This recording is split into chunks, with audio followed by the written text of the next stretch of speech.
Hello there, welcome back to the Random Show episode number 133.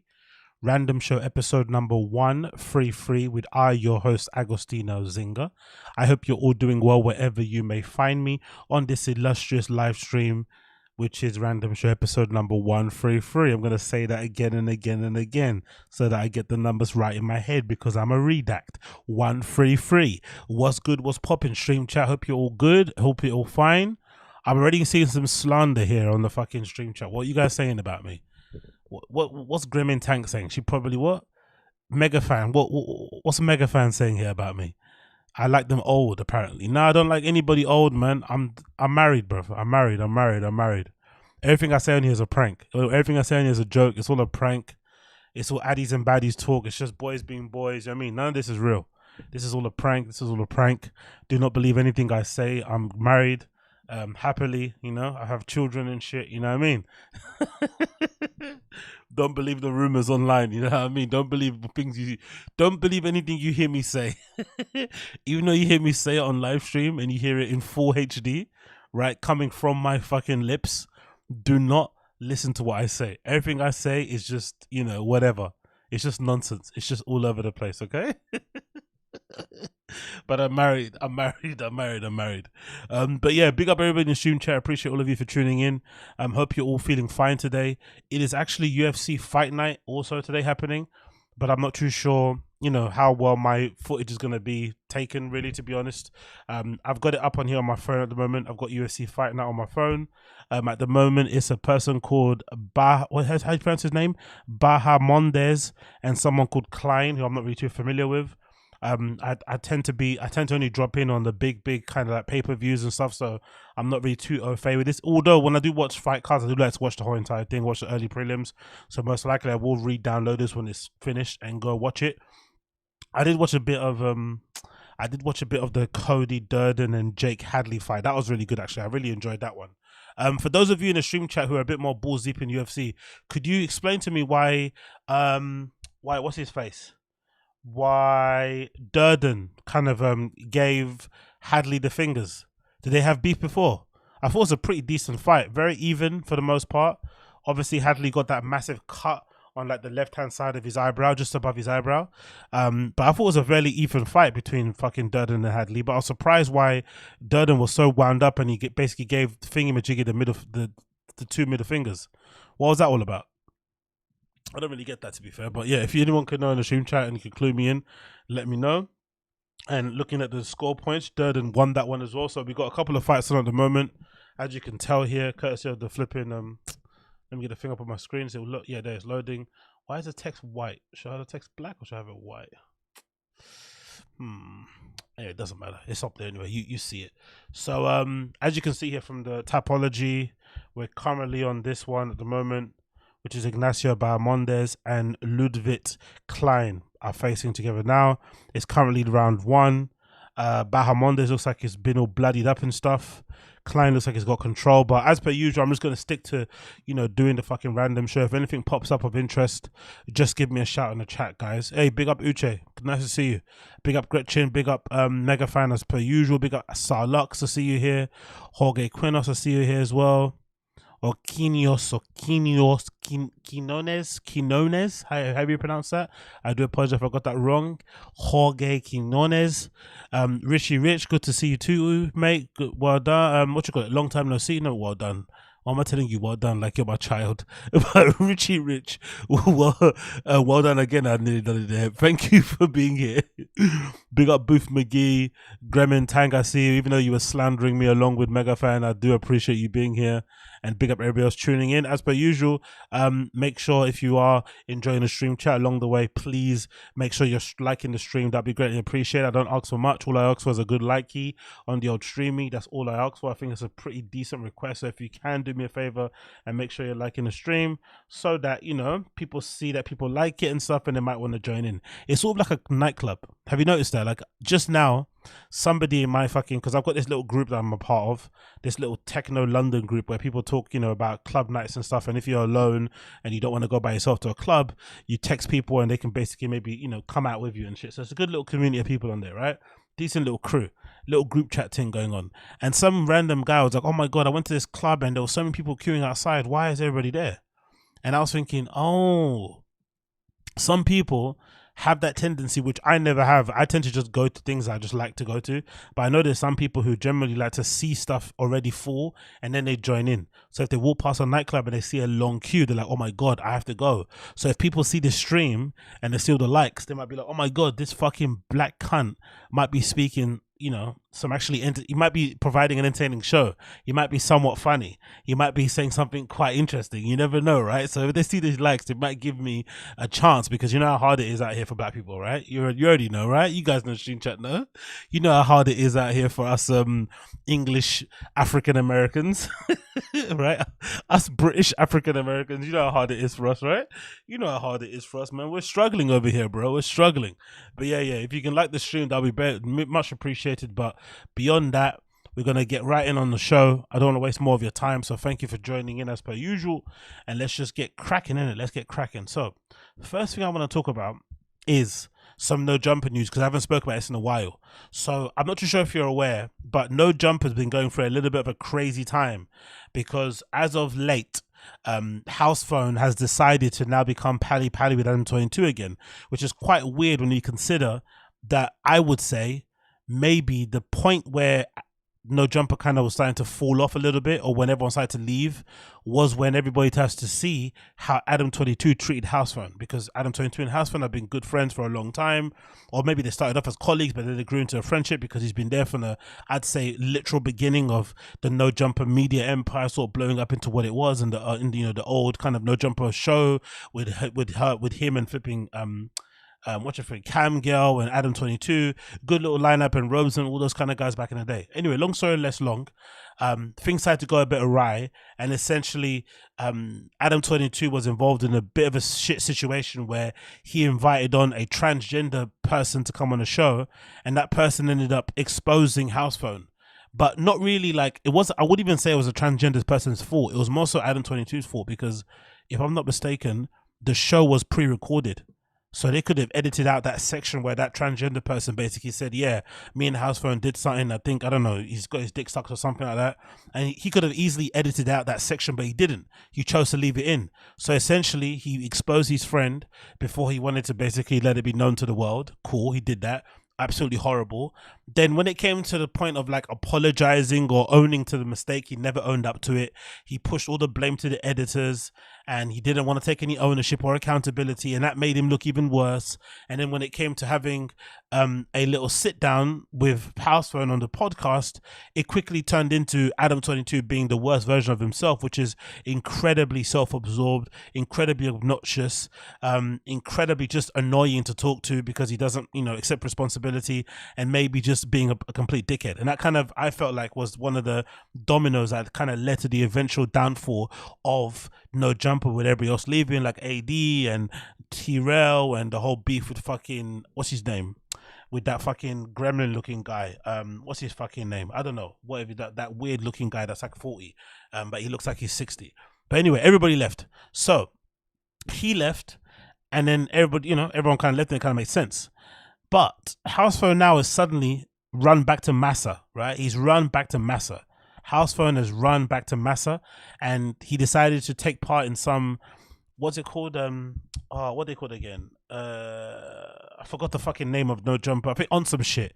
I guess that's maybe the, you know, the overarching company or something with BMX's.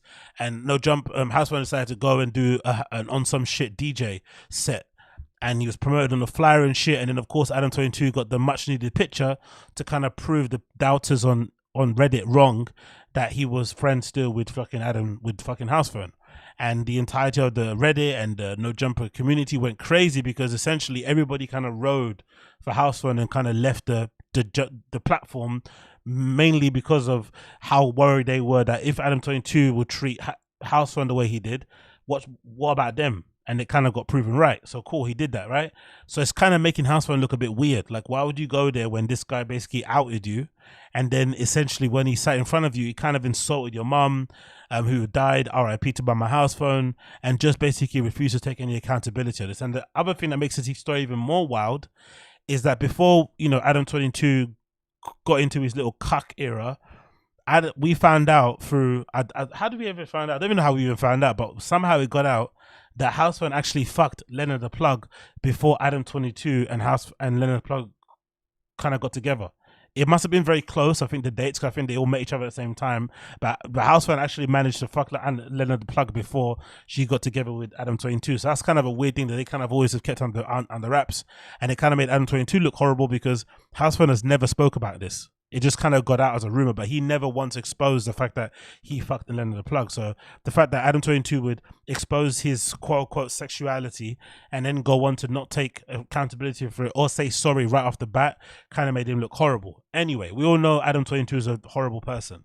The thing that makes it really strange is Housefan running back to him and deciding to kind of go and do the DJ set. So I'm really curious to see what Housefan has to say about himself. Like, what does Housefan have to say for himself in terms of why he decided to do that set? Because if anything, he made himself look horrible. My feeling for it, my internal feeling, my gut feeling, because I've been a bit of a party boy myself and I've done some questionable things for money, and I know what it is to sometimes get that itch where you kind of just want to get some money to go and pick up. So my honest feeling, my honest kind of hand to heart feeling is that most likely than not, Housefan is a drug addict, but like a very high functioning one, in the same way that Bert Kreischer is, where you couldn't tell because Housefan wears all the cool clothes, he's got the cool beard, he's got the tattoos and the trainers and shit, but if you look a bit deeper, he can't really walk, he looks a little bit, you know, sickly in the face sometimes, he's always got that bloated look on his face, blah de blah. But my kind of guess straight away would be that Housefan is most likely a drug addict. I don't know what drug it is. It could be a whole number of drugs, but that'll be my initial kind of reaction to why he decided to go and run back to Massa, being Adam 22, and get that bag. So let's hear what Housefan has to say about why he decided to do the whole show again, because I'm curious to hear his explanation for it. Uninterrupted real quick for like 2 seconds. Go for it. Your monologue. Your monologue. And this is a recent episode of Biggest Bros, by the way. This is a podcast that Housefan does with Toke, Blasey, and Yuri. They did one already. They did one before on No Jumper, but obviously since they all left, they set up a new show. Before No Jumper, it was called Disconnected. Now it's called Biggest Bros. So let's play this. Is it called Biggest Bros or it's called Reconnected? No, it's called Reconnected, sorry. It was called Disconnected on No Jumper, now it's called Reconnected. So let's play it. All right, look, so boom, the other day, randomly, now. Wait, I wouldn't interrupt you. No. Go ahead. No, I mean, no, I was gonna let you kick it off, but yo, that's funny. No, I'm kidding. Look. So the other day, Sorry, I'm fucking around. That'll be the last joke of the night. Last joke of the night. I got you. Oh, I didn't know. I didn't know. I got one for you, Pops. All right, say less. Wait, should we take a 5-minute break? Are you good? Go for it. All right, so the other day, I got hit up to do some shit on some shit like they're like the BMX video or whatever, right? Now, I didn't really think it was gonna be World War II or it was like gonna turn into some like big ass thing, but I did it. I'm not gonna hold you. I kind of needed the bread, and the bread was cool for me to just roll out of my bed to go. You see that? You see that? Did you hear that? I kind of just needed the bread. I love how he tried to dismiss everybody's outrage or shock that he went back and to work with Adam 22, as if, I love when people do that. These prominent people in media or in culture or in content creation, I love how when they do something questionable, right, or do something that's quite surprising or that goes against everything that they kind of said or intimated or didn't say or hinted at, they get surprised and shocked when the fans give a fuck. Don't you find that odd? Like, don't you find that it's almost kind of insulting? You know, you made a big deal out of it. You were crying everywhere about Adam 22, about how horrible he was. You all decided to move and do your own thing. And to their credit, anyway, to these guys' credit, they're not like, you know, they're not like Back on Fig. They're not like Ace Boys, or they're not like Community. They're not always talking about Adam and No Jumper for views and clicks. They're not always doing that. So I'll give them credit for that. They do go out of their way not to mention all the drama that goes on within the No Jumper universe. But don't insult our intelligence, right? Don't insult our intelligence. Please do not insult our intelligence. Like, we know what happened. On the trust not loading. Oh, again, why does it always do this, man? I hate this. I went to switch it up again, but it's not working. Okay, cool. Maybe I have to just... I'll just do the YouTube one then. Fuck it. Thank you, Uche. Appreciate you. Let's just stick with the YouTube shit. Stick with the YouTube shit, and then let's put this up here a bit so you can see their heads at least. Yeah, there you go. fucking do some to go to the event or whatever, basically. Now, I'm not a DJ. I think that you guys all know that. But I've been hit up to DJ shit all of the time, and I just either will have co-DJ it, but like clearly that wasn't an option this time. So I was like, straight up, if I can't find somebody to co-DJ with me or whatever, I literally pull up and just play music off my fucking aux. The funny thing about this is that Toke, this guy here, has had a bit of, has had some tete-a-tetes with Adam 22. They've called each other names. Adam 22 has basically intimated that, he was never needed at No Jumper. He basically worked for free. Just insults after insults, right? But nothing, I think, too serious. If anybody in that table probably had more reason to go and DJ for Adam 22 and kind of let bygones be bygones for the bag, maybe Toke would make more sense, because his and Adam's thing is just like an ego thing, men thing. It's not really that serious. No, House Phone got exposed by fucking Adam 22 essentially. Adam 22 knowingly and willingly essentially put all his business out there about what he did allegedly with that transgender woman, and he's okay with that completely. And it, maybe led to the breaking up, or one of many breakups with him and Illa, that girl from fucking Ace Girls or something, Ace Girl Cheeks. It led to him, him and his girlfriend at the time breaking up for a bit. It kind of damaged maybe his rep on the streets, whatever it did, right? It did a lot of, I'd imagine, turmoil to him, especially during a time when his mother was passing away, or he was dealing with the loss of his mother and shit. So it's actually funny that he'd make that kind of joke, because Toke has more reason to DJ for Adam and let it be water under the bridge than House Fund does. But anyway, we go on. Off my phone. They said it was cool, and I ended up just having the homie Kobe co-DJ with me. Shout out Kobe. Broke Kobe off some bread. I kept some bread, and then that was pretty much it. But I'm not gonna lie, it did feel like a little like, it felt like, did you just invite me here to take this picture to make it seem like we're just all chill like that? And you feel like you're used as like, well, duh, and you went because you needed the money. So Adam 22 once again is proving that, although he's not the smartest guy in the book, he's definitely a lot smarter than some of these fucking duns, right? Do you know what I mean? He's not super sharp, but at least he's sharper than some of these guys. For some reason, Housefan couldn't read that this was obviously a play from Adam to get him to the show so that he could take that fucking dumbass picture so that he could look like, he got the one up on everybody. He's been able to come on here, talking mad smack to the Ace Boys, talking shit about AD, saying shit about Pan, saying this, saying that online, trying to ride the fucking cuck wave and do content on that thing. He's been really trying to let his nuts hang. And the ultimate kind of chess piece move at the end was to get Housefun to agree to go and do a show with him. And, regardless of what he said, he knows, look, I know that you guys are ruled by money. And if I offer you enough money, you're going to put all the principles, all the morals that you speak of to one side. And of course, with Housefun being a drug addict, that money was definitely needed. So that's what basically happened. So I'm surprised that fucking Housefun surprised that's what's happened. like a pawn. And yeah, almost like in a weird way, and then like I don't know. That was the question. Is I feel like for a lot of people is. Well, let me just finish. Let me finish. Do your thing. Do your thing. So then like I don't know. Other people I was talking to. When Yuri pops in there and says that's what other people have been actually saying and tries to offer the households are having it. No, don't talk. I don't want to hear how bad I look out here. You know.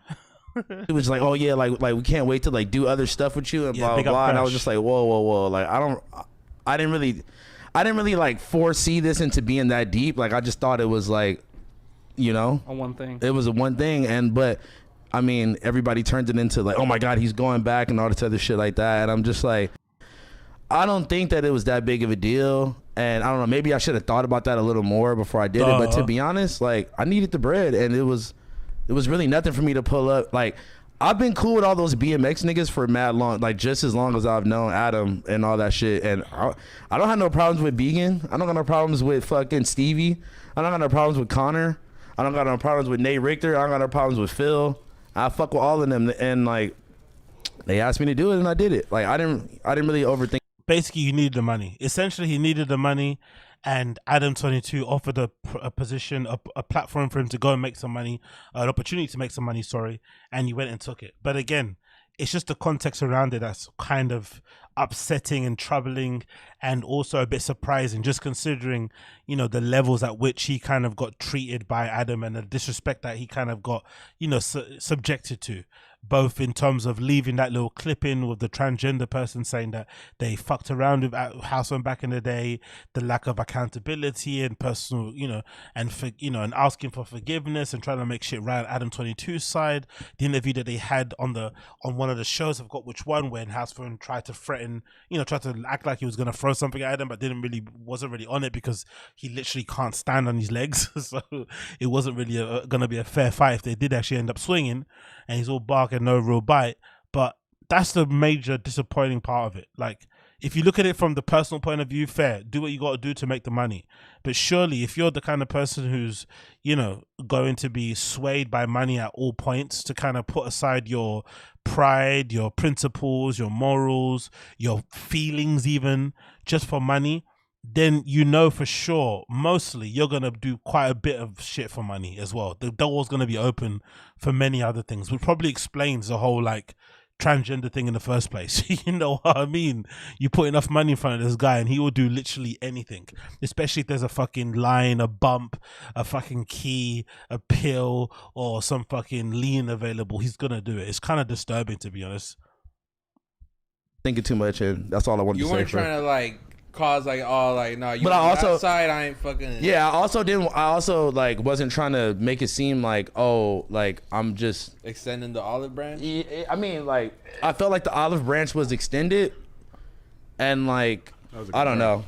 I hate when people try to tell me how to feel about anything, so I'm just like, yeah, why do I give a like, you know? I feel like one of the questions for sure is like the photo is like, you know, you're saying Adam asked to take that photo. Oh, bro, I'm not gonna hold you. Look, so I'm gonna just keep it. I'm gonna keep it 1,000. So I'm standing there on the stage.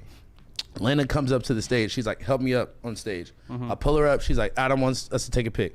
Adam comes over. They snap a pic, and then that was it. It took like 5 seconds. Like, but within the 5 seconds of me seeing them, that's how that happened. It was by Adam's request. I'm just saying, like, they all like also one of the like filmers came up and asked me did I want to do a drop for the vlog, and I was like, nah. Yeah. And like, it just felt like kind of like, hey, like too forward. And I was just like, bro, a little overwhelming. Like, yeah, I just came to just DJ I literally just came to DMX video. I literally just came to watch Vegan fucking grind on some rails. Yeah. Pause. Some people, you know, yeah, what? Yo. You know, just like speaking for like the people in the comments section over here. I'm not making these allegations myself, but some people probably even say like Adam's probably had requested that photo because, you know, a lot of employees have left No Jumper. A lot of employees are like saying they were not the happiest there, and his relationship with his past employees, a lot of them aren't that great. So if he has the photo with you, where it seems like you guys are all cool now, like people are gonna think like, oh, maybe the other people are tripping. But I'm just like, whatever it is. It just always throws me off in situations like that because like I don't be pre-thinking that like shit is gonna. You don't be worrying about other people's thoughts. I'm not worried about nothing besides. For sure, I'm gonna pull up and do the shit, and I'm gonna go home. That's exactly what I did. And that's a lot of people are trying to. And that's basically the main problem. So anyway, moving on from that, quickly want to do a little clip update for this because this also kind of tells me a lot of what's been kind of going on, which is this clip here, courtesy of No Jumper subreddit, about Houseman being a fucking drug addict, and this is something that is obviously now affecting him to the point where he's willing to kind of work again with fucking Adam 22. Because he needs to pay for his druggers, which is, you know, is what it is. You know, everyone's got their vices, but it's just upsetting more so because of how he was treated there, and now he's kind of running back to Massa because he literally needs the money. So let's go back to this clip here. This is a new one, courtesy of No Jumper subreddit, which features TRELL here on his show talking about wanting to help Houseman, but him not wanting to help. But she's living on the street because she wants to. Let me tell y'all this. Honestly, look, let me tell y'all. From that video that Innocent Pack posted. Let me tell you this. This is a situation, and this is current. This is a situation like Houseman. You feel me? Like, I see something wrong with you. I know for sure, like, you doing drugs. I see it. Your legs is going out. You falling. You cannot walk. I love you to death. He coming. He coming to work here and there. He in his right mind. He fly. I'm like, cuz, you know what? I'm calling the doctor. I got doctor and nurse on the phone. Hey, bro, nigga, I think something wrong with you, nigga. I think, you know what I'm saying? This same thing that's happening right now, I seen a nigga die. Yeah. You feel me? Like, this same thing that happened, like, this just happened to AD grandma. Like, that's just how she died. Like, here, let's just try to get some help for you real quick. Nigga, just go to the doctor. You ain't got no medical insurance. Don't even worry about it. We gonna do this and that, the other. Go see these niggas. I got the doctor on the phone. This at the hospital. It's right here, nigga, down the street. Yeah. He like, all right, cool. You know what I'm saying? Here go the number. Never call.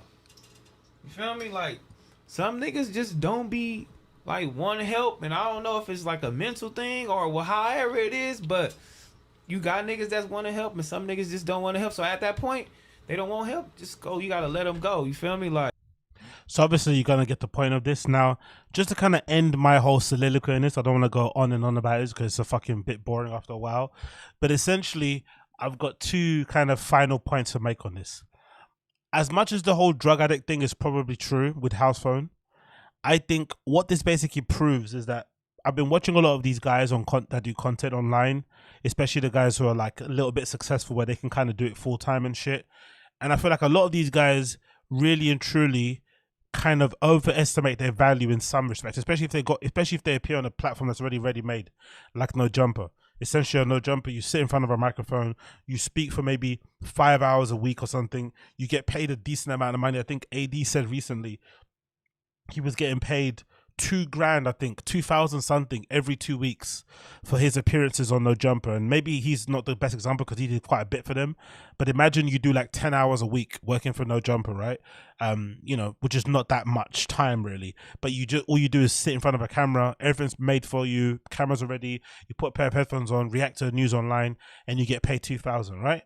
Cool. I think a lot of these guys overestimate their value and they legitimately think that they're worth more than $2,000 every 2 weeks for sitting in front of a camera for 20 hours for 2 weeks.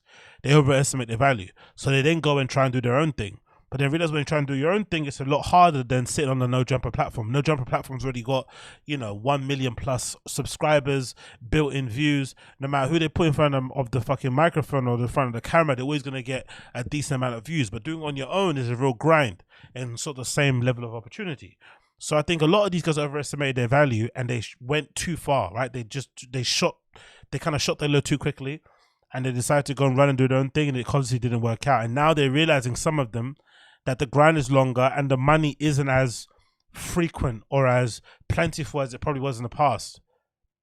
So I think with fucking house phone, he's in a position where literally he's now realizing that maybe as much as he's been there from the beginning, like, and we probably all look at him probably because of his own shoes he's got with the dice on it and, how he talks about shit. We probably look at house phone like a boss, but he's not.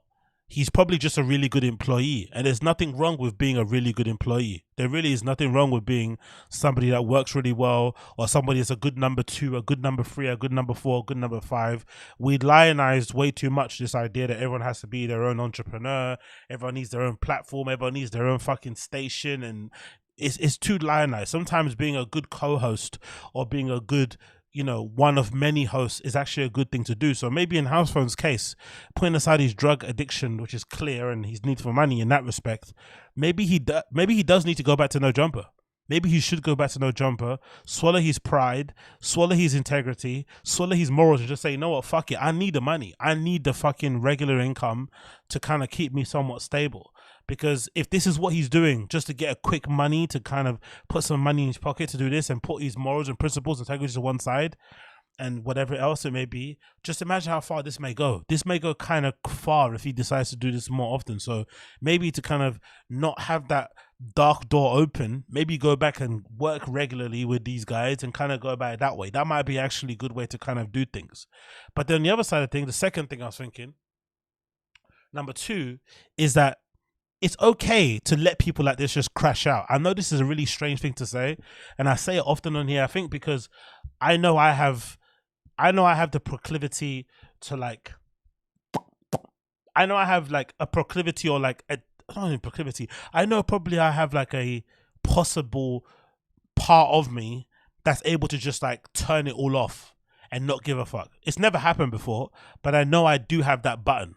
right? And I know it's not like oh, I grew up bad and I had this abuse. No, it's nothing to do with that. Just sometimes, you know, inside of you, you've got that ability to press a button and you just stop giving a fuck. So I think sometimes it's quite insulting when people think you need help. Sometimes, right? Sometimes you don't. Sometimes you're perfectly fine doing the thing that you're doing, even if it's destructive. I use a point as example as BERT. Sometimes we look at him as like, oh, this is a sad case. I don't think so. I just think he lives in a world where like it's not socially acceptable to like live a life of like pure gluttony and fucking enjoyment and drinking in excess. It's not looked upon as a good thing. So people kind of look down upon it. But he enjoys every minute of it. He tries to get on camera and pretend he doesn't and tries to act like he's having a crisis of confidence and midlife crisis and shit. Not really. He's perfectly fine where he is. He's just wanting to sound normal and sound kind of well adjusted. So I think in Housephone's case, it's perfectly fine to let it play out how it plays out. However it goes. I don't think it's a bad or good thing. I just think it's very telling. Like I can see some of the tendencies that I've maybe displayed in the past in Housephone, in like his kind of, you know, the way he acts and shit. But I think a lot of it, legitimately, I think could be dealt with or sorted out if he just ended up getting a regular job. But again, people like Housephone, these kind of guys, they have a weird complex in their head. He's probably not good enough to run his own platform. He doesn't have the work ethic, as Brendan and Schaub would say, to run his own platform. He doesn't have the fucking, you know, this self-discipline to do it. But he's also too proud to get a job. That's a fact of it. Someone like him is too proud at this stage to just go work a regular job, even part-time, just to get some money in so that he's not frantically doing weird shit to get money to buy drugs. You know what I mean? Just have a steady income, use that money to buy many 8 balls as you want, as many fucking Xanaxes as you want, but, you know, sitting there on like a fucking freelancer's wage trying to make the thing work is a bit sketchy. You know what I mean? It's a bit sketchy. So I think he's in a bit of a bad place. But again, none of my business. I got nothing else to say about that, but it kind of is what it is. Let's move on from that one. Gamebred Footballer said, you know JRE is live too. Yeah, we know JRE is live, but who gives a fuck about JRE? Come on. Do you really want to sit there and hear, you know, fucking Joe Rogan pontificate about baboons? You know, Eddie Bravo talk about fucking Jan 6. Sorry, Brendan Schaub tried to get involved in the fucking conversation. Do you really want to hear that chat from those guys? Really? Though that show was way more fun when fucking Bryan hadn't been accused of fucking rape. And when most people didn't know the extent of how much of a douchebag Brendan Schaub was. When those guys were fairly okay, that show was pretty decent to have on the background. I enjoyed the old Fight Companions. They were so much fun. Those old Fight Companions may have been the only shows when Brendan actually came across pretty well. Brendan used to come across really well on those shows. I don't know if you guys remember. Those early shows of the Fight Companion, Brendan actually used to come across like a fairly decent individual. To the point where some people were like, oh my God, man, I can't believe he gets all that hate. That's how well he used to come across on there. So, nah, I'm not watching no JRE. But if something happens, I'll put it. If something happens, let me know. And I'll try and find a clip on the Find the Kids subreddit or something. But I'm not tuning into that live. That thing's a bore. Anyway, moving on from this. Have you guys seen this story? This is pretty wild, man. This TikTok influencer. Have you seen this? TikTok influencer MAHEK BUKHARI and her mother, Ansreen BUKHARI, found guilty of murder. Have you guys heard about this story? It's pretty wild. Let me play this video from Sky News. MAHEK BUKHARI had over 120,000 followers on TikTok. As a social media influencer, she posted regular fashion updates. Some videos included her mother, Ansreen, as they shared how close they are. So when Ansreen told her daughter she'd been having an affair and was being blackmailed, MAHEK came up with a plan that would lead to the young man's death. 21-year-old Saqib Hussain had been threatening to send sex tapes to Ansreen's husband unless she paid him back around £3,000 he'd spent on dates with her. So this guy, R.I.P., was fucking that TikToker girl's mum. Not the TikToker, the mum. Keep that in mind. This is such a fucked up story. This guy's fucking the TikToker's mum, who's married. Then for some reason, I guess they fall out. And he decides to threaten her with revenge porn, I guess you call it. and then she decides to call up her daughter and say, hey, we got to sort this guy out because he's trying to break up mum and dad. Yeah.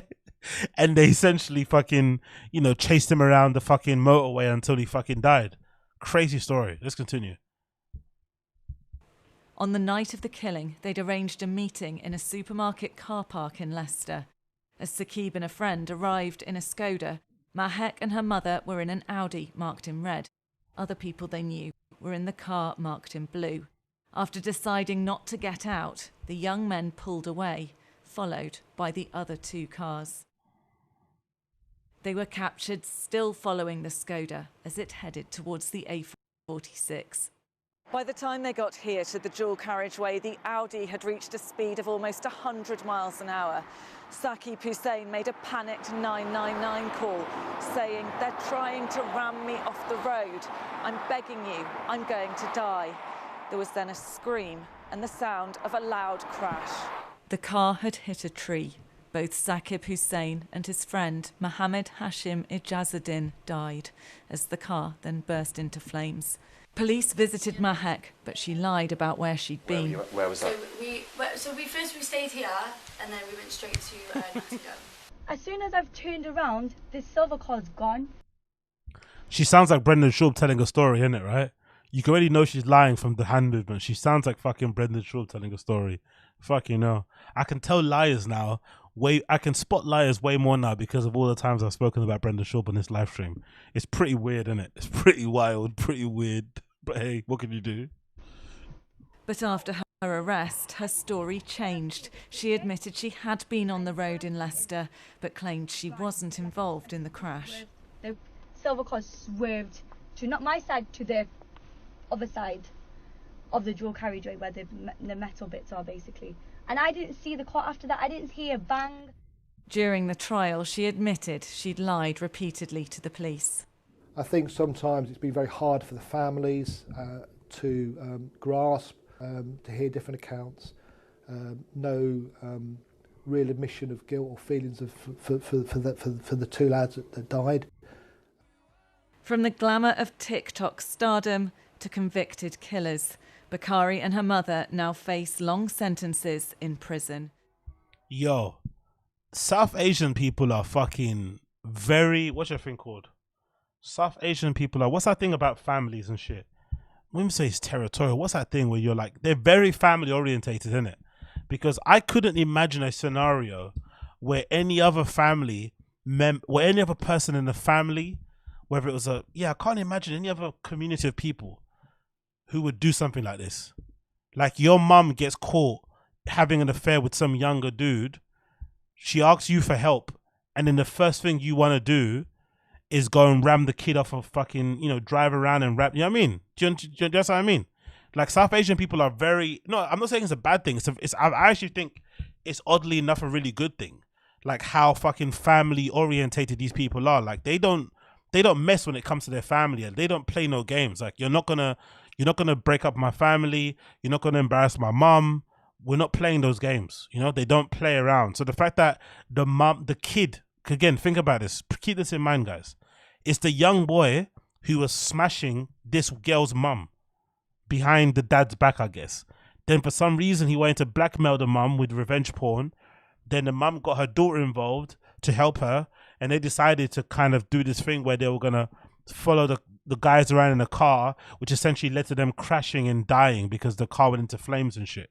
So it's actually quite wild that, because I don't think any other community of people where their daughter would do that. Any other person, I think even African people, the daughter would go like, nah, mum, you fucked up, innit? But you're not gonna, or even if you do back your mum up, you're not gonna willingly go out and try and commit murder with your mum. Do you know what I mean?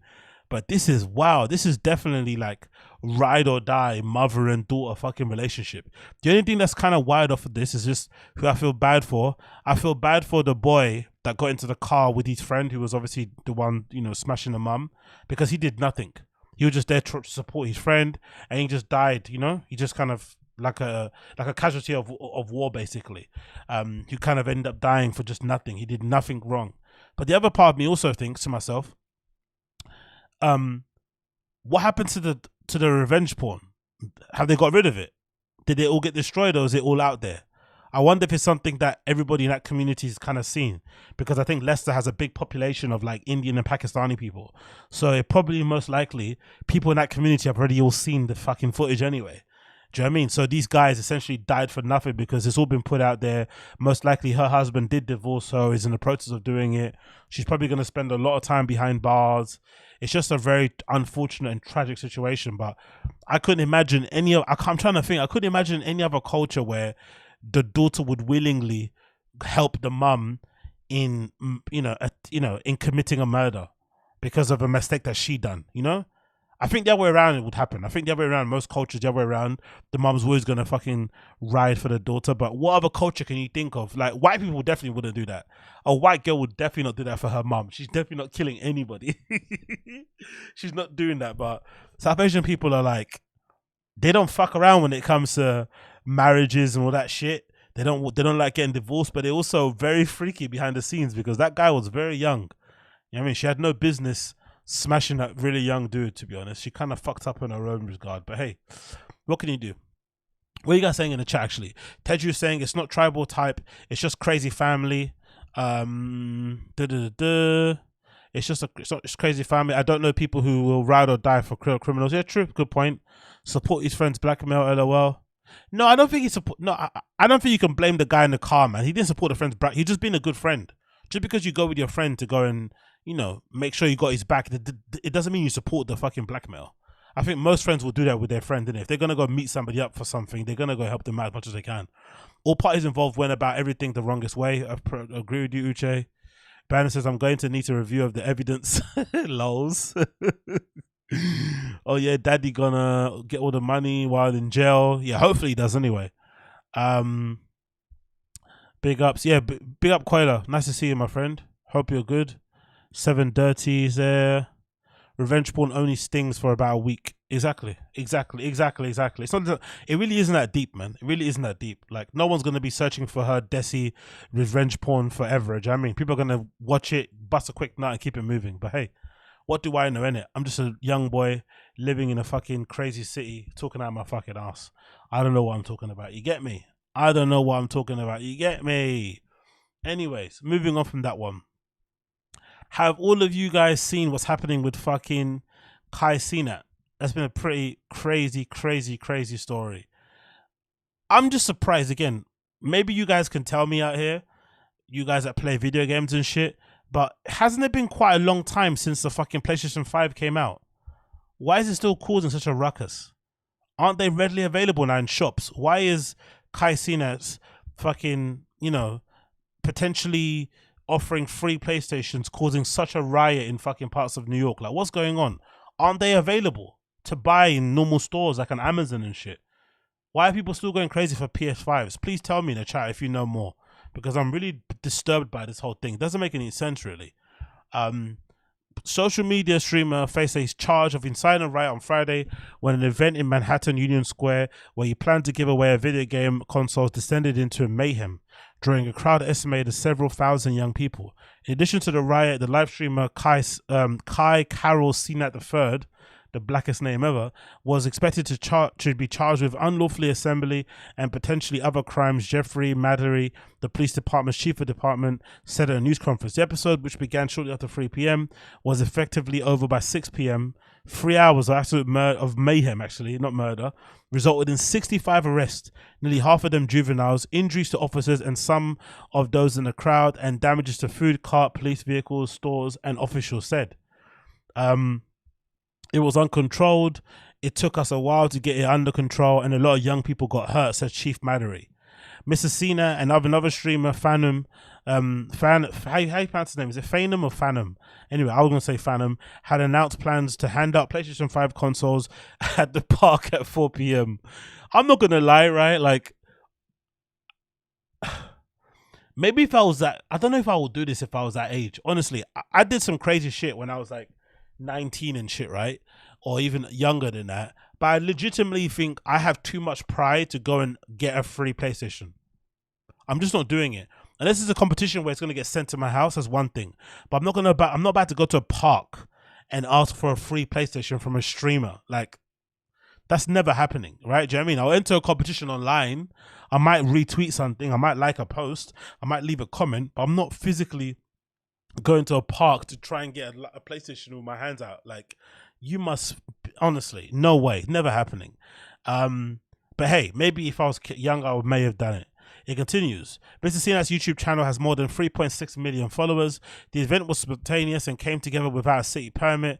Chief Madory said the police learned of the gathering from social media posts around midday. He added by 3 p.m. he said the post had gone viral.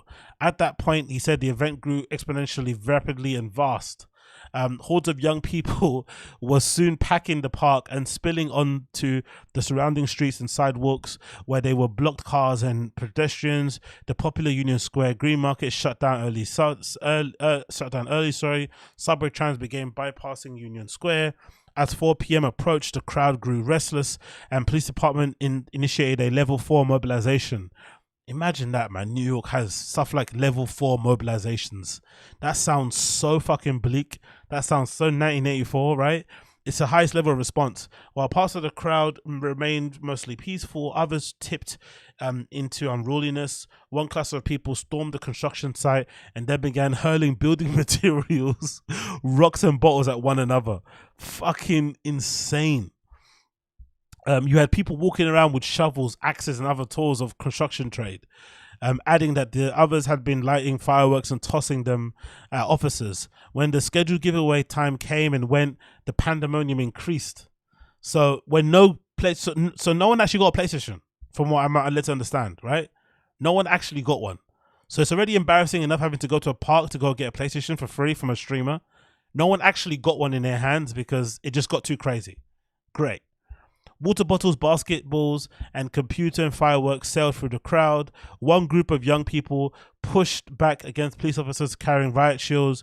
A knot of more than 200 people standing near the flag pole at the center of the park directed vulgar chants of police. Yo, did you see this kid's video? This kid was so unlucky. He was just like walking, I think, back, and some police officer grabbed him and then went to arrest him and shoved his face into this taxi. And he smashed his face through the window. He put him up. He put him up to the back of the taxi to arrest him, and he inadvertently pushed him too hard and he smashed his head through the fucking windshield. Oh, honestly, man. No free PlayStation is worth that. None. I don't care. Obviously, riot shields. People in the crowd began to commit acts of violence against the police and the public. A lot of young people were not following the orders. They really went to see this influencer. I'm just happy that, you know, New York is a very multicultural city.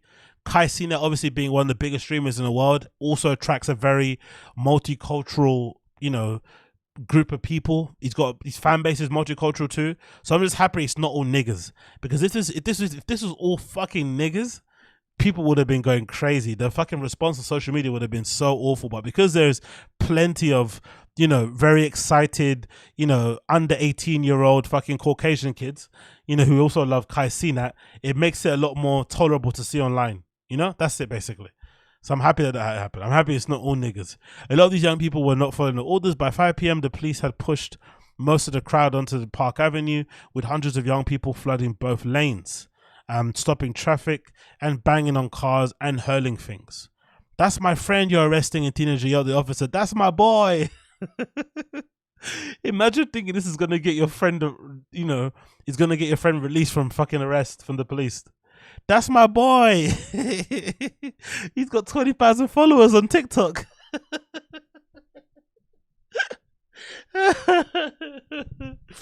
Phantom follows him on Instagram. He's part of AMP. That's my boy. An officer says, "You want to get arrested too?" An officer replied, grabbing the teenager, taking him to the ground. So they both got arrested with zip ties. There's nothing more embarrassing than getting arrested. Anyway, number one, it's just very like humiliating, right? To just have another person, you know, basically arresting you, yeah, telling you've done too much. It's way more embarrassing when they arrest you with fucking zip tie cuffs. If you're gonna arrest me, put me in fucking actual handcuffs, right? Metal, steel, whatever those things are. Put me in actual handcuffs. Make me feel it. Squeeze my arm a little bit. Hurl some racial abuse in my ear. Call me nigger with a hard R. Do you know what I mean? Talk about, you know, how my ancestors fucking died in boats or some shit. Put your knee on my back. But don't give me fucking zip tie cuffs. Like off-white fucking handcuffs. You know what I mean? Don't take the piss out of me. If you're going to arrest me properly. The police pushed a group of young people up the avenue, moving up the block at time. Every minute, few minutes, helicopters are surrounding them. The 19th Street, a crowd of those being driven north correctively, took the knee and these kids are the biggest trolls I've seen in my entire life. Look at this statement. At 19th Street, a crowd of those being driven north collectively took a knee and started a Black Lives Matter chant. They started to do a Black Lives Matter chant for what? What's that got to do anything about? I love those kids. These kids are fucking good trolls. At 20th Street, they sat on the wicker chairs outside the upscale restaurants as employees locked the doors and looked on from inside. Of course, all the fucking restaurants closed their doors. They didn't want to get ransacked. They didn't want anybody fucking stealing their breadsticks and shit. At 22nd, dozens of teenagers stormed through the CVS stores, grabbing water bottles, candy and snacks, and then distributing them to others in the crowd. When we started clearing the young people out here, the young people ran through the streets of the city, taking plates of people. What? Do you see this? When we started clearing the young people out of here, the young people ran through the streets of the city, taking plates off of people who were eating outside. These kids are the best. They literally running past these people because, you know, New York has that annoying thing where they do that outside dining that isn't really outside. It's all like with a roof. I guess now because it's summer, they probably got barricades around them and shit, or like little fences. But it's pretty easy to just go and just grab somebody's fucking tuna casserole and just keep it moving, right? Grab their Caesar salad and just keep it moving. Fucking hell. They were grabbing plates of people's food. The plate. That's the most niggery thing I've seen in my entire life. Like, that sounds, you know, unfortunately very black. Officers gave the crowd several chances to leave the area before making arrest. And the chief said officers loaded some of those that they detained onto the city bus, which itself came under attack as people tried to free those who were being taken away. I love this. New York was on fire. That should have. This is what, you know. I take back what I said earlier. I would have been there. This sounds like so much fun. Imagine right now in the summer, no school, you're bored, all the parks are closed, you nothing to do. You just at home flicking through your fucking, you know, social media feed. I'm going here. I'm there. If I'm under fucking 21, I'm fucking there. I'm there on my little scooter. I'm there with my little fucking camera. I'm recording everything on my phone. I might take my little fucking fisheye 35mm camera out with me, little point and shoot, get some footage and shit. I might even IRL live stream it. That sounds like fucking fun. All my friends get on a bus, you try and get them off, you're screaming at the police officers, you're running around taking plates of food of people while they're eating outside and shit, all these little hipsters in fucking, you know, Dime Square and shit, you're jacking them. This would have been so much fun if you're a kid. Think about it. It's disorderly, it's fucked up, but it sounds like fun. Mr. CENAT was taken to safety, and the police officers were considering whether to file charges against him for inciting a riot. This shows the power of social media and the danger of social media. Oh, shut up. This fucking police chief is a fucking old fuddy dud. Mr. CENAT could not immediately reach a comment. One of those in the crowd, Josh Ortiz, who lives in Brunsville section of Brooklyn, said he was at the park to see the two YouTube personalities. I just came out because I wanted to see them, said Mr. Ortiz, 18. I think a lot of kids thought that they would get a free PC or PlayStation and start making money, but I just wanted to see Kai. He's the biggest black creator in America right now. Okay, so they wanted to just get them. They wanted to get the fucking PlayStation to resell it on fucking eBay. Okay, cool. AZ's head would have gone through a windshield. Oh, for sure. For sure. For sure. Oh, yeah, Richie is true. Yeah, you're right, Richie. getting locked up over the weekend is horrible because you rarely get released on the weekend. I love NY, but hell no, AZ. If you're locked up on the weekend, you don't get out till Monday. Yeah, oh, that's awful. Imagine being in a jail in fucking New York, right? Multicultural is great, but the multicultural jails in a busy city like New York are probably full of some very questionable human beings, right? That's definitely a good place. Actually, you know what? It's actually quite beneficial. Imagine you're the police officers, right, and you arrest all these people. Uche, the loafers, right? The loafers.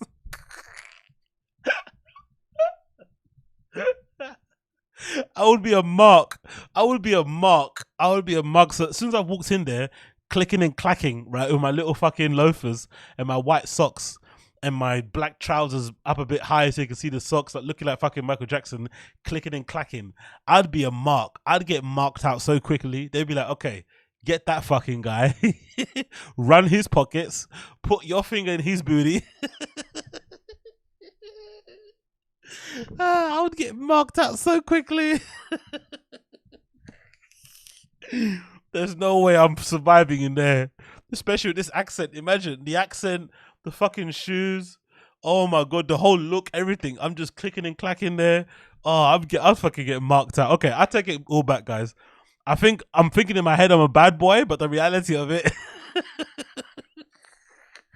they're just gonna see, fresh meat. And there's a lot of my meat to go around. Pause or not pause. But anyway, let's continue. It's between bothersome and funny that there was a big explosion just a second ago. But if you know, like I do, this is kids throwing fireworks. It's kind of Kai's fault, he said. Wasn't planned well, and Mr. CENAT could have chosen a more open area. As the scene in the park unfolded, a large group of teenagers swarmed the entrance of a nearby Best Buy store,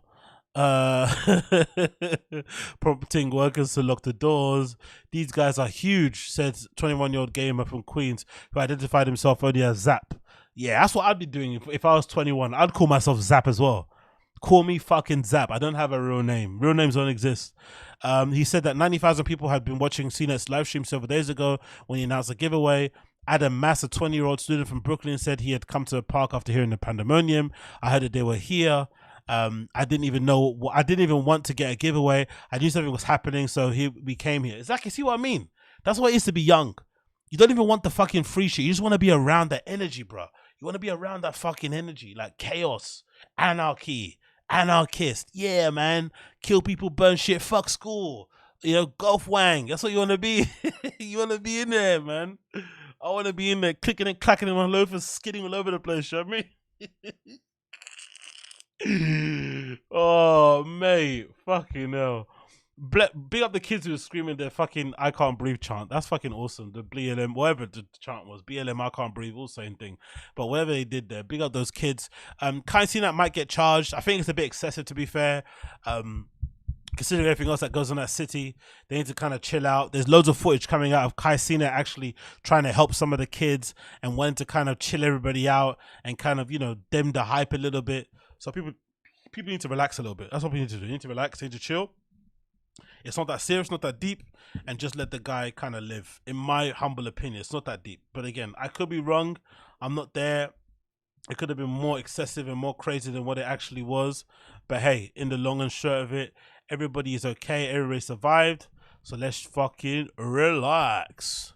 So moving on from that one, let's go to what are you guys saying in the chat here?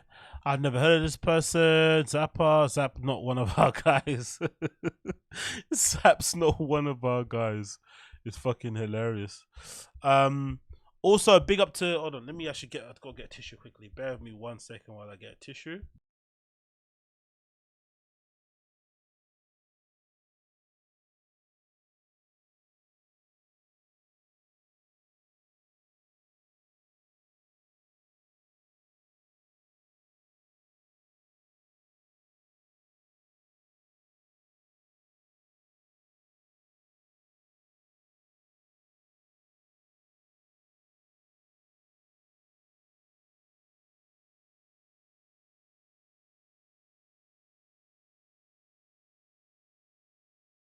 Okay.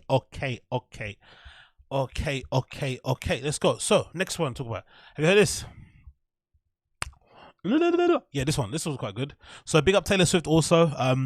This is just a nice bit of feel good music because I feel like we don't give enough celebrities credit for when they do stuff like this that isn't, you know, that isn't fucking, what you call it?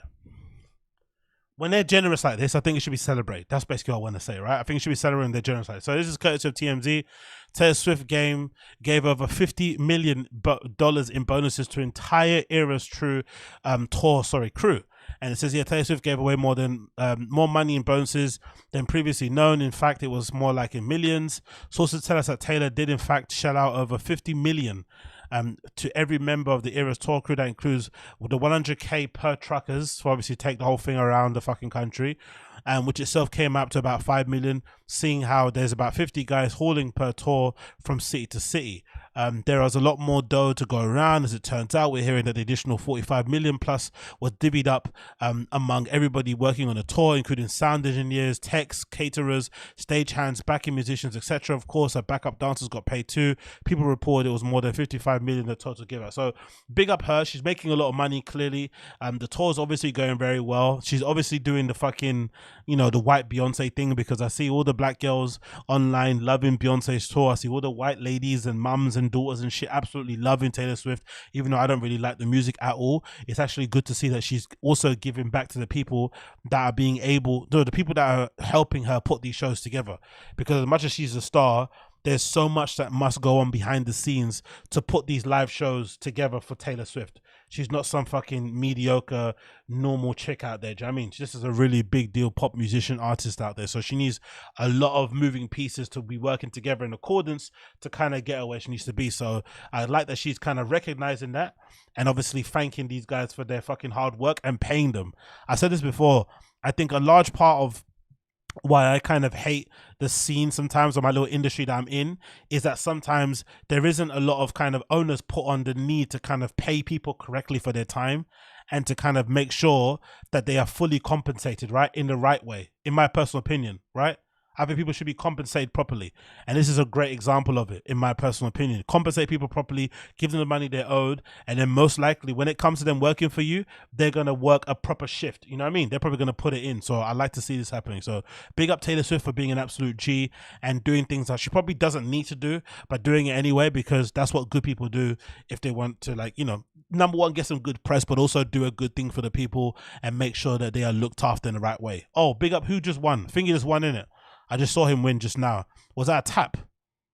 What was that? Was that a tap? Let me see the freaky fast finished. This is in round one still, right? He gets, okay. Oh, he went straight into a fucking, what's that thing when you go in? Is that an arm bar? What is that? Where you get the person on the legs on top. What the fuck is that? That's really good, man. Oh, ho, ho, ho, ho, ho, ho, ho. That looks impressive. Was that an arm bar? I guess it's an arm bar, right? I don't know what that move is called. I don't know what it's called. But he made him tap. Mad how he made him tap. Okay, cool. Anyway, doesn't matter. What are people doing? They're watching the Jake Paul fight. Is the Jake Paul fight on just yet? Should I put it on? I might see if I can flick it on my other laptop and put it on the side so I can see what happens. I'm guessing everybody thinks Jake Paul's going to win, right? He's way bigger, right? There's no way like Nate Diaz wins this. He's not really known for having knockout power either, Nate Diaz, so I don't know. Nate Diaz got pretty decent boxing, but Jake Paul has to win, right?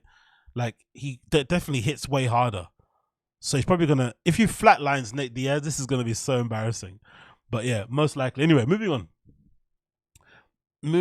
Yeah, it doesn't even look like Nate trained. Exactly. Big up cheese. Cheese food.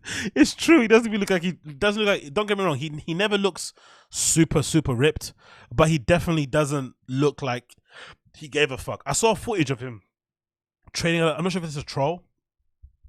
He's training and he's smoking. I'm not too sure if this was for the fight or this is for another video, but someone said it was him preparing for the Jake Paul fight, and he's in the fucking boxing. He's in the boxing ring, shadow boxing and shit, and he's got a fucking joint in his mouth. I'm not too sure if that's an old clip from a while back or if that's a recent one. Either way, it's fucking wild. Anyway, moving on from that one, let's just go in this quickly and then we'll move to the next shit. Jonathan Major's trial has been moved. Jonathan Major's trial date has been moved to September 6th. Fucking crazy. It says the trial Jonathan Majors, I keep getting his fucking name wrong, over misdemeanor charges for harassment and assault has been pushed back to September 6th. So his career is still on pause until this gets resolved. But more than likely, the more evidence we keep getting, you know, put in front of us, it's looking more and more likely that he didn't do anything wrong. You know, the Majors appeared in person in New York Criminal Court on Thursday, the original trial date, but the prosecution said it was not yet ready for the trial as the attorneys are still trying to obtain discovery. Actress Meagan Good was once again accompanied Majors there. The Marvel actor, wearing a grey suit and carrying a Bible. I love the fucking actor in him. He never fucking stops performing. Grey suit, carrying a Bible and a mug, did not speak did not speak other than responding to the judge. We look forward to representing her the full facts and evidence of the trial. Majors was arrested in New York in March 25th when police responded to a 999 call. A 40-year-old woman reported being assaulted by the actor, and police noted that she sustained minor injuries to her head and neck. Majors was released from the police custody later that day. Priya Chowdhury, Majors' defense criminal lawyer, said Majors called 911 out of concern about the woman's mental health. He had also claimed that the woman involved had assaulted Majors and had asked the DA to file charges against her. No charges have yet been filed against the woman involved. Chowdhury also maintained that her client is innocent and said in June that she had requested a trial date ASAP in order to accelerate the case. After the hearing on Thursday, Chowdhury sent a statement saying that Majors had his life, career and reputation torn apart, yet he remains unwavering in his determination to be absolved of the harrowing ordeal. Since the incident, a judge granted a full temporary and protective order for the woman. The actor has faced some backlash and arrest. In April, the actor was dropped from the management company Entertainment 360. The public relations team, the Lidl company, and the Army Enterprise Marketing Office paused the US Army ad campaign featuring Majors. However, Majors did appear in a new trailer for Loki, which released on Monday. He plays Marvel villain Kang. So most likely he didn't do it. From what I've been able to see, I think I read another report that says the woman has she's kind of fled the country, which I'm not too sure if that's true. Maybe she might be on holiday or whatever it may be, but she's not currently here, so they currently can't find her or locate her, which is odd. And there's also loads of evidence coming out that's basically showing that it kind of, it goes against her narrative. Most likely what happened was that she fucking assaulted Jonathan Majors. He tried to restrain her. That may have led to some cuts and bruises and shit, but her account of Majors being this fucking bully or this abuser and stuff is completely way off. And actually he's the one that was kind of looking out for her by calling the police in the first place, and it of course ended up kind of backfiring on him. So most likely he is kind of innocent from this case, and it'll be interesting to see if he is able to kind of restart his career, because it seemed like everybody was going after him. I distinctly remember what ends up happening with a lot of these guys and girls, right? He had a lot of people kind of coming after him, but the major thing that was really upsetting was that he had people from his scene, his kind of acting community, in the theater world, basically saying, oh, we always knew he was a creep and a bit of a weirdo because of all these stuff he's done to people within our little community behind the scenes, right? And they were coming out and putting more fuel to the fire. At the time, it made the claim seem more credible because these people know him from the theater world and whatnot. And when he was doing kind of, small roles here and there. So it'll be interesting to see what they say. Will they still stand on what they accuse Majors of? Or will they say, or would they basically ignore it and pretend like they didn't say nothing? I'm curious to see what those guys and girls say, because there was a lot of them that were coming out of the woodwork when he first got accused. So let's see how this plays out for him. But it's looking like this might be one of the rare cases where the guy actually didn't do it. So let's see how it plays out for him. Let's see how it plays out for him. Moving on, of course, we have to talk about the LIZZO shit. We have to talk about the LIZZO shit. For me, this might be one of the most entertaining bits of fucking celebrity news I've ever seen in my entire life, just because of the person involved, right? And I have to kind of give a big shout out to my girl Kat, who is a fucking big LIZZO fan. I remember she said the other day, I was talking to her actually, she's like, oh, LIZZO to her is like Harry Styles to me, where I said, I met Harry Styles one time very briefly for like less than 30 seconds, and because he was mildly nice to me, I'm now a ride or die Harry Styles fan. And I think she said the same thing about LIZZO. LIZZO now is that for her. She met LIZZO once, I think, after a show or something, and she was really nice. So she just can't wrap her head around this being true. But this account, even if it's not fully true, even if it's just 5% true, it's fucking hilarious. Just considering that Lizzo's whole entire fame and image has been kind of, you know, behind the whole waving of the flag of being fat accepting and being happy to be a big girl and being confident and all this malarkey. So the actual truth of the matter being that behind the scenes, she's actually fat shaming people is fucking hilarious. That's the thing that kind of gets me, to be honest, right? You're this kind of fat advocate. You're this person that's kind of, you know, in a good, I think in a good way, you're representing, you know, larger women out there. And you're, I think in a good way also, you're putting out a different image and you're probably inspiring loads of fucking boys and girls out there who kind of want to, you know, take part in, you know, in stuff like pop music and stuff and don't think there's a place for them by purposely putting this image out there of yourself. But actually behind the scenes, you are a piece of shit just like everybody else. I find this absolutely hilarious because a lot of these people have this kind of moral superiority, like, oh no, we're better, we don't do this, we don't do that. No. You're just as bad as all of us. We all have these fucking fucked up thoughts in our heads, but we just sometimes own our shit. So let's see the account. This account's fucking incredible, right? So it starts off like this, courtesy of NBC exclusive. 3 former Lizzo dancers have accused Lizzo of sexual harassment and creating a hostile work environment. Filed a lawsuit on Tuesday. The dancers accused Lizzo, a performer known for embracing body positivity and celebrating her physique, of calling attention one dancer's weight gain and later berating, then firing the dancers after she recorded meeting because of the health condition. The suit filed by Los Angeles Superior Court, provided by NBC News, by the plaintiff's law firm, also accuses the captain of the Lizzo's dance team of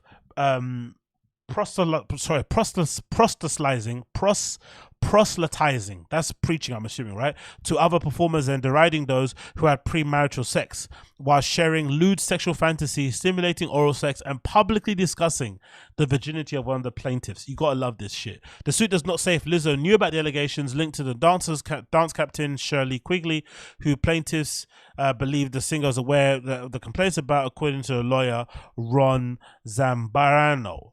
The suit names Lizzo, whose real name is Melissa Vivian Jefferson. I'm also surprised by that. Are you guys surprised by that? I'm surprised to hear that.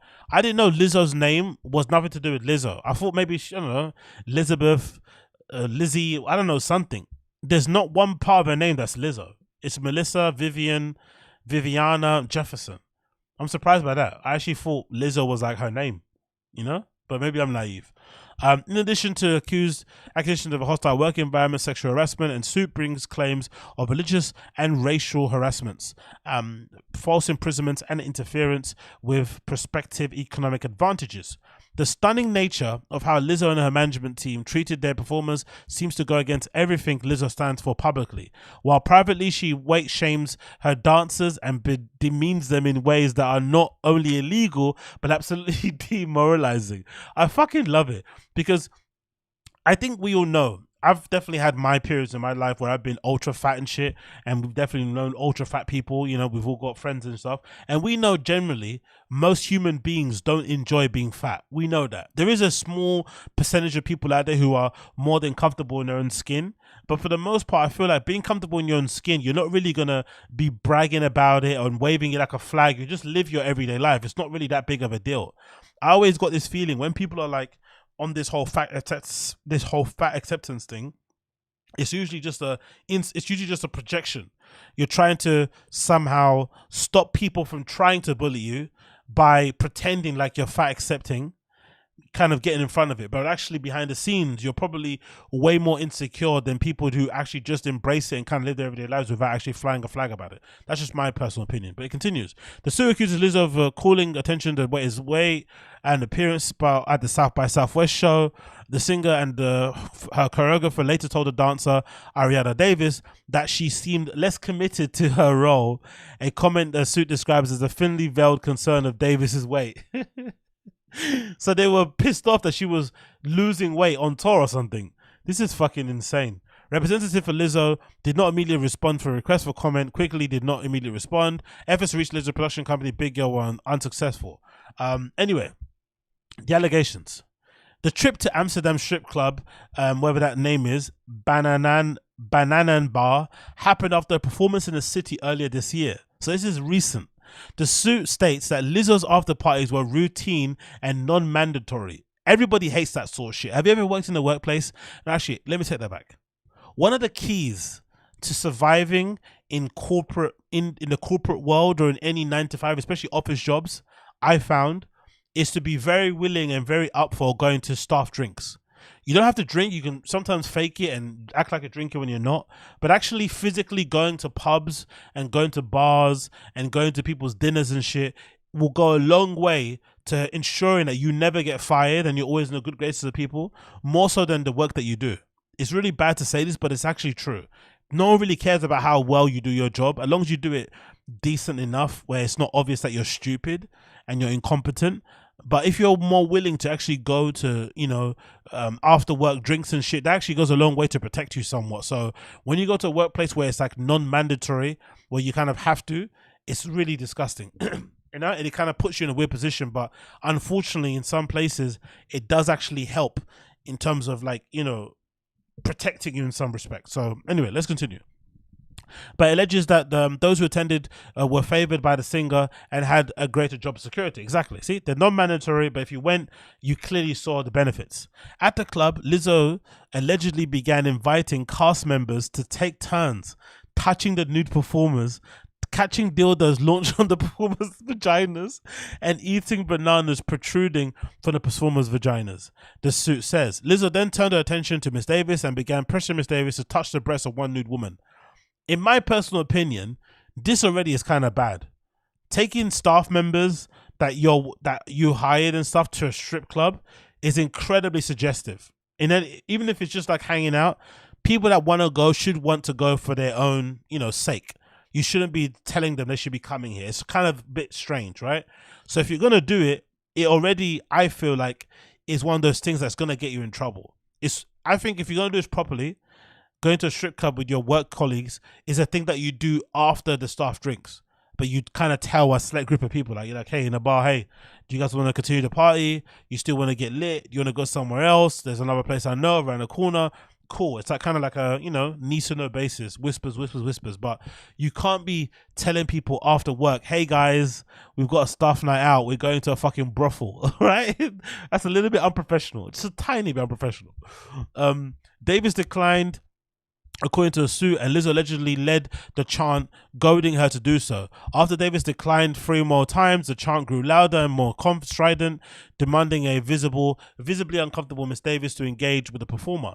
When Davis eventually acquiesced and briefly touched the performer, the group burst into laughter, and the suit says after Lizzo allegedly pressed a member of security to the staff to get on stage and began yelling, "Take it off," according to the suit. I've got a feeling, again, I've actually never been to a strip club, have I? No, I've never been to a strip club. Yeah, I've never actually been to a strip club. Fucking wild. We don't actually have many in the UK. The only thing I've been to that's kind of close to a strip club is like a burlesque thing. We have loads of things in the UK. People in the UK, we fucking love those fucking burlesque lace nonsense, like Kat Von D with the fucking, you know, with the fucking, you know, the little, you know, mask thing. We love all that shit. But full on straight clubs, we don't really have one, right? Or anyone decent I'd go to.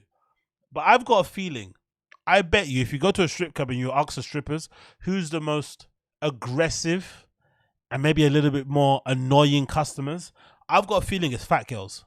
I've got a feeling groups of fat girls that go to strip clubs who are like all sexually frustrated or some shit, or just, you know, are just fucking horny as fuck. I bet you they must be the most annoying customers to get into strip clubs, because they're overly touchy, they're super annoying, they're super insecure, so they just act out. Do you know what I mean? I've got a feeling if you went to a strip club and you asked the dancers and the security staff who's more annoying, groups of lads or groups of fat girls, and I've got a feeling it's groups of fat girls, because they don't get any action probably, usually, right? They go in there and it sort of like unlocks all of their fucking desires that they'd want to kind of do, and they just get fucking crazy. I've got a feeling.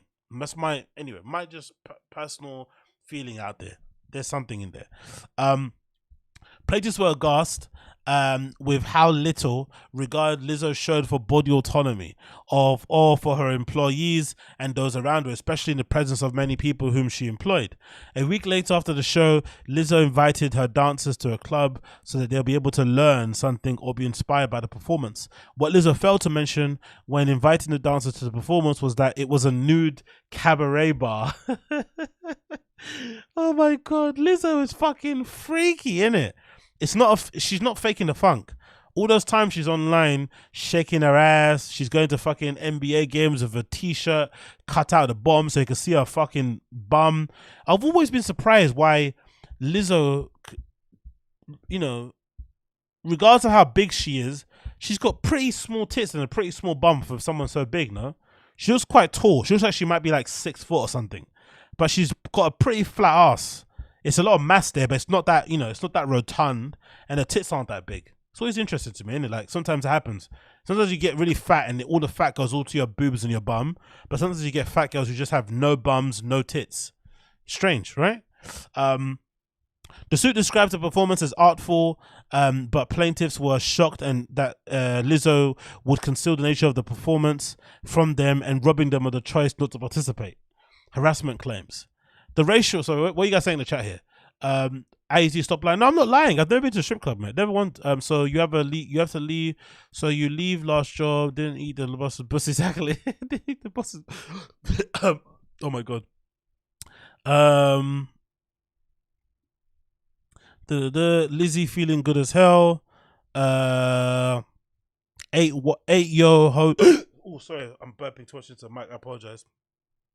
8 yo ho Joe says UFC Kennedy Neko Kucho. Oh yeah, that Nigerian guy that's like a new John Jones. Looks like AZ's dad. Yeah, that guy. Oh my god, he got dropped. No. Oh my god, I just said. Oh my god. I just said he looks like a new John Jones, and he just got dropped with a straight right and fucking ground and pound. Oh my god, man, that's an early stoppage. I think that's an early stoppage. That's too early, man. That's too early of a stoppage. Fuck Kennedy, man. That's too early of a stoppage. I think that's an early stoppage. He should have let them carry on. Wow, that was a good counter right.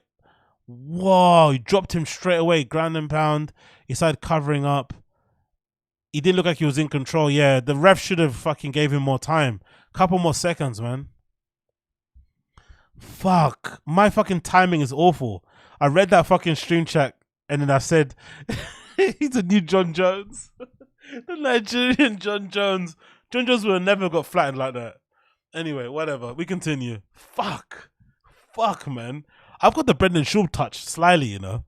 I've got the Brendan Schaub touch. As much as I take the piss out of Brendan Schaub for his horrible takes, I've got the Brendan Schaub touch. I swear to God. I fucking curse this guy. I'm so sorry, Kennedy. Fuck, man. Oh, well. Anyway, the racial harassment claim is linked to what the suit describes as comments charged with racial and fatphobic animus that were made by touring company employees. In one instance, the former dancers asked to be compensated for their downtime at a rate of 50% of their weekly pay. According to the suit, an accountant allegedly responded to the request by offering 25% and scolding them for being upset and disrespectful. Lols. Only the dance cast, comprised of fully figured women of color, were never spoken to in this manner, the suit says. The religious harassment allegations is connected with Quigley, the dance captain who also worked as a judge in Lizzo's reality show. According to the suit, she preached her Christian beliefs and took every opportunity to prophesize to any and all of the presence of regarding protestation. Yo, can you really sue somebody for being a Jesus freak? This is a bit much. Why did they include this girl in the fucking suit? Can you sue someone for being a Jesus freak? I know it's annoying, I get it, but can you sue somebody for being a fucking Bible thumper? That sounds a little bit strange. We've all known people like this at work who was always preaching about the word of God and no sex before marriage and shit, and want to get you converted and want you to be born again. But that's not a fucking punishable crime. I don't think in that way. Anyway, after discovering that Davis was a virgin, Quigley discussed the subject in interviews and posted about it on social media. And when the cast members asked her to stop pressuring Rodriguez about her faith, Quigley responded, "No job and no one will stop me from talking about the Lord." Cool. Dancers dismissed. 2 dancers were fired in April or May, according to the suit. Williams lost her job on April 26. Days after she spoke up at a meeting in which she had challenged the assertion from Lizzo that the dancers were drinking before performances. Hilarious. The day before, Lizzo had told the group that they would have an audition again, and a move prompted that the suit described as excruciating 12-hour rehearsals. She's putting them through fucking brutal camps. I love this. If Lizzo was dissatisfied with the performers, the suit alleges the dancers will be fired and sent home. That's standard. That's not something to be complaining about. During the rehearsals, Davis was so fearful that she'd lose her job. She went to the bathroom. She sold her pants. No, you can't blame Lizzo for pissing yourself. You're just not built for this, are you? Come on, man. Get with it. She was given a see-through uniform. She was given a see-through outfit with no undergarments to finish the performance, the suit says. Nah, you can't. Can you blame Lizzo for pissing herself? When Lizzo raised the issue again, the following day, Williams responded saying the dancers didn't drink. The suit says the singer then allegedly offered what the suit describes as a mocking reply. Well, if you're not, then good for y'all, for all of y'all. 5 days later, on April 26th, Lizzo's tour manager fired Williams in a hotel lobby. The manager attributed the termination to budget costs and said the suit, which noted no one else was fired. I guess that's the girl, right? That's the young lady that got fired. Yeah, she looks fairly beautiful in her own way. Big up her. Oh, we're not going to get the Instagram there. We don't want that. Let's continue. Rodriguez complained to the manager about the decision to publicly fire Williams, a move that Lizzo repeatedly raised with the dancer during the April 27 meeting. Davis recorded the April 27 meeting because she suffered an eye condition that sometimes left her disorientated in stressful situations. She's got an eye condition that makes her disorientated when she's stressed. What?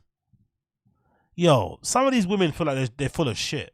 You got an eye condition that makes you, that only flares up when you're stressed out. That doesn't mean you have a headache or something. Come on. Days later, Lizzo held an emergency meeting and the security employees to compensate dancers' phones, and the suit states. Lizzo became furious, hurling expletives at the group, and stated that she was going to go around the room person by person until somebody told Lizzo who made the recording. Davis acknowledged the recording, the meeting, saying that she had wanted to have a copy of Lizzo's performance notes. The suit says, when Davis was said that she hadn't meant any harm and that she deleted the video, Lizzo allegedly responded, "There's nothing you can say to make me believe you." Coyle, yeah, bitch goes cross-eyed. Exactly. She goes cross-eyed when she gets stressed. Like, what? Miss Quigley said that Lizzo then took turns berating Davis after castigating Miss Davis. Before fucking Lizzo left the meeting, Rodriguez. Oh shit! I'm just watching the fucking. I'm looking a little side eye on the content. Oh, it's Sean O'Malley. Okay, I thought it was the other guy. Anyway, before Lizzo left the meeting, Rodriguez told her that she felt disrespected and would resign. The suit says Lizzo responded by cracking her knuckles, balling her fists, and using expletives. Lucky. Rodriguez left. The suit says Lizzo raised both her middle fingers and yelled a slur. The suit alleges false imprisonment against Lizzo's production company because a member of the security detail allegedly followed or forced Davis to remain in the room. The suit does not specify a dollar amount of damages that cover emotional distress. In the meantime, Lizzo continues to inspire fans. Okay, let's see. In my opinion, this whole thing is kind of obviously really damaging to Lizzo because she's always been a girl's girl. So clearly what we're seeing, I think most of these issues are maybe a little bit hard to prove, I think, in a court of law, maybe, right? But the whole thing around her taking her dancers to a sex club and forcing them to eat bananas that come out of fucking strippers, fucking pussies and shit, that's a little bit too much, especially for Lizzo. She's got such a good girl, nice fucking image. That already is damaging enough to really ruin her for good. You know, that's the unfortunate thing. It's sort of similar to Ellen DeGeneres. Ellen DeGeneres basically got cancelled because she's a horrible boss and treats people like shit behind the scenes, but it mostly had to do with the fact that she was always kind of a be kind. She was the be kind person, right? Be kind, be kind, be kind, be kind. But then when it comes out that she's not actually kind to her own employees behind the scenes, everybody kind of lost the plot. So I think Lizzo's fault in this is that her image behind the scenes clearly doesn't really, you know, it's not really what's the thing called? It's not congruent with how she is in her image in front of the cameras isn't congruent with how she's behind the scenes. That's her major issue. So her being fake this entire time is what's gonna eventually cost her career and her fucking star power. it's going to get to a point where people are going to just not be willing to fucking work with her anymore. So anyway, that being said, few other people came out and said some things about Lizzo, right? Because that's what ends up happening. And whenever you get cancelled, everybody kind of queues up and decides to kind of take, you know, give you a kicking when you're down. So this filmmaker, courtesy of Pop Crave, called Sophia Nali Allison, alleges that she's also had some very unfortunate experiences with Lizzo. And again, this is the more damaging part. The fact that Lizzo isn't a nice person, clearly behind the scenes. She's a bit of a bitch. This is the bit that I think Lizzo has to be really worried about. Less so about the other stuff because it's kind of hard to prove. It's a bit he said, she said. But this is the ones that it's going to probably harm her the most. So this person called Sophia, who's also a filmmaker, worked at Lizzo, said the following. I usually don't comment on anything pop culture related. But in 2019, I traveled a bit with Lizzo to be her director of her documentary. I walked away after about 2 weeks. I was treated with such disrespect by her. I witnessed how arrogant, self-centered, and unkind she is. I was not protected and was thrown into a shit situation with little support. My spirit said to run as fast as you fucking can, and I'm grateful I trusted my gut. I felt gaslit and was deeply hurt, but I've healed. Reading these reports made me realize how dangerous of a situation it was. This kind of abuse of power happens far too often. Much love and support to the dancers. This also echoes my famous saying that I say all the fucking time. In my humble opinion, the enemy of other women isn't men, it's always other women. Other women are far worse to each other, do far worse to each other, I feel like, especially in fucking entertainment, in the industry, wherever industry you work in, than any man could ever get away with, the shit that they get away with, especially if they are from a minority, especially if they fucking represent an unrepresented fucking community of people, whether they're fat or whatever it may be. Like, they get away with absolute murder. Like, this is pretty crazy, right? And I think she expounded on the fucking allegations. So Sophia elaborated a little bit more on what she said previously about fucking Lizzo. Let's see these comments, right? Next page. To be clear, since I've spoken out, I've had others privately share their very similar experiences, and I have also been affirmed by people who witnessed what I went through. Lizzo creates an extremely toxic and hostile working environment and undermines the work, labor, and authority of other black and brown women in the process. That's the really concerning bit, because Lizzo only surrounds herself with black and brown fat people, right? Or people in general. So if you're surrounding yourself with people from minorities, minority backgrounds, and then you treat them like shit, it's going to be a hard word. It's going to be a hard road back for you. It continues. Lizzo Crystal, notice how the documentary ended up being directed by a cis white man. She is narcissistic bully and has built her brand off of lies. I was excited to support and protect a black woman through the documentary process, but quickly learned her image and message was a curated facade. I stand with the dancers and anyone who has had similar experiences working with her and her team. These working conditions are not okay. Like I said, all this stuff, reputationally wise, is going to do so much damage to her because she's so brand friendly. She gets all the good deals, similar to how Travis Scott gets all the good deals, even though she's quite outspoken. So this is going to really hurt her more so than the allegations, which I said before, are a bit he said, she said, and probably hard to really prove. And did Lizzo actually tell them to suck on a banana? Or was it one of her friends? It's hard to prove all that shit. But this sort of like circumstantial, personal experiences that people are sharing is the things that's really going to fuck her, I think, in the long run. So Lizzo is in a really shit situation. Another person, again, when you're getting cancelled, this is something I fucking hate. When everyone fucking queues up, like, no one has courage to say anything first, because everyone's a pussy online. Basically, everyone talks a big game about everything, but really and truly, people are willing to get treated like shit behind the scenes by celebrities because they're celebrities, because they want to be next to the star. But when one person has the guts to say something, everybody kind of follows like fucking sheep.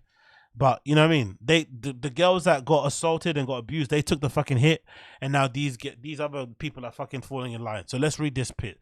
This is from a person called Ola Ojewumi. Is relating her experience at a Lizzo concert in 2017. Let's see what this account is saying. Ola Ojewumi is saying this. Tragic. I defended Lizzo from racism, misogyny, and fat phobia in the past. I hesitated to discuss my personal experience with her and her team at a concert. I was trampled by a man in my wheelchair at her DC show in 2017. They saw it and brought him on stage with her anyway. What? What? So this woman, I guess, is disabled, judging by her profile picture. She got trampled in her wheelchair. Lizzo's team saw it and then what? Brought the man up instead of bringing her up. Is that what she's trying to say? Very strange accusation. Didn't expect to get trampled at the Lizzo concert in my wheelchair. Didn't expect to have her invite the fan who did it on stage to sing with her. Okay, this is a little bit much. This is a bit of a stretch. So she thinks Lizzo saw the guy trample on her and then invited her on stage because she was like, what? Like impressed? What? I was a few people over the front and was appalled when this happened. I'm sorry they ruined last night for you. Really fucked up. Is there another slide? No, another slide. I don't know. This is a little bit, again, this feels like a little bit of a stretch. Come on, lady. Really? I don't think Lizzo saw it, but again, doesn't make Lizzo look amazing. And then I guess that might be the last of it when it comes to Lizzo fucking things. And then of course, Lizzo then came out and made her own statement, which is fucking incredible, personally. It definitely doesn't say anything. It's just a whole lot of words. I fucking love statements like this where you get no accountability, zero. Lizzo said the following: these last few days have been gut-wrenching, difficult, and overwhelmingly disappointing. My work ethic, morals, and respectfulness has been questioned. My character has been criticized. Usually I choose not to respond to these false allegations, but these are unbelievable as they sound and too outrageous not to be addressed. These sensationalized stories are coming from former employees who have already publicly admitted that they were told that their behavior on tour was inappropriate and unprofessional. I love the lack of accountability and personal responsibility to this one. Love it. As an artist, I have always been very passionate about what I do. I take my music and my performances very seriously because at the end of the day, I only want to put on the best art to represent me and my fans. The passion comes from hard work and high standards. What are you talking about here? Sometimes I have to make... You can tell Lizzo was good at English, like did well at English lit, because this is one of those, you know when you're answering a question in an English exam and you don't know the answer, and you kind of just repeat the question as part of your answer. Like, oh, I don't know, name this, whatever. What does represent, what does so-and-so paragraph in this Shakespeare poem represent? And you're saying, this particular Shakespeare poem that was written in the particular, you know what I mean? You just start fucking repeating the fucking question in the answer so you can fucking just fluff out the fucking words so you can have a bit of text that looks like you said something substantial. That's basically what she's doing. This is all fucking filler. Anyway, she says, I take my music and my performances seriously because at the end of the day, I only want to put on the best art that represents me and my fans. With passion comes hard work. Sometimes I have to make hard decisions, but it's never my intention to make anyone feel uncomfortable or like they aren't valued as an important part of my team. I'm not here to be looked at as a victim. Yes, you are. I also know that I'm not a villain. Yes, you are. That people in the media portray me to be these last few days. I'm very open about my sexuality. I thought she's going to come out. People love doing that when they get cancelled. They just like to come out straight away. I'm gay. It's like, guy, we don't give a fuck. Can you at least address the allegations? No one cares if you're gay. Just at least address the allegations. People are saying you're a creep. People are saying you're an abuser. People are saying you did some awful shit. Can you address the allegations, please? At least you didn't do that. I'm very open about my sexuality, expressing myself, but I cannot accept or allow people to use that openness to make me out to be something I am not. There is nothing I take more seriously than the respect we deserve as women in the world. I don't know what that means, to be honest. I know what it feels like to be body shamed on a daily basis and would absolutely never criticize or terminate anyone because of their weight. Yes, you would, though. If anybody should body shame anybody, it's another fat person because you've already been fat. Think about it. No one skinny should really ever body shame anybody because you've never gone through the pain of being fat, of having to try to lose weight, of watching what you eat. Other fat people can body shame other fat people because you know what it takes to be fat, right? You know, some people are just fat because they're fat because of what they eat, fat because of thyroids, fat because of takeout, fat because of fizzy drinks, like fat because of alcohol. Only other fat people can really body shame other fat people. So she's the prime candidate for body shaming somebody, to be completely honest. it's the same way like models. Only other models can criticize other models about their weight. Another model can look at another model and say, "Oh my god, you look so fat today," even though the person's like tiny as fucking fuck, and most girls out there would die to have that body. Only other supermodels can look at another model and say, "Hey, you're a little bit chubby. You're a little bit fat around the arms. You're a bit fat around the neck." It goes for fat people too. There's nothing I take more seriously than the respect I deserve for women in the world. Blah, blah. And then the last slide, it says her apology. I am hurt, but I will not let the good work I've done in the world be overshadowed by this. I want to thank everybody who has reached out to support me and lift me up during this difficult time. I bet no one has, because this is fairly, you know, what you call it? It's fairly clear to see that she's clearly a horrible person behind the scenes. I very much doubt a lot of people reached out to her. I think that's just something people say to make themselves feel better. But I'm pretty sure her phone line is definitely not ringing as much as it was ringing in the past. But again, not shocked, to be honest. I'm not surprised. I have a feeling that people who are overly virtue signaling in public are usually the opposite or do far worse behind the scenes. It's just one of those things. I feel like when you're somebody that's overly preaching about one thing and trying to purport to be some sort of perfect person, and somebody that's trying to, you know, you're selfless and you do this and do that to help you, like there's something fishy there. I don't know. Maybe it's just me. Maybe I'm a little bit of a, you know, maybe I'm a little bit of a cynic in that way, but I just look at people who are overly virtue signaling and always kind of get my kind of spidey senses always kind of go, wee. There's something a little bit off there, you know? Maybe it's just me. I don't know if you know, chat guys agree. What do you guys say here? The first time Lizzo had greens is the word salad. Coiler's on a rampage. Richie Rich says, yes, when Beyonce took your name out of your song mid-tour, you know the industry's about to turn. Exactly, yeah. And if you watch the video, the Beyonce video, she's clearly saying the words of the people she mentioned in the song, and then she kind of closes her mouth when Lizzo's name is meant to be there and just continues. So clearly, you know, words got out.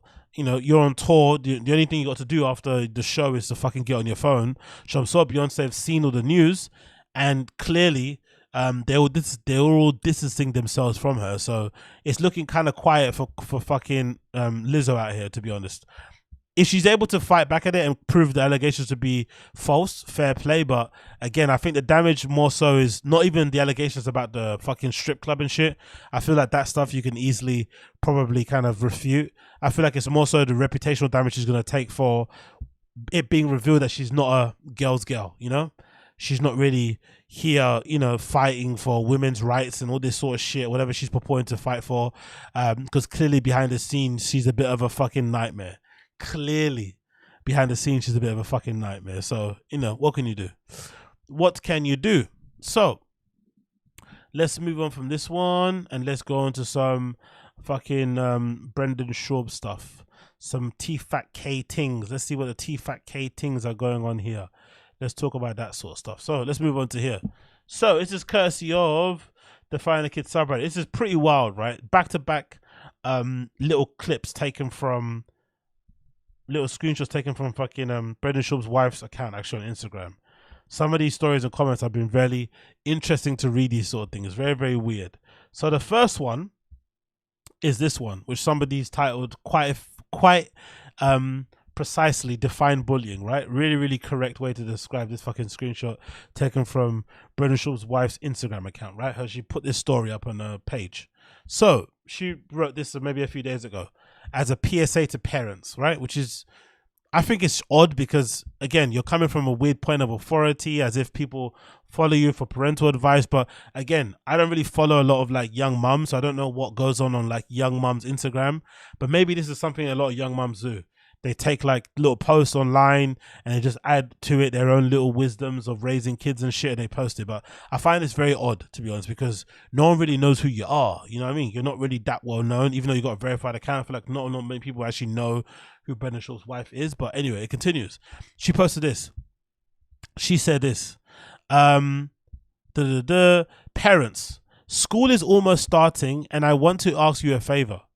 Sit down with your child for 5 minutes and explain that there is no reason to make fun of somebody for being tall, short, chubby, skinny, black, white, Hispanic, or autistic, etc.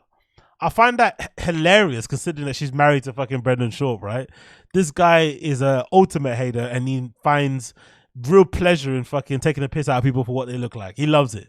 So the fact that she's saying this, to other parents to tell their kids when her own husband does far worse is fucking funny. There's nothing wrong with wearing the same shoes every day.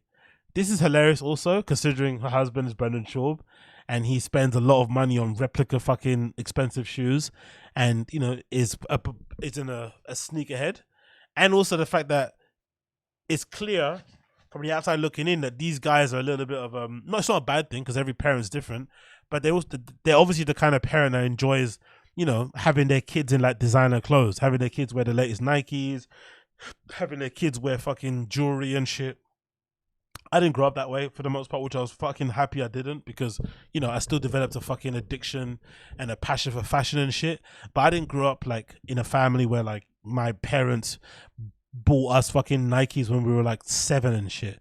Those are things that you got maybe when you were much older. Maybe when I was a teenager, I might have got my first Nikes from my parents and shit. But when I was a kid, you just got fucking, the equivalent of like Payless shoes or sneakers and shit because you're a child. It doesn't fucking matter what you wear. You're going to fucking destroy them in a fucking week anyway. So anyway, it continues here. It says, explain to them that teasing hurts and that the school is for learning, not to compete, lols. And you what's that? You and I are worth the same. Education starts at home, LOL. In other words, in a world where people suck, she says, I try and be the mum that explains all of this to my babies so that they can be a good human beings. Kind, respectful and loving, especially in a world that's full of bullies and people who only look to see what they can get from others. This is clearly the perfect representation and example and way to describe Brendan Schaub to a T. This is clearly it, to be fair. A person who bullies people, fucking Bobby Lee, and the people who only look to see what they can get from others, everybody else around him, in my personal opinion. That's just me. Maybe I'm on the wrong there, but I just think that. But the other post from Brendan Schaub's wife is fucking wild, right? This is one of the weirdest posts I've seen in my entire life, right? So somebody from Find a Kid subreddit, big up you for fucking posting this. Dicey logo there, right? They said the following question. And I think to be fair to the Brendan Schaub's wife, I get why she replied this way because I'm not a fan of this. I've said to people before, I don't find it funny or cool when you go to these guys and girls' Instagram accounts and you start trolling them in the comments. I don't think that's cool. Leave them alone. I mean, like, we can laugh at what they say online, point and laugh on fucking streams like this and shit, and do it from that sort of distance. But I feel like going on their fucking comments and DMing them or replying to their posts and shit and leaving them hurtful comments is not cool. I don't think it's cool. Personally, I don't like it. Okay, maybe what I'm doing here isn't far removed from it, but I just want there to be a little bit of like distance and respect put on people's places. But anyway, we have to digress. This person said the following: my question is, how can she continue having babies with this guy when he cheats on her left and right? And this is in response to this picture which she posted, right? Which is this one here. She posted this picture of herself, again, by herself, in the hospital, but we leave this by herself, getting an ultrasound because she's pregnant with their daughter now, I'm guessing, their third kid. And somebody decided to leave that comment on there, which I think is really, really, really uncalled for. It's not necessary to do that, but she did it anyway. And then Brendan Schaub's wife replied, right? And said the following. Kind of replied via somebody else. These poor people, can you imagine what they look like? So already, yeah, like she's saying not to treat people and not to be bullies and shit, but as soon as you get called out, the first thing you go to is fucking piss out people's image and calling them poor. They're probably living at home in their mummies with no job, looking like schlobs, which is funny because she's a stay-at-home mum, has no job either, but is able to drive a fucking Lambo truck and have expensive bags and jewelry and fancy clothes. So to take the piss out of people who are living in their mum's basement while you're a stay-at-home mum is kind of funny, kind of weird, kind of funny. Don't waste your time, girl. They're pathetic, sorry-ass people that actually make up the cancer of humanity. Wow, cancer of humanity is kind of rich coming from you, married from Brendan. But again, I kind of understand her rage because I feel like it's really uncalled for to go on this woman's her own platform and kind of bring all of that, you know, energy for Brendan onto her. She just happened to be married to him. It's not her fault. Do you know what I mean? Like, leave the girl alone. But I do find it interesting she didn't actually address the question, right? The question is the interesting one, right? Because it is a fair question to ask. Like, why are you like still okay with this dude when it's been proven that he's a fan of the addies and the baddies? Let's put more emphasis on the baddies part of it. Like, why is that the case? I've long said before that I personally think that Brendan Schaub and his wife have like a private, maybe don't say it agreement where Brendan's allowed to do what he wants on the road, because boys will be boys or whatever, and you know, as long as he doesn't bring anything messy back home, he doesn't embarrass the wife, kind of thing, and they kind of don't talk about it. I think that's my personal opinion. They got that kind of weird agreement where they don't really say too much, right? They kind of just pretend like it's not happening.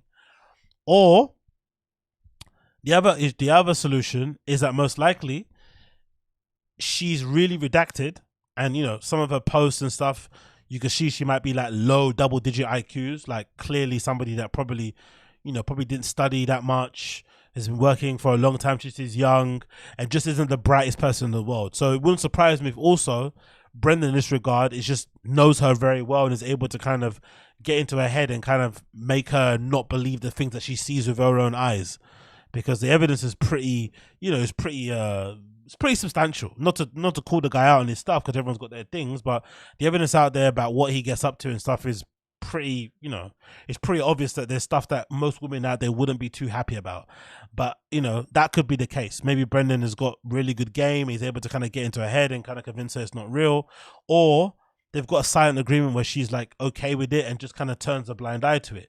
Either way, my personal opinion has always been that Brendan Schaub's wife isn't going anywhere. She is not going anywhere, in my personal opinion, because I feel like somebody like this who clearly enjoys this kind of lifestyle and enjoys the trappings of being Brendan Schaub's wife and having the ability to drive fancy cars and live in a nice part of LA and have a verified Instagram account and, you know, loads of followers and shit.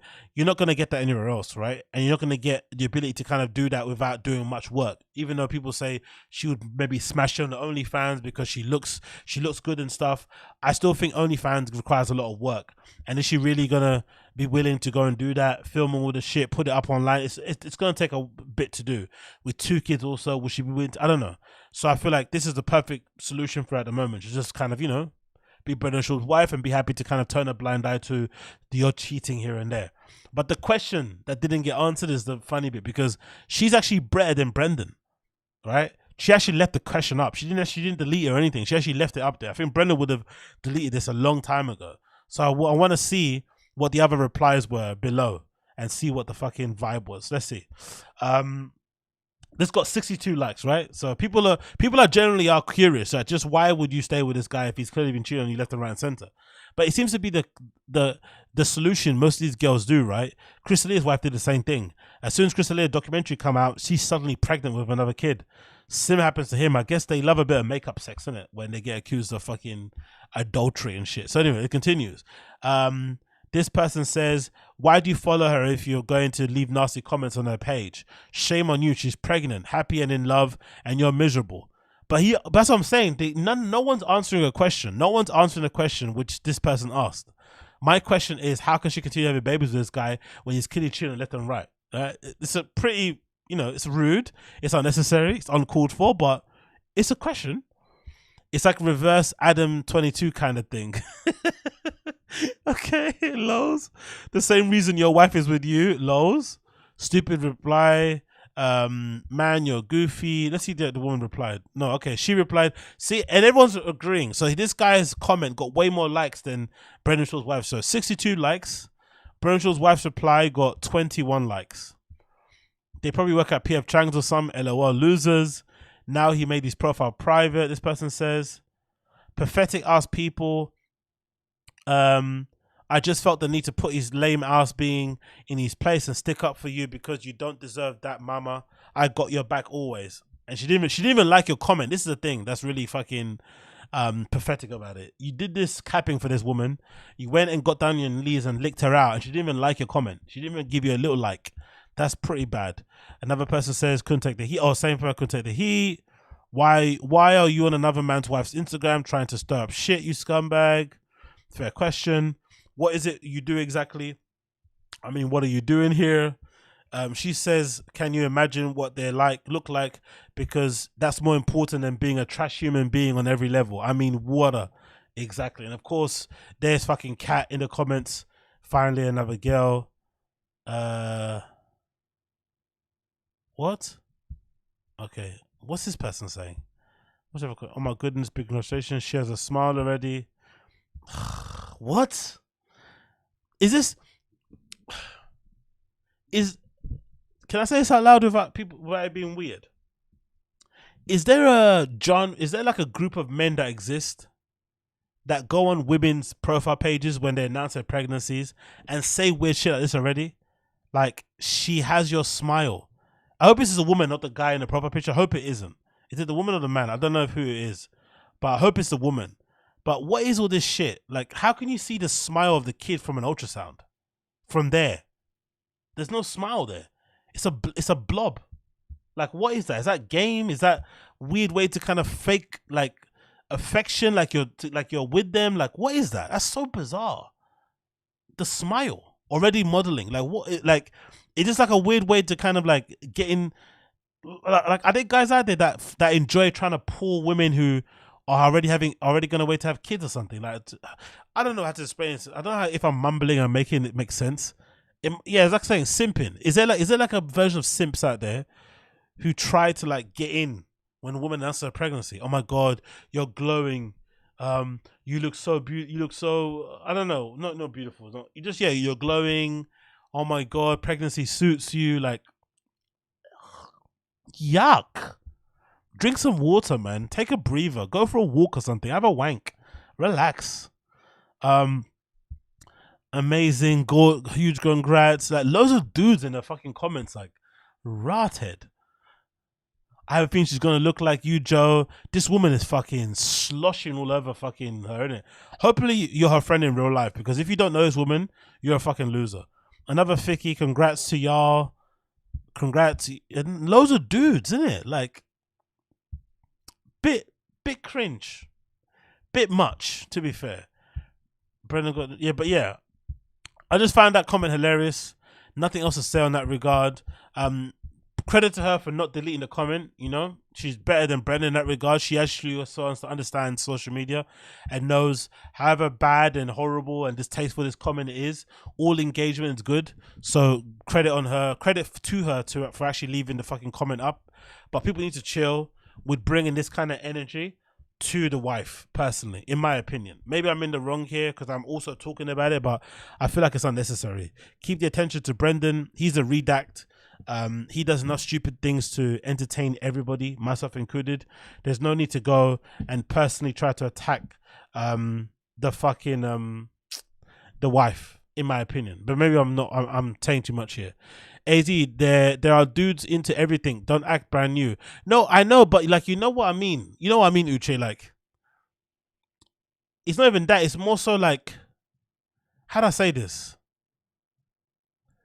I don't know. It just feels weird. Like, some woman you don't know is pregnant, and then you're trying to like worm your way in there. Like, kind of, it feels like, it's like, bro, like, when a woman's get pregnant, you know, usually, especially if they're still with a partner, she's basically off the market. That woman's gone forever. She's a mum now. You know, that guy's got, you know, kind of locked her down in that respect. He's kind of, quote unquote, trapped her. So why are you even interested? It's never going to happen in that regard. And also, you know, this woman's very materialistic anyway, and clearly a bit shallow. If you don't have any money to offer her, you're not going to get anywhere anyway. So, like, why are you even bothering throwing out these little fucking flirtations? It's so odd. Completely weird unless it's a family member. Exactly, Julio Garcia, thank you. Hardcore out here for a simp, exactly, says Logos. Put a banana in a jar. Coilers, what the fuck is wrong with this guy today? Exactly. Put a banana in it. Yo, you're going to hell, man. This guy's going to fucking, you're going to the pits of hell I'm gonna be in fucking heaven singing songs with fucking Chin, right? Crying, singing songs with Chin in heaven, right? Coilen's going to hell. You're going to hell. Me and Chin are gonna be singing in heaven. Fucking hell, put a banana in it. Oh, Brendan says his daughter's name is gonna be Lamborghini Joe Rogan. I have a theory. This is my theory. I have a theory the daughter's name might be Portia. That's my theory. I've got a theory he might name the kid Portia. I'm sorry. I'm doing loads of fucking hiccups right now. That's my theory at the moment. The kid might be called Portia. It's Brendan's favorite car. He's a car guy. I was gonna say Ferrari, but I think Porsche might work a bit more because I've heard of girls named Porsche. I think Porsche might be the one. That's my guess at the moment right now. It might be Porsche. Porsche Shaw. Oh fuck it, sorry. Loads of hiccups right now. But yeah, I've got a feeling that fucking Porsche is gonna be the. Oh shit, I'm fucking my hiccups. I'm really sorry if I got that into your fucking headphones. I apologize. Fucking hell, too much fucking coffee. Anyways, I might drink some water actually, innit? That's probably why I need to fucking recover. Drink some water and get back to fucking some level of normality because I am dying out here. I do apologize. Let's continue here. You're turning into Papa. Exactly, yeah. I'm turning and I promise you it's not because of the fucking alcohol. I've actually not drank anything at all today. I've been on water and fucking my cold brews all day, so whoops, there you go. Another fucking hiccup. Great. Anyway, let's continue. Let's talk about this one. This clip is courtesy of the Find the Kid subreddit. It says this Bappa v the Black Beast. Yeah. For some reason, Brendan has it in his mind that he's somehow gonna. Sorry. Oh my god. They're somehow gonna be a match for fucking Derrick Lewis. Because he feels like Derrick Lewis doesn't have any good wrestling, he's not good grappling, doesn't have good takedown defense, and Brendan thinks a double leg is gonna be able to fuck up one of the most dangerous people in the UFC at the moment, which obviously fucking incredibly dumb. Oh my god, I can't talk right now. I need some water, maybe, innit? Fucking hell, I'm dying out here. Okay. An English hiccup sounds different. Fuck you, Gerald Mellerick. Okay, hold my breath. Okay, yeah, hold my breath, yeah? Oh, God, I need to hold it a little bit. Okay, cool. I'm dying here. I'm actually dying. I'm literally falling apart right here, and all of you are laughing, and you're fucking, taking the piss out of me. Yo, big up, Good Robot. Appreciate you, brother. Always stoked again to catch you live. What's up, Playboy? Big up, Robot. Big up, good Robot. Appreciate you for the $20 super chat, brother. Very, very appreciated. Nothing much, brother. As you can see, I'm hiccuping all over the place. I've got people in the chat racially and fucking, discriminating against me from my race, from where I'm from, and basically saying that my hiccups sound worse than other people's hiccups because of this fine country I'm from. So I'm currently suffering from from being abused, essentially, for being fucking ridiculed. And I don't know, if I wasn't a stronger man than I am right now, I'd be crying, but I'm trying to hold it in. I'm trying to fucking hold it in. That's all I'm trying to do right now. I'm trying to hold it all in. I don't want to get sad. I don't want to cry. I don't do anything else. I'm just holding it all in right now. I'm not trying to maintain course. That's what I'm doing right now, good Robot. So big up you. Okay, let me just see if I can hold this in one more time. I want to hold this in because this is fucking making me about to die, and I don't want to die on stream. Okay, I don't want to die on stream. That's what I want to do. Okay, cool. Let's do this. Big up Crash on the hobby. Here comes up. I just see your super chat. Oh, it's fucking hilarious. Big up Crash. The Mexican put a hex on you, mate. Great stream as always, and exactly. Big up you, Crash. I appreciate it. Thank you for the super chat, my friend. Yeah, definitely. The Mexican definitely put a hex on me. I tried to be as what's your thing called? I tried to be as fair as I could. It didn't help. She still fucking put some juju on me, some Mexican juju. What is Mexican juju? Is that a fucking is that a voodoo doll with salsa on it?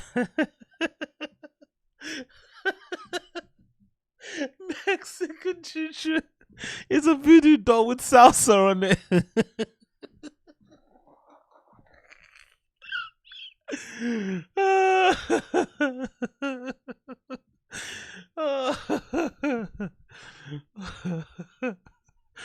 Oh, fucking hell. Anyway, let's continue. Anyway. Yeah, exactly. You're gonna wake up with the middle of the night with a hot Cheeto in my bum. Exactly. Sorry, Uche, exactly. Imagine. Oh God. Let's continue. So Brendan has it in his head that he can beat Derrick Lewis up in a fight. He's been pushing this narrative, I think, ever since Jorge Masvidal appeared on The Fighter and the Kid, and he was basically saying, hey, he could line up a fight with Brendan and Derrick Lewis potentially in this league he's got, which is a bare knuckle MMA fighting league thing, which sounds fucking crazy. If bare knuckle boxing produces already these bloody results, can you imagine what fucking MMA bare knuckle would look like? Like that, people must be leaving there with literal eyes hanging out from their head. Somehow Brendan seems like he's entertaining the idea. I don't think he would do it, to be fair, but the fact that he's entertaining it probably puts a lot more weight to the theory that maybe he is struggling for money, and that whole cast media shit is real, and maybe the dwindling views of T-Fat-K are putting Brendan in a position where something he would never consider in a million years, he's now kind of entertaining in a ha-ha he-he type of way. Bryan, like a fucking idiot, decides to bring it up to Joe Rogan, and he's now ruined the possibility of this match happening because Rogan, being the sensible and clear-minded, rational person that he is, and obviously being the person responsible for getting Brendan to quit the first time, immediately poured cold water over it. And essentially now you'd think, because Rogan has said what he said about Brendan before with his fighting, most likely it's not going to happen. But I would have liked it to see it happen. I would have liked to have seen Brendan go into the fight with Derrick Lewis thinking, because Derrick Lewis hasn't got good grappling, that somehow he can, take him down, and nothing that Double Leg couldn't sort out. But then he has to get close to Derrick Lewis, and Derrick Lewis clearly has the power to put anybody's lights out, and we've seen Brendan get knocked out several times. So the fact that he thinks he can hang with a current UFC heavyweight who's at the top of his game, and considering how much time he's taken off of it, is fucking insane. But it looks like Rogan has completely poured cold water over it. I'm really pissed off about it, to be fair. Yeah. By the way, I don't know if you've heard the rumor, but Masvidal looked at Brendan yesterday on Fighter and Kid and said, "Hey man, you could always step in the old cage again." Oh, fuck's sake! Oh boy! And but the numbers, there's some numbers thrown around there, and I was like, oh, you know what? I'm going to restart this again because it's fucking freezing and pausing too much. Let me restart this browser again. One moment, please. This is fucking annoying. See, suddenly the hiccups have stopped. I fucking feel much better now. I'm super happy because that was a bit embarrassing. I kind of sounded like a weirdo. I really want fucking Brendan to fight Derrick Lewis, honestly, because he's so delusional that he can literally think like Brendan's not even one of those he's not even one of those former UFC pros that goes to the gym still and still rolls and still hits pads and shit. He doesn't do anything because clearly you can see that's something I actually believe in Brendan. I actually do believe he was traumatized by his time in the UFC. I don't think he ever wanted to be a UFC fighter. He just kind of fell into it because he couldn't become a professional football player. That was always his main game.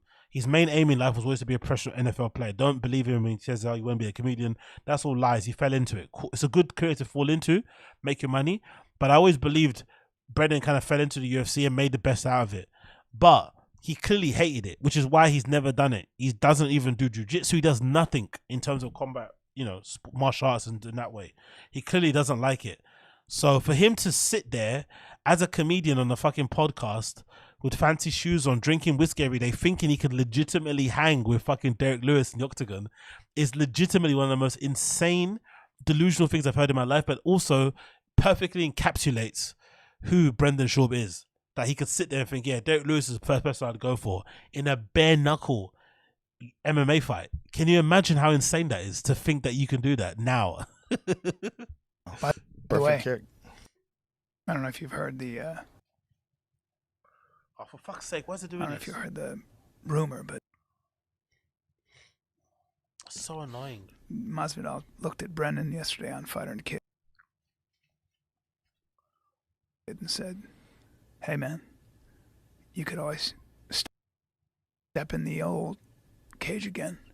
Oh boy. And okay, you know, but the numbers, there's some numbers thrown around there, and I was like, I heard those numbers, and I kind of went, "Hey, he's in." And Brendan was like, "Hey, what the fuck are you talking about?" I go, "Shut the fuck up, dude." And I was like, "Maybe I'll do it." Oh, for fuck's sake. Okay. Fucking hell. You know what the video's about anyway. You get the gist of it. I'll go back to it another time. I can't fucking care. No, not 300 pages, by the way. I don't got that many tabs. How many tabs do I have open right now? I have... How many tabs open? Let me see. It's not that bad. You guys are making it more out than it is. It's not that bad. Should I count? Okay, I'm scrolling and I'm scrolling. Okay, I'm not going to count. I'm not going to count. I'm not going to tell you. I'm not going to tell you. It is what it is. I'm not going to tell you. Whatever. That's fucking annoying, man. Oh. Anyway, whatever. What can you do? It is what it is. It is what it is. You get me. You get me. Anyway, save and quit that one. Let's move on. Maybe let's try and maybe get rid of this, this, and this that we've done. Let's take away this one. Bear with me a second. And then we've done that, right? And let's take away maybe some YouTube. Let's take away that YouTube. We've done it. And then that's it, right? Yeah, we've done that. And then that's it. Yeah, let's leave that like that. Whatever. That Black Beast one didn't work out for some reason. I don't know why. It just is what it is. Let's move on and let's go to this one, which is what's his name? Bryan Callen's face. Have you ever seen Bryan Callen smile like this at any other person in your entire life? I don't think so. I don't think I've ever seen Bryan have this big fucking smile on his face ever. And the only reason he's got the smile on his face is because he was lucky enough to go to Austin, do some comedy shows, and appear on none other than the Joe Rogan Experience. And considering everything Bryan's been through, from being accused of rape and being a bit of a fucking, you know, a bit of a menace in the old changing rooms, Rogan put him on an extended bit of time out. He refused to mention Bryan Callen's name for like a year plus, which is really odd because for a period in time, Rogan's kind of gone off it as well, which is kind of smart in his regard. But Rogan did, if I'm not mistaken, he was very smart in that he made sure to like stop mentioning cancel culture as much as he did in the past. Because if you remember, Rogan was a really staunch anti-cancel culture type of guy. But then out of nowhere, he just suddenly stopped speaking about it. And I feel like the reason why he did that was because of what Bryan Callen was going through. He didn't want to seem like a hypocrite, so he kind of just stopped talking about it. And he stopped mentioning Bryan Callen's name for like, I feel like a year plus. Then when the kind of heat died on Bryan Callen and the accuser stopped basically going on press runs, you know, recounting her story, and the husband stopped calling comedy clubs and trying to get him cancelled, and he basically moved on, pretending it didn't happen and offered no evidence or no ulterior narrative as to what actually may have occurred. Everyone kind of forgot about it. That's what happens, unfortunately, with these cancel culture things. He then popped up suddenly and everything came back to normal, right? So now this motherfucker is out here normally like nothing has happened, and now he's allowed back on Rogan like everything's okay. And this is what I mean about these guys' friendships must be really odd, because if I'm Bryan Callen, I'd be a little bit annoyed. If I honestly don't, again, I think most likely the allegations are somewhat true.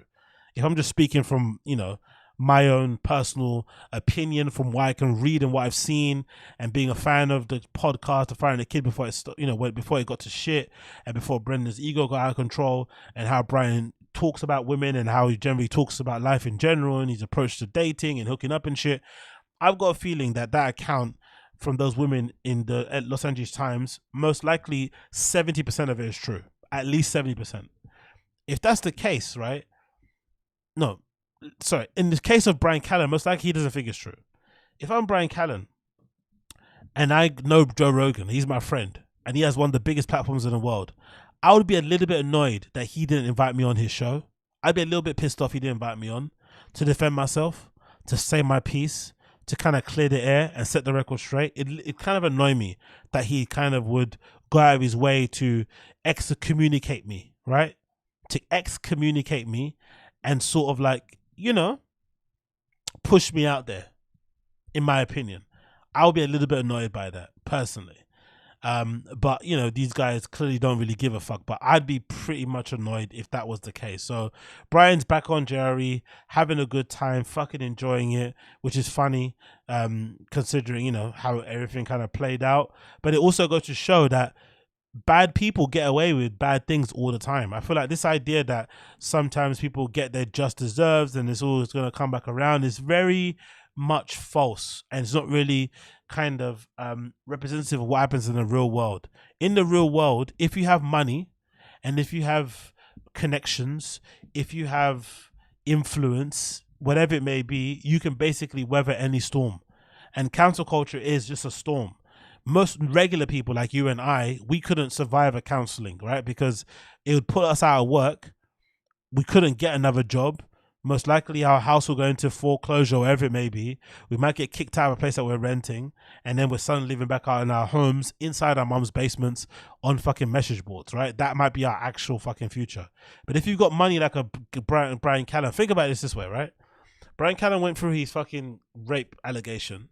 And if I'm not mistaken, the same time he was going through his rape allegation, he was also getting divorced from his first wife, the wife that he's got those 2 kids with. One of the settlements of that divorce was he had to pay alimony, right? And I think, what do you think called child whatever services, and pay whatever you have to pay with your kids. If I'm not mistaken, when I read that article on TMZ, it was somewhere in the region of like 10,000 to 20,000 a month he had to pay in alimony and in to look after the kids, money for the fucking ex-wife. So imagine you're getting cancelled, right? So you've been basically cancelled from Hollywood. You don't have your episode called, your series called Schooled anymore, or an offshoot of the Goldbergs. You're not appearing in any Joker movies in the cameo in the background anymore. Your Hollywood career is done. You have to basically do stuff with fucking Ben Shapiro now, right? You ain't got any ability to make any mainstream stuff anymore. You go through a divorce. You have to pay alimony. You're not on a podcast anymore because you can't get in a Firing the Kid because the sponsors don't want you on there. So how did Bryan Callen survive? Basically looking after his ex-wife and his 2 kids and this new wife he's got and his baby.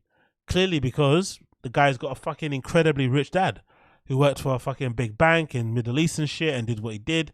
But that's the proof that cancel culture really only, you're only able to survive that shit if you're maybe, I don't know, really rich basically, and got the ability to kind of weather the storm and basically sit on the sidelines for a while. That's the only way you can kind of survive, because how else can you figure out a guy that doesn't, is not selling out theaters, does mostly club gigs and shit, wasn't on the Firing the Kid for a while because, Brendan put him on a timeout, even though he was getting money from it still. He wasn't allowed to come on the show sometimes or for a long period of time. Rogan wouldn't have him on. He wasn't on Crowder back then, so he was making alimony payments, looking after the new wife who, from all accounts, doesn't work from what we've seen so far as well. It's a stay-at-home mum. Like, it only needs money. You only have to have money to survive that. So if you've got money, effectively, which is kind of gross, you can get away with murder. That's the only sad bit about it. You can get away with absolute murder if you have money. You can fucking weather any storm and essentially always kind of come out of it with this big smile on your face on the JRE, having an absolute whale of a time. and not answering or addressing or clearing up any allegations because you don't need to, because you're better than that, and because it's no one's business, you know? So big up Bryan Callen in that respect. Big up him in that respect.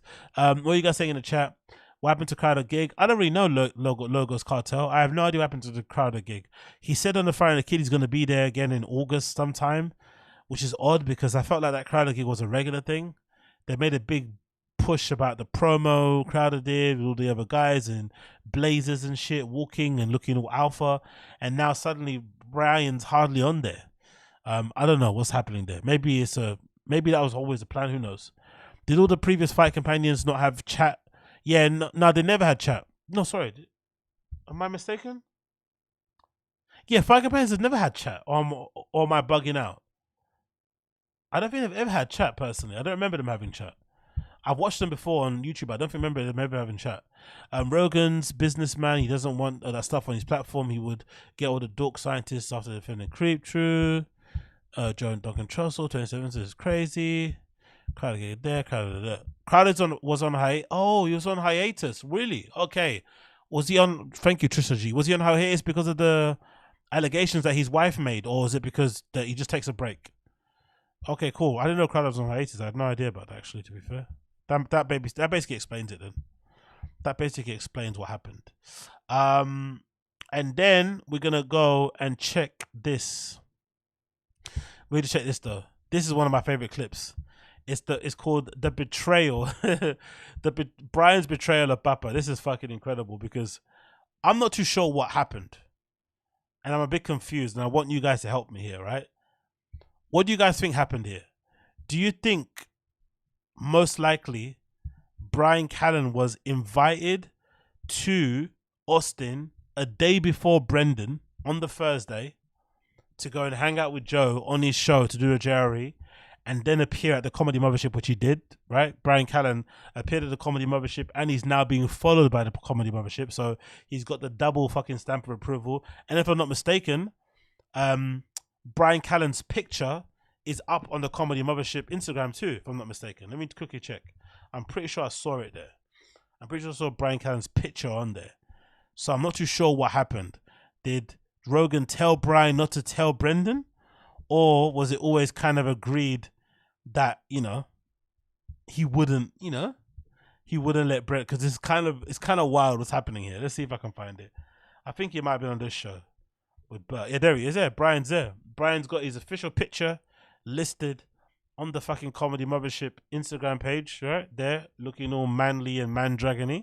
And if you go on the following list, because clearly I think the fucking process of getting followed on the Comedy Mothership, see, he's already followed there. You can already see him. I don't have to search his name.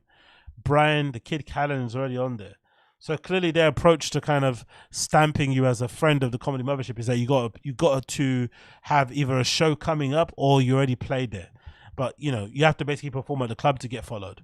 So it's clearly, you know, this is basically Joe Rogan's version of the 1,000, right? He said there's only 1,000 true comedians who happen to all be American, right? There's no international comics there for the most part, but 1,000 of the best comedians happen to all live in America. And if you're part of the 1,000, you're gonna be here as well. So this might end up hitting 1,000 also. That's basically my point. But I'm curious to know what you guys think. Do you guys think Rogan told Bryan not to tell Brendan that he was going to come to Rogan's show club? Or do you think it was something that just happened spur of the moment? What do you guys think happened?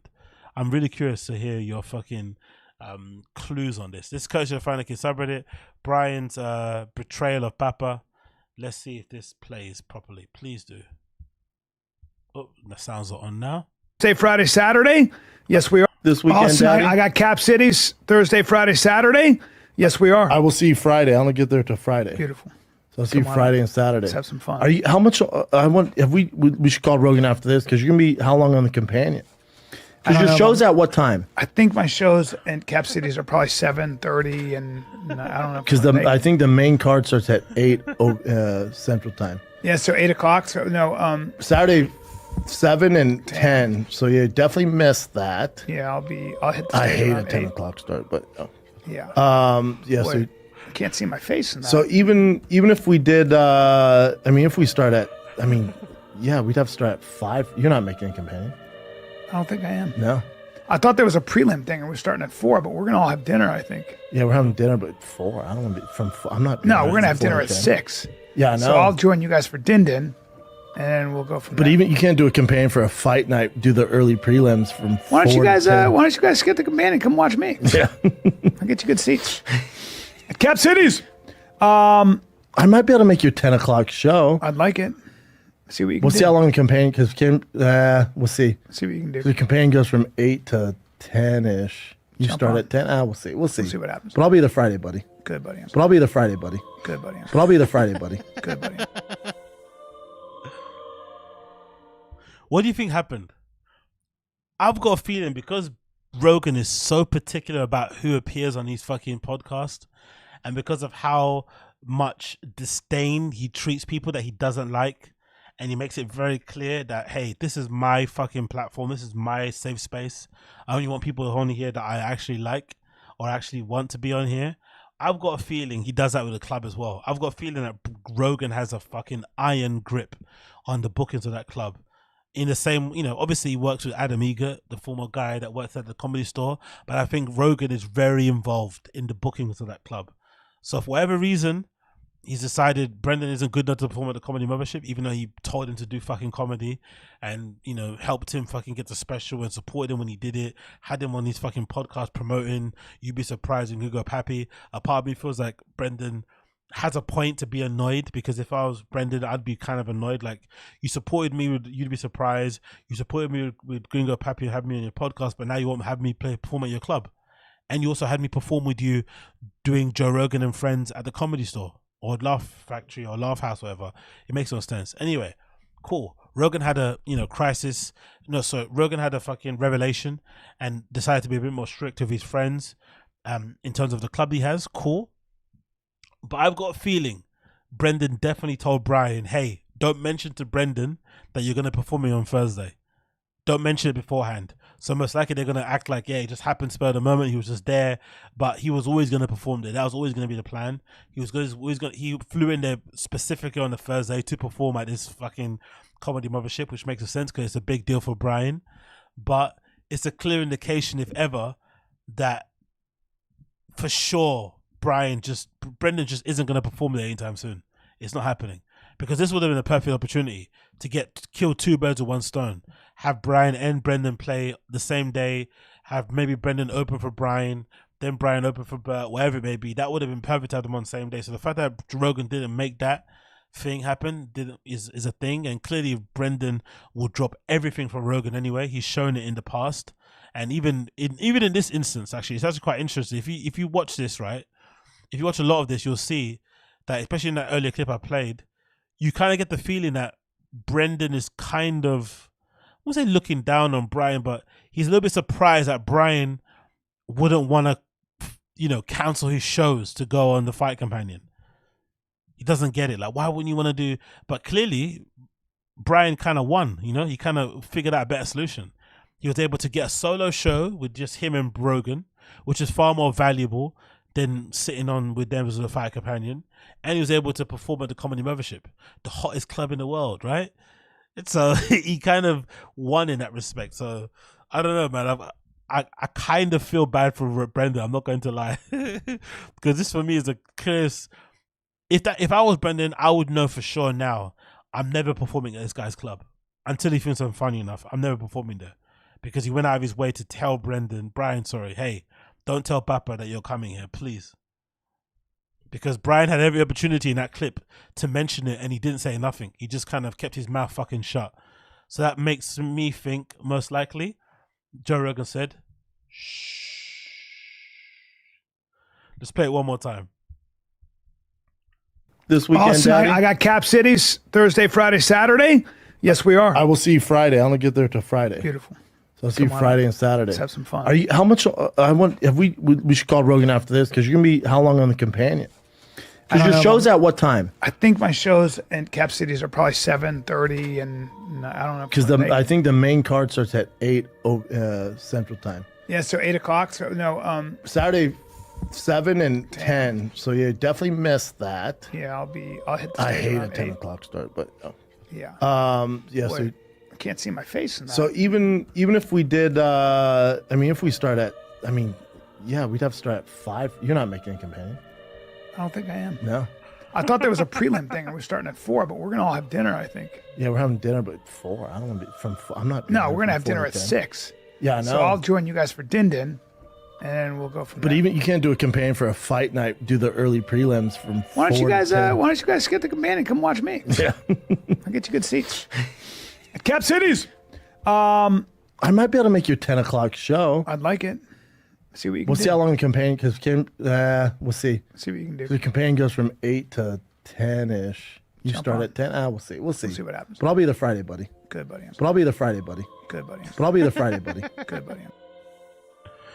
Oh, I love how he never mentioned it. I love how he never ever mentioned. He had every opportunity to mention that he was gonna be on fucking Rogan, that he was gonna be doing the fucking comedy Mothership. He didn't mention it one bit. He just cool, man. Cool, yeah, I'll be there. I guess, I'll be there sometime soon. I guess. Hoping so. I fucking love it. Oh, absolutely hilarious, man. Absolutely hilarious. But like I said, maybe I'm in the minority here. I honestly do think if I'm Brendan, I'm a little bit annoyed, I'm a little bit annoyed that my friends didn't invite me, to be fair. I'm a little bit pissed off, personally. I'd be a little bit jacked off. I'm not going to lie. A little bit jacked off. But hey, what can you do? What can you do? What are you guys saying in the chat? Rogan's a terrible hack comedian, says Flora. He's crazy. He's deemed himself the comedy gatekeeper and just jumps stools and yells. Yeah, it kind of is what it is, to be fair. I don't really mind Rogan, to be fair, as a comedian or as a guy.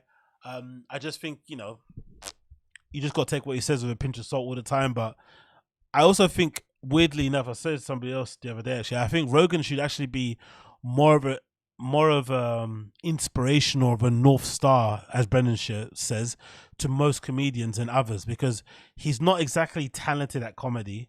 He's not exactly funny, but he's sort of like willed himself into being funny by pure hard work and hustle, right? He basically got himself to the point where he's going on tour with fucking Dave Chappelle and shit, but he's not that funny. So I think a lot of comedians should look at Rogan's approach to comedy and basically copy that, as opposed to looking at Chris Rock's and Louis C.K.'s, who were clearly people who were born with just the funny gene, right? They just had it from the jump.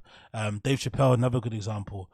Those guys you probably, or even David Tells and that, you shouldn't look at those guys as, I don't think, inspiration, because they just freaks.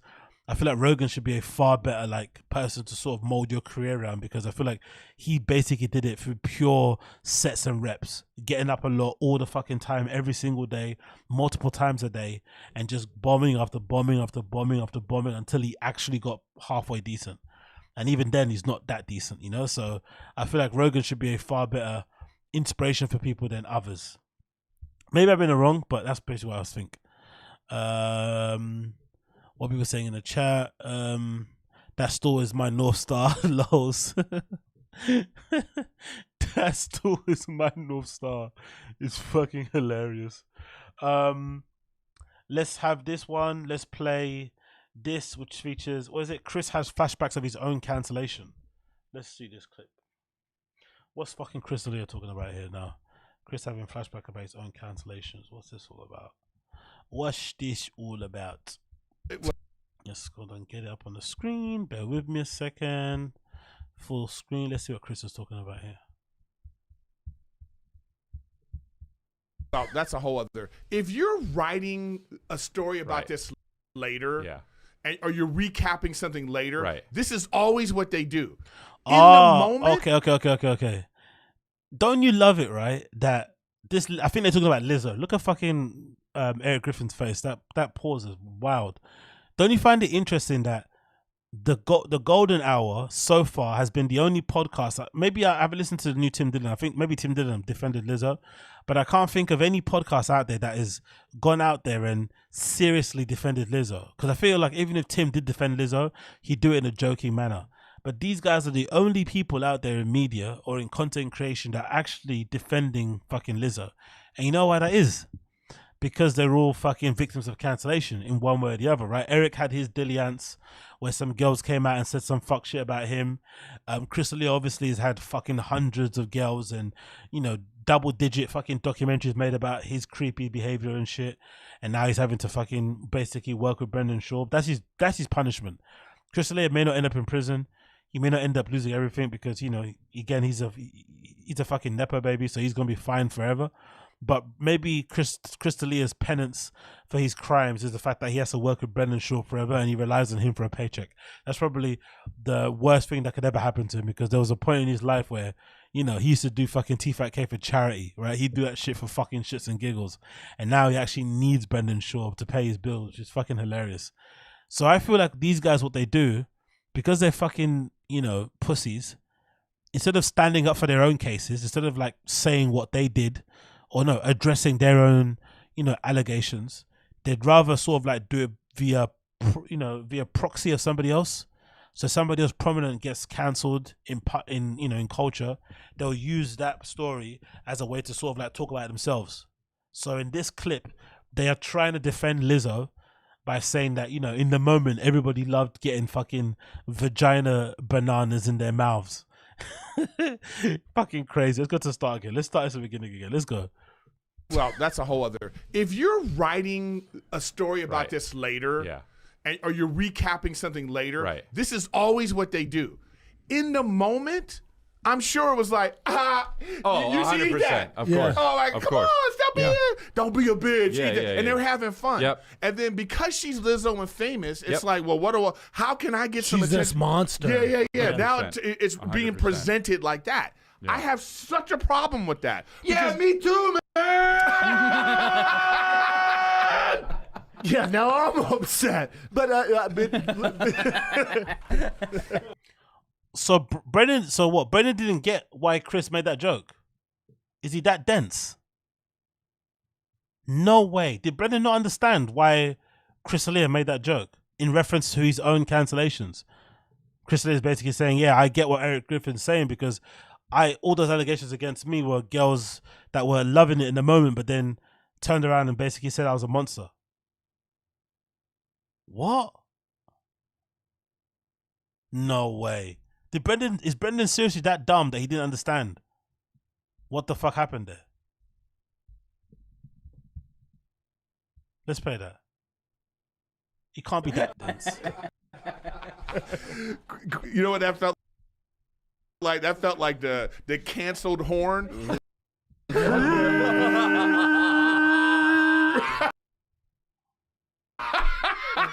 fucking horse shit, dude. Yeah. Well, that's a. Is Brendan just wary to not get involved and not going down that road because he doesn't? That's the thing. He flirts with getting cancelled. He wants to be next to that because it's going to bring attention to him, but he actually doesn't want to get involved. You know, you love it. You fucking love it. You fucking love it. But yeah, this is fucking hilarious. Clearly, these fucking duns will be the ones to try and defend Lizzo and try and make it seem like they were all loving it in the moment. Even if you love something in the moment, you're allowed to change your mind later on down the line and say, hey, that was probably fucked up, after you think about it, you know, or maybe you explain to somebody else, especially other stories growing up when you're young. Have you ever done that before, where you explained the story about your upbringing to somebody at work and it looks at you like, hey, that wasn't cool, you know, that wasn't something that you should be okay with, and then you think to yourself, hold on, actually it's true, that wasn't actually okay, right? Like, these guys are acting like you can't you know, look back on things and think, hey, that was quite fucked up later on down the line. You have to only say it in the moment. If it's not fucked up in the moment, it doesn't count. These guys, that is pure creepo. That is creepo diddle's fucking tendencies to be like that, to be like outraged when somebody decides to fucking, you know, change their mind on a fucking interaction they had with you, or maybe see it through a different lens, or maybe not be down with it after the fact. Like, that is creepo diddle energy number uno. And it's no surprise it's coming again, the people that scream about it's the loudest. In the same way Lizzo was the fact acceptance queen. The people who scream about the shit the loudest, for me, are always the biggest culprits. And this is a good example of it. this fucking guy is out here screaming and shouting about this shit. And obviously he's got a lot of allegations against his jacket. Then you've got Chris D'Elia, who's got literally hundreds of allegations against him and double-digit fucking documentaries. It's no surprise that they're barking about this the most, you know? It's fucking no surprise. But yeah, big up Brendan looking confused. He literally looked confused when fucking Chris said his little joke thing. Being 100%. presented like that. Yeah. I have such a problem with that. Yeah, me too, man. Yeah, no. He generally looks confused. He generally doesn't know what's going on. He generally doesn't know what's going on. It's absolutely bizarre, to be fair. But yeah, Brendan's comprehension skills are legendarily bad, isn't it? Like, he actually doesn't know what's happening. He's like looking at him like he's got that fucking he's got the face of fucking Joe Rogan's Labrador. Just happy to be alive, you know? What's it called? Franklin, Jocelyn, not Jocelyn. Is it called Johnson? What's Joe Rogan's fucking Labrador called? He's Golden Retriever. Is it Golden Retriever? Labrador? Whatever that thing is. Brendan's got that face. Like, just happy to be here with my friends. I fucking love it. I fucking love it. Let's see here. Body, ba, ba. Oh, I said, sorry, of course, it's no, Marshall.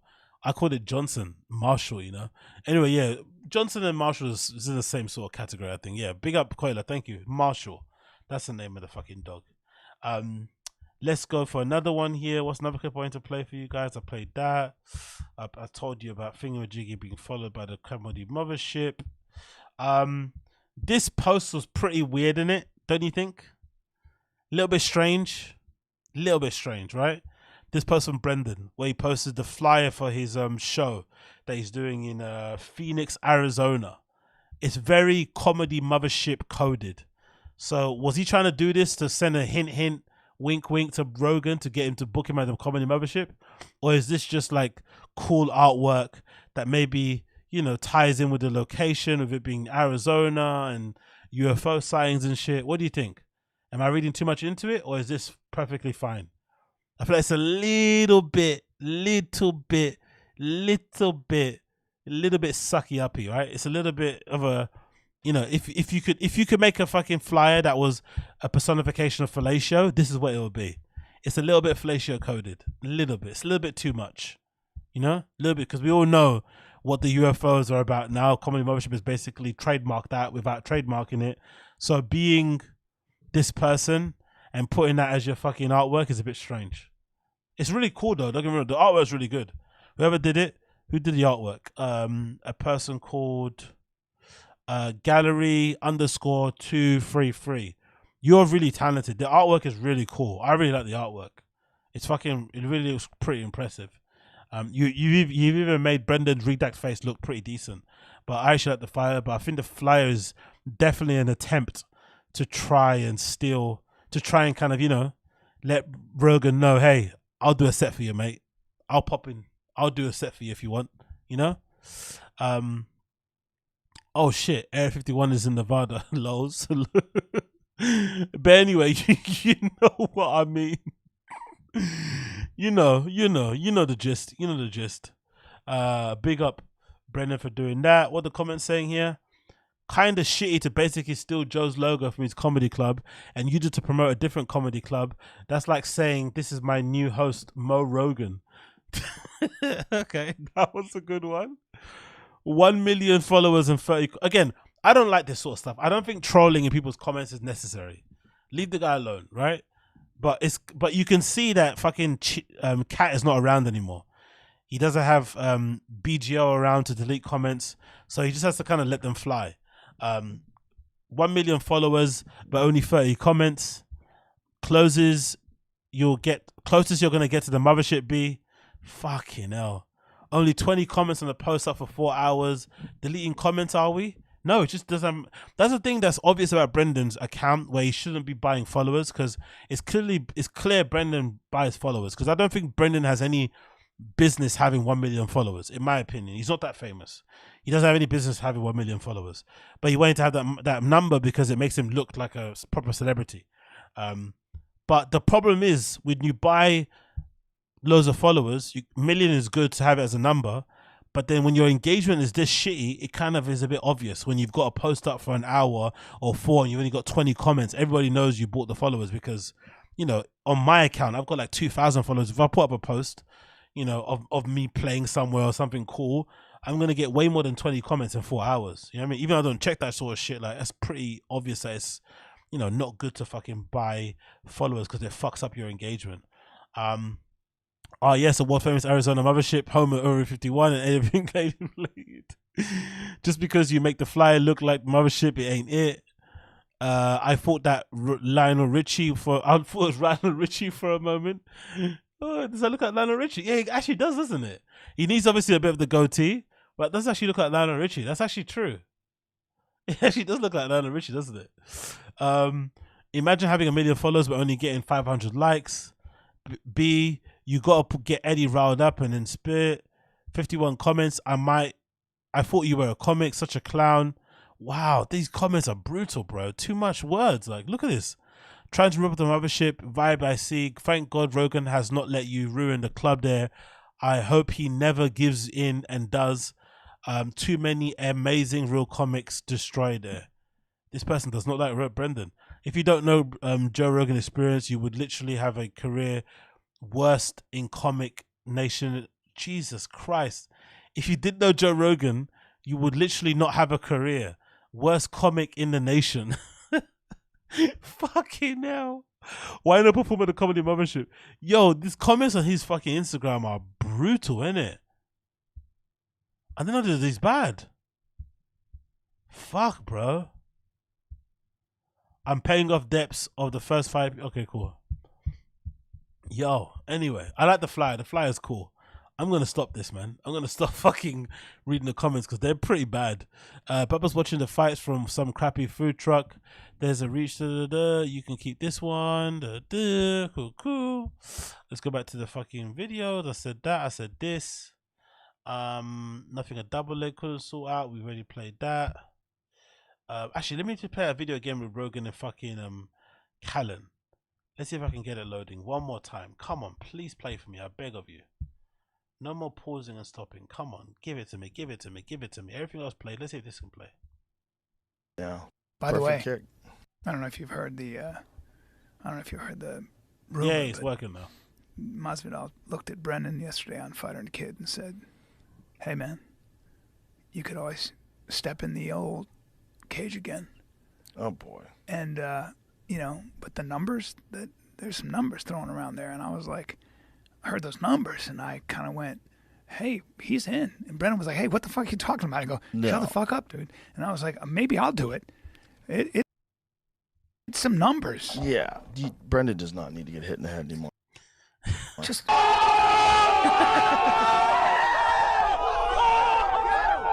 But hey, wrestle him. I thought you were his friend. Wrestle him. But if you can. He was throwing Derrick Lewis out there with no gloves. Good Lord. But wait, hold on. Just hear me out. Do you want to die? Sir, hear me out. What? I'm just talking about just shoot a blast double. Shut the Take fuck him to up. the ground. And then we got that. Shut the fuck up. Shut the fuck up. I'm so upset Rogan's being sensible. I'm so upset he's being sensible. It really pisses me off that Rogan's sensible and being the voice of reason, because I would have loved to have seen Brendan attempt to try and take down Derrick Lewis in a bare knuckle fight. Do you just see what Derrick Lewis did to that last guy in 4 seconds with a fucking flying knee? Like, do you just see what this guy did to the last guy that tried to fucking, you know, rush in and with a double leg? Like, honestly, like, I would fucking love it if Brendan actually tried. Because that's what I'm saying before. Brendan isn't one of these UFC fighters that actually enjoys fighting. He never enjoyed it. That's something I actually think he was actually telling the truth about. He never liked to fight. He just did it because it was something, you know, to make money. At the time, he was athletic. He could get pretty far pretty quickly at the time because, you know, there wasn't many good heavyweights around. Blah, blah, blah, blah.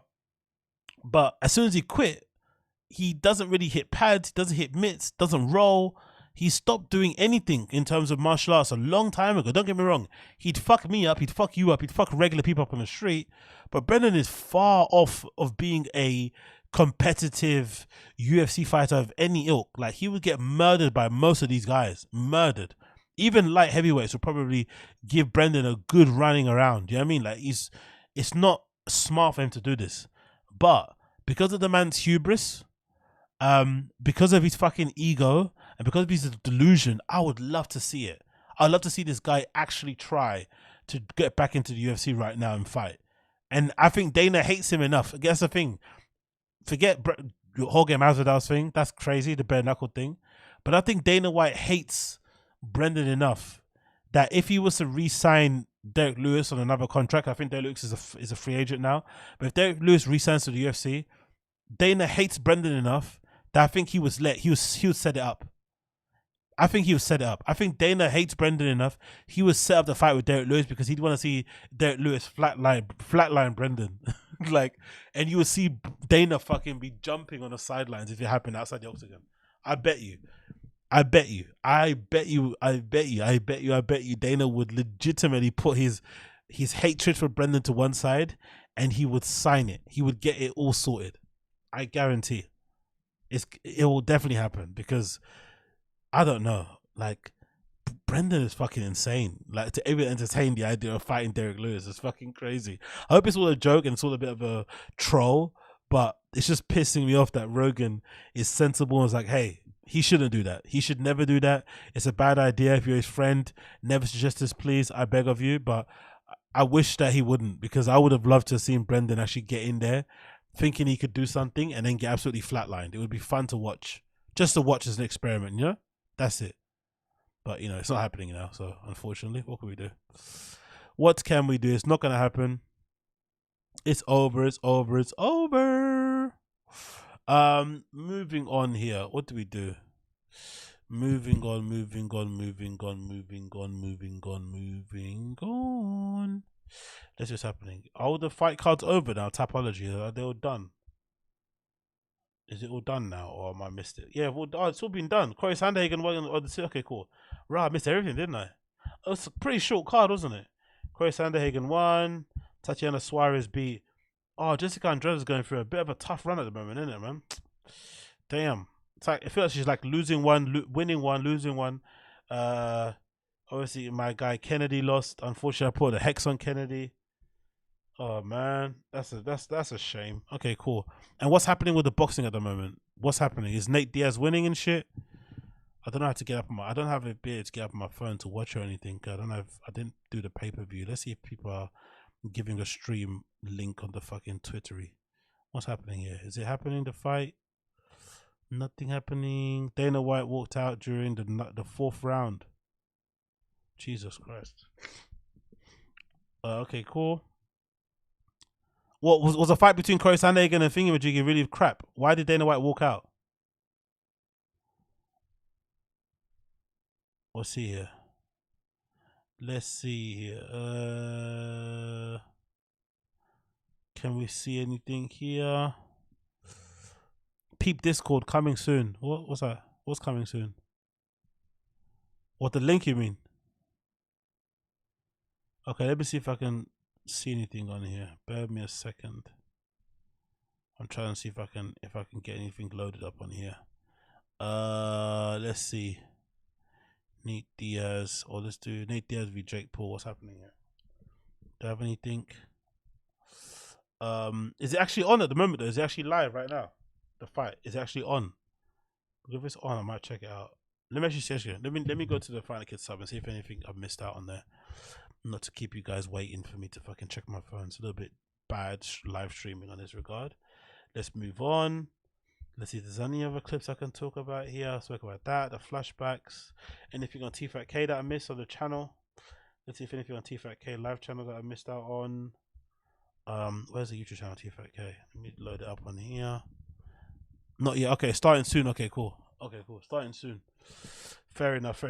Thank you to Yo Ho Joe. Appreciate you. Thank you so much. Let's continue here. Is anything on the Fighting the Kid sub that I missed out on, or the Fighting the Kid channel? Let's see if they got anything on there that I missed out on to check. I've watched, what clips have I watched already now? I've already spoken about. I've spoken a little bit about the. I've spoken about the joke. the roast I haven't spoken about. Okay, let's check this one. I've not seen this yet. Let's see this. Brandon Schaub gets roasted by Chris D'Elia and Eric Griffin for being what? For being ugly. Okay, cool. Let's post this. To be fair, Eric Griffin's in no business to call anybody ugly. Do you know what I mean? He's in no business to call anybody ugly, because if that guy wasn't a comedian, he'd definitely be an incel. Like, let's not lie about that one. So if I'm Brendan and Chris D'Elia's calling me ugly, sorry, Chris D'Elia's calling me ugly, okay, cool, take down the chin. But Eric Griffin calling me ugly, I wouldn't take it. I wouldn't accept it. I'd be pissed off, mate. Sorry. I'd be really annoyed if fucking I'd fucking, what was that? Thank you for link comedy enforcement. Who?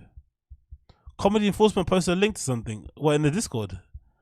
Big up comedy enforcement is in there. You guys better be nice to him, because I know some of you guys fucking hate comedy enforcement. If he's in the Discord, big up him. But hopefully he gets a good welcome in there, because people hate that guy. Comedians Chris D'Elia and Eric Griffin roast the hell out of Brendan Schaub. This took place on the Golden Hour podcast recently. And essentially the two comedians in Eric Griffin and the diddler Chris D'Elia call Brendan ugly, that he doesn't look good. Okay, let's get to the clip. Come on. Over at the Fighter and the Kids subreddit. Bobby Lee, roll the goddamn footage. Do it. Hanging with Tinder's Hey, shave your head, man. It looks good like that. Nah, look I shave it. Nah, you jealous of my long hair. Nah, bro. You jealous of getting more long than yours, huh? Nah, it's not. First of all, it's No, not. you're the only person whose head looks weird with hair. Yeah. What? Yeah, your head looks weird with hair. Because I agree with Chris. You look attractive right there. Yeah, and now you look fucking doggone ugly. Yeah. Yeah, he didn't find that funny. He's doing that Rogan laugh that he does, where he's trying to act like he's in on a joke, but he's not. And obviously, you know, trying to create content at the same time. But yeah, that was a pretty good burn from them, to be fair. That was a pretty good burn. I'm not too mad at that one. But again, I'd be really offended if fucking Eric Griffin called me ugly. I'm not gonna lie. I'd be actually offended, considering how he looks, the way his body is. Like, he looks like you know those have you ever had those fucking have you ever had those, what are they called? It's like a lasagna, but it's like potato slices. I've had them before, and you buy them in a packet. You know what I mean? It's like lasagna, but it's like potato slices, and they sell them in like a bag. And then you cut that up and you pour that into a casserole, and you kind of make that in an oven. He kind of looks like one of those bags that's got like, you know, fucking shit in it. You know what I mean? Like a bag of mashed potatoes. That's what Eric Griffin's kind of built like. So him calling me ugly, like, would actually hurt my feelings. That would hurt my feelings more than, you know, everybody laughing along with the joke. That's the one younger advice. Thank you.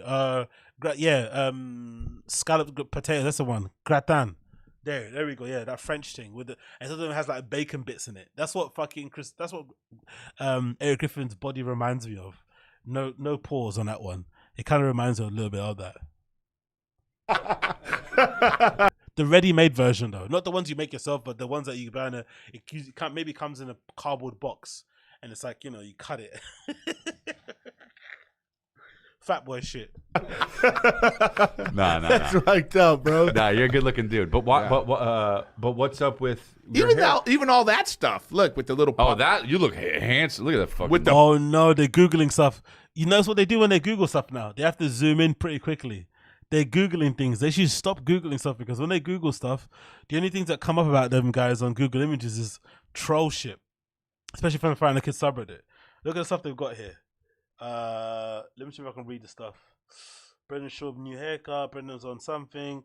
Him with the pink hair. But look, hopefully it's a clip. Apart. Check him out with the, you know, the 1984. Yeah, oh no, look at that. Look at the title.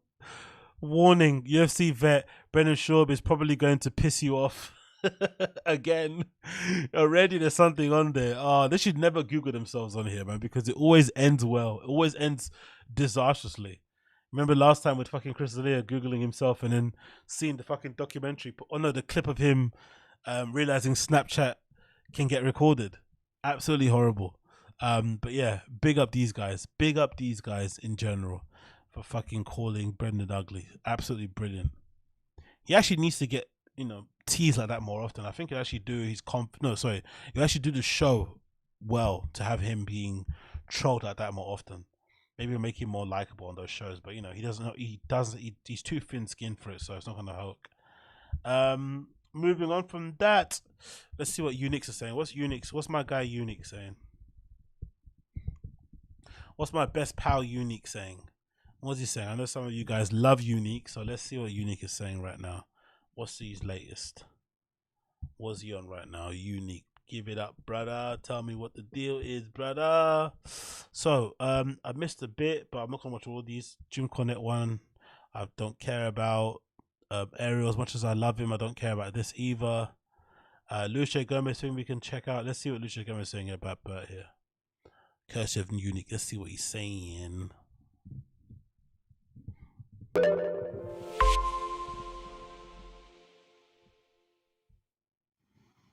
Bob Kelly has a new podcast.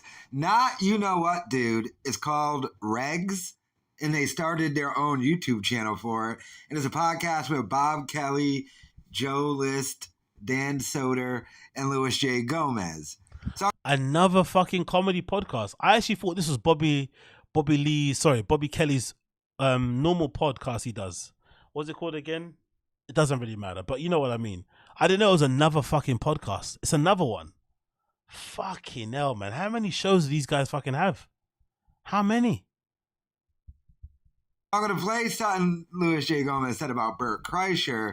I find it a little odd, though, that Dan Soder quits doing the bonfire with Big J, so they replace him with Bob Kelly, and now Dan Soder's doing a podcast with Bob Kelly. Kind of weird. But, yeah, let's go ahead and play this. And I don't think there's anything weird about that. They're still clearly friends. It's just, you know, you get tired of working with the same person all the time, isn't it? It's not a big deal. I don't think so. I don't know. Is there like a beef going on between them? I don't think there is.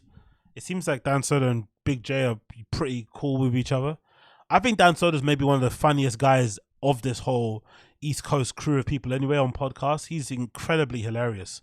And obviously him with Big J is always great, but it run its course, the show, innit? It's just, it's all right to quit the show if it's not funny anymore, you know? Joey Diaz being the best example of it recently. I don't think it's any problem really. Maybe I'm in the minority. I don't know. Maybe there's more law to it. I'm not really too clued up on, but I never really got the impression that they hated each other or anything. But anyway, let's play the video. See what Louis J. Gomez had to say. So far, this whole thing has been pretty good, though, the four of them, but let's check out this.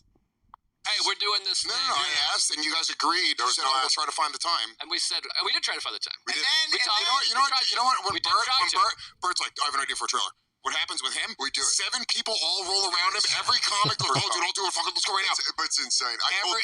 He has a few more followers. It doesn't matter. The reason he has those followers is because when I met Bert, he had no fucking followers. He was doing 100 people at Levity Live when I met Bert. Right? What year did you meet Bert? Oh, comedians are fucking weird, innit? I honestly don't think I'd remember stuff like that about somebody to that level of detail. No? That's a bit strange that he remembers that and used it as a retort. I knew Bert when he was performing in front of 10 people. It's like, are you saying that to like, what, to prove that you've known him longer, or to like reestablish that he's not that big of a deal to you because you knew him when he was nothing? Like, it's a bit strange, yeah. That energy is really odd. Why would you say that about somebody that you're friends with? Or maybe they're not friends. Maybe that's why. Who knows? But it's a strange thing to kind of say straight away, to have that, you know, as a first retort. But, and again, I don't blame them too much because Bert clearly is a bit intense, isn't it? Joe List has already had his interaction and his fucking dilliance with fucking Bert, which didn't go well, according to fucking everybody on the pods, right? I think Ari Shafir said this, right, on Two Bays One Cave, that Joe List and Bert had a bit of an argument during fucking Mark Norman's wedding or something, right? Bert was doing what Bert does, trying to be the leader and trying to force people to have fun. And obviously Joe List, number one, is sober, and number two is very introverted, right? So you can imagine how much Bert must have annoyed Joe. He doesn't drink. And also Joe, from what I've understood listening to Tuesday with Stories, he's actually a actual, you know, recovering fucking alcoholic in some respects, right? So he goes out of his way not to be around people that are drunk either. So he doesn't like to hang around bars. He does all the right stuff. So imagine hanging around with fucking Bert Kreischer at a wedding or something, or like what was it? I feel like a stag do or something, right? And you have to kind of put up with his fucking mania during, your friend's, special day, one of his special days. It must have been fucking a nightmare. So I don't blame them. Anyway, let's play this. So stop rambling. Like 13 years ago. Also, Bert tells a story. He's like, what up, Lewis? He goes, it was maybe 14 years ago. He goes, Bert's version of the story when he met me is I said, my name's Louis J. Gomez. I'm the Puerto Rican rattlesnake. I'm friends with Bobby Kelly, which is a hilarious thing to just like open with. Yeah. Didn't happen. Wasn't called the Puerto Rican rattlesnake. You weren't the Puerto Rican rattlesnake until you know what, dude. Yeah, and it was way after the fact. And you were, But it's an insight into Bert's mind. He just made up his own story about me. Interesting. And that's how it fucking... That's pretty funny though, isn't it, right? I never knew that was a thing because Bert does repeat that story a lot about meeting Louis J. Gomez the first time. And it's funny that Louis only is now saying it didn't happen now because he never really set the record straight. But it's also funny that Bert just does this. I honestly thought it was okay. I honestly really thought it was okay that Bert does this to his own stories. As weird as it sounds.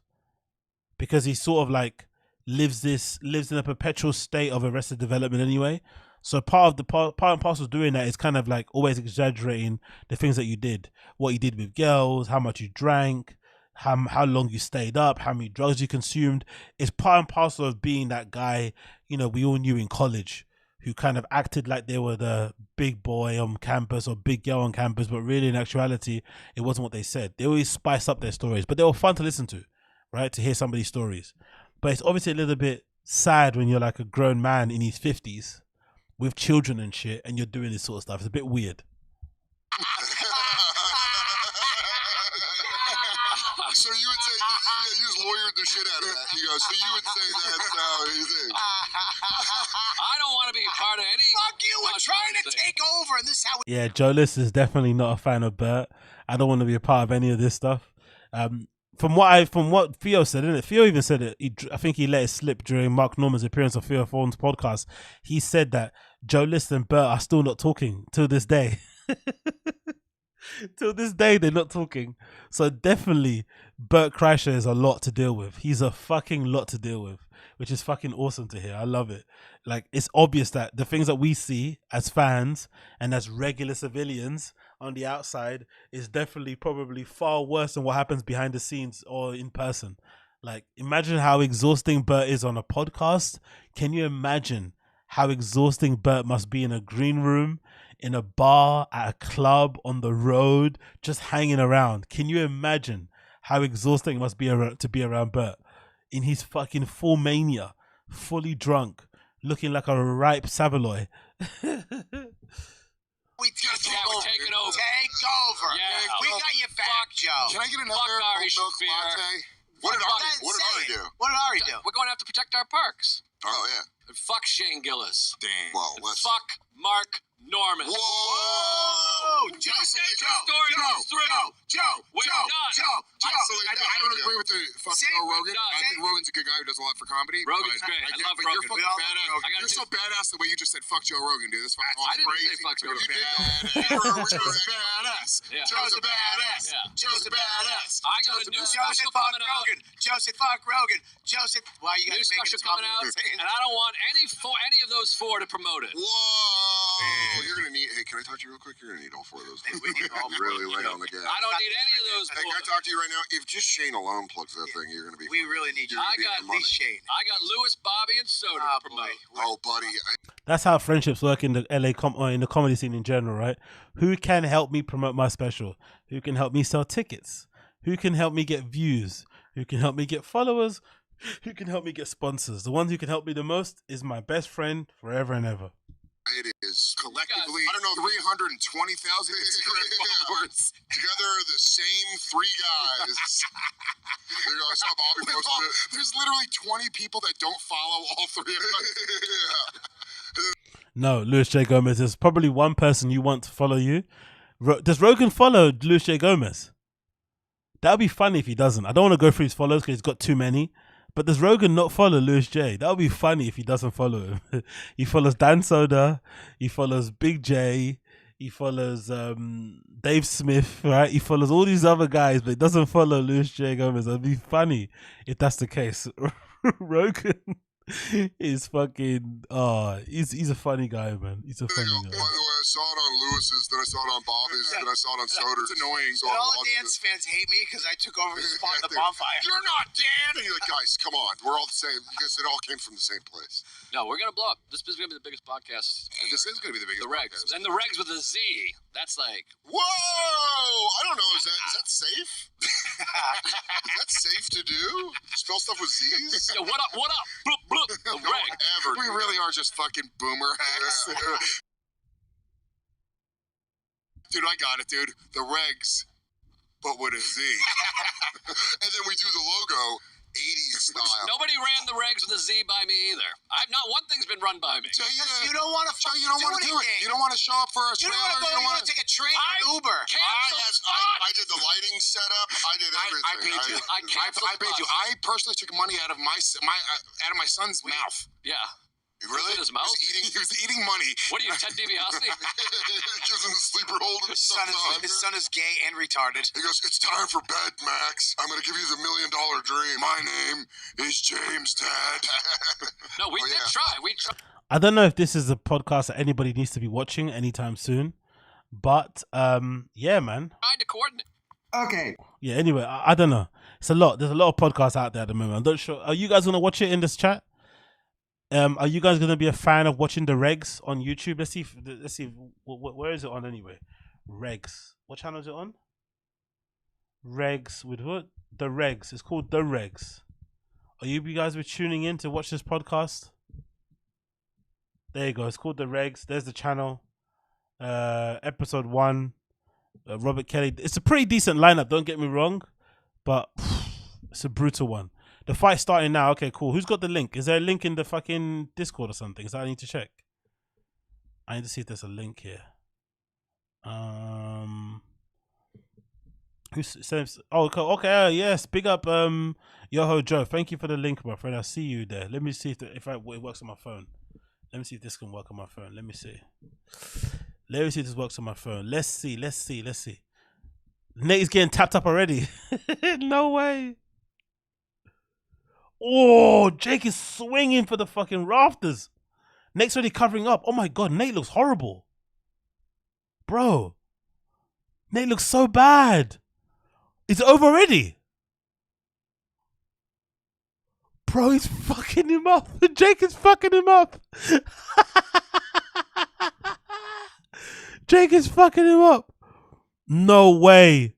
Yo, Nate is getting absolutely smushed. Oh no. Nate looks fucking horrible. This guy can't box. Why is he in a boxing ring?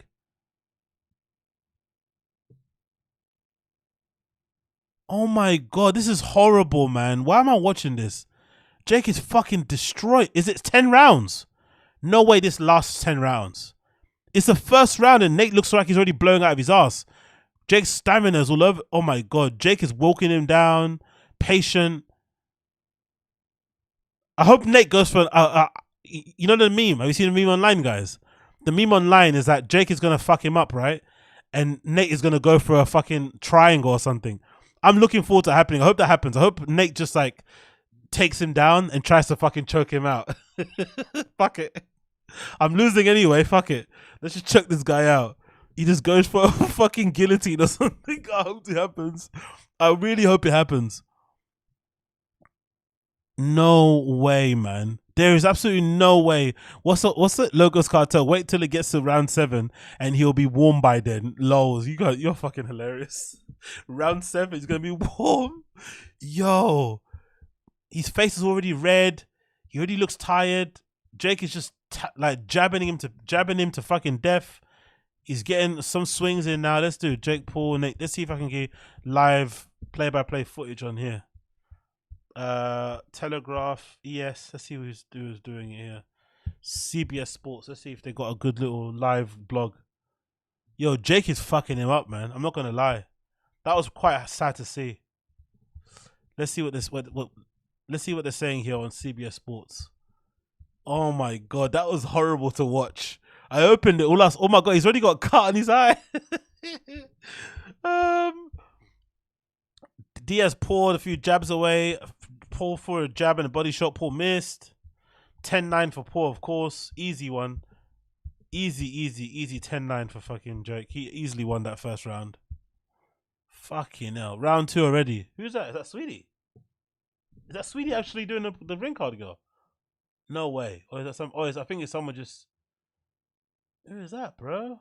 Turn around, baby. Turn around. Oh, too late. We don't see her fucking face. Turn around, girl. Turn around.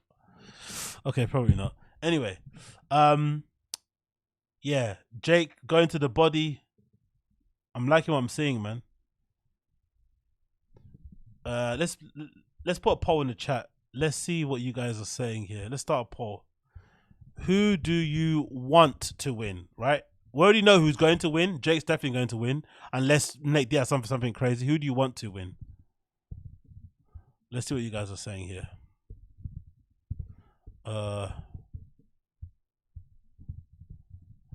Let's see what you guys are saying here. Let me see, because I actually want Nate to win, but it's not gonna happen. No way is it happening. This guy's too terrible at boxing. What are you guys saying? Let me know in the fucking poll. Who do you want to win? Jake Paul, Nate Diaz, or as per usual, the Axe J? You don't really give a fuck. You just want to see violence. Let me know. Okay, it's a pretty easy one because no one likes Jake, innit? Jake isn't the most. Okay, they're clinching up a lot. There's a lot of clinching up here going on. Nate's looking a lot better in the second round now. Is Jake already tired in the second round?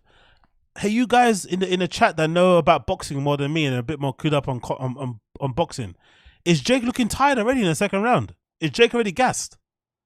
Jake isn't really good at boxing either, is he? He's already blew his load already after the first round. Or is it because he's looking for a knockout? What's Nate Diaz doing?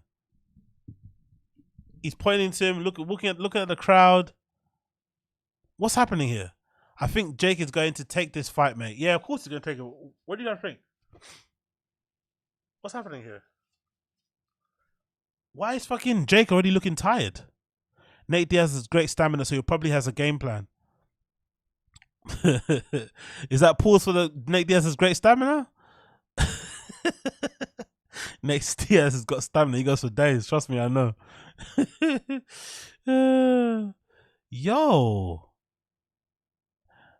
Is Nate Diaz wearing ankle socks as well? I don't like how short Nate Diaz's boxing shoes are. Oh no, he nearly got wobbled there. Oh, that right hand hurt. Oh, another right hand. Come on, Nate. Oh, he left him. Oh, he's getting hit with multiple rights. Fuck, man. Come on, Nate. Get him, brother. Get him. I'm trying to be optimistic here. Okay, cool. But trying to be optimistic here. There's no way. There's no way Nate Diaz wins this, right? No way. If Nate wins, you guys, are some of you guys betting on Nate Diaz too? Have you got any money on Nate? Because this would be you make some good money if you probably put a bet in now. Because it doesn't look likely that Nate's going to win this. Should I put some money on Nate? This might be a good time to put a little cheeky £10 on Nate, you know? He might surprise us and just get a fucking Hail Mary because Jake doesn't look great either. Nate looks horrible, but Jake looks fucking terrible too. He's already gassed out. Like, what's happening here? This is a horrible fight. This is a horrible quality fight. Fucking terrible.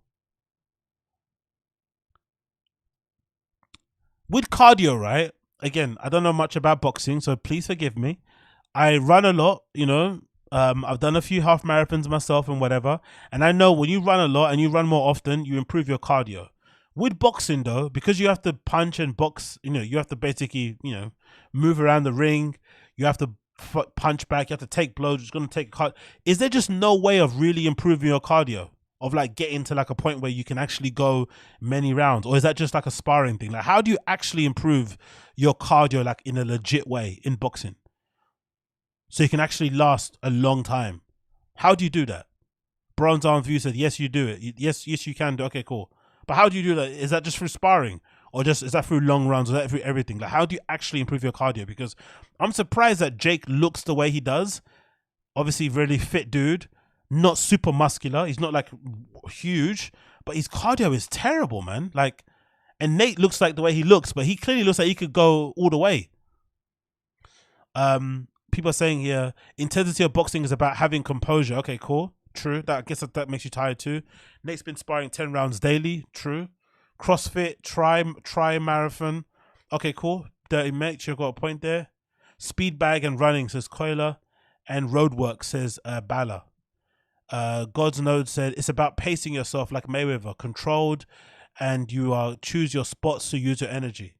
Okay, cool. I see what you mean. I see. I get you. Lifetime of aerobic training versus a few years. Okay, cool. Brendan just put it there in a succinct point. Lifetime of aerobic training v somebody who just took it up. How long has Jake been doing boxing? 4 years? 3 years? Yeah, you got a point there. Fair enough, Brendan. Thank you for just making a point there and not, not fucking stretching it out too long. That's basically the point. Oh man, the stream went down. Uche, you disgusting, yeah. I can help Nate work on his cardio.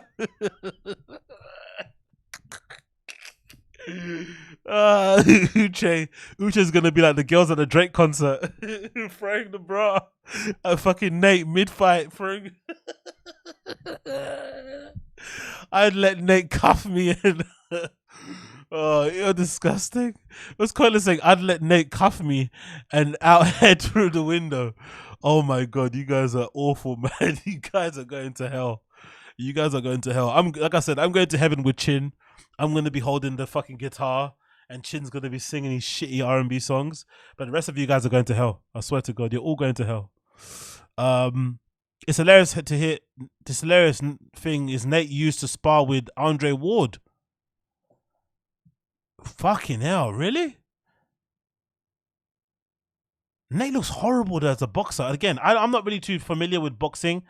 It's not really my kind of forte, but again, not a good example. But I watched a Crawford and Spence fight the other day, and that was very high level.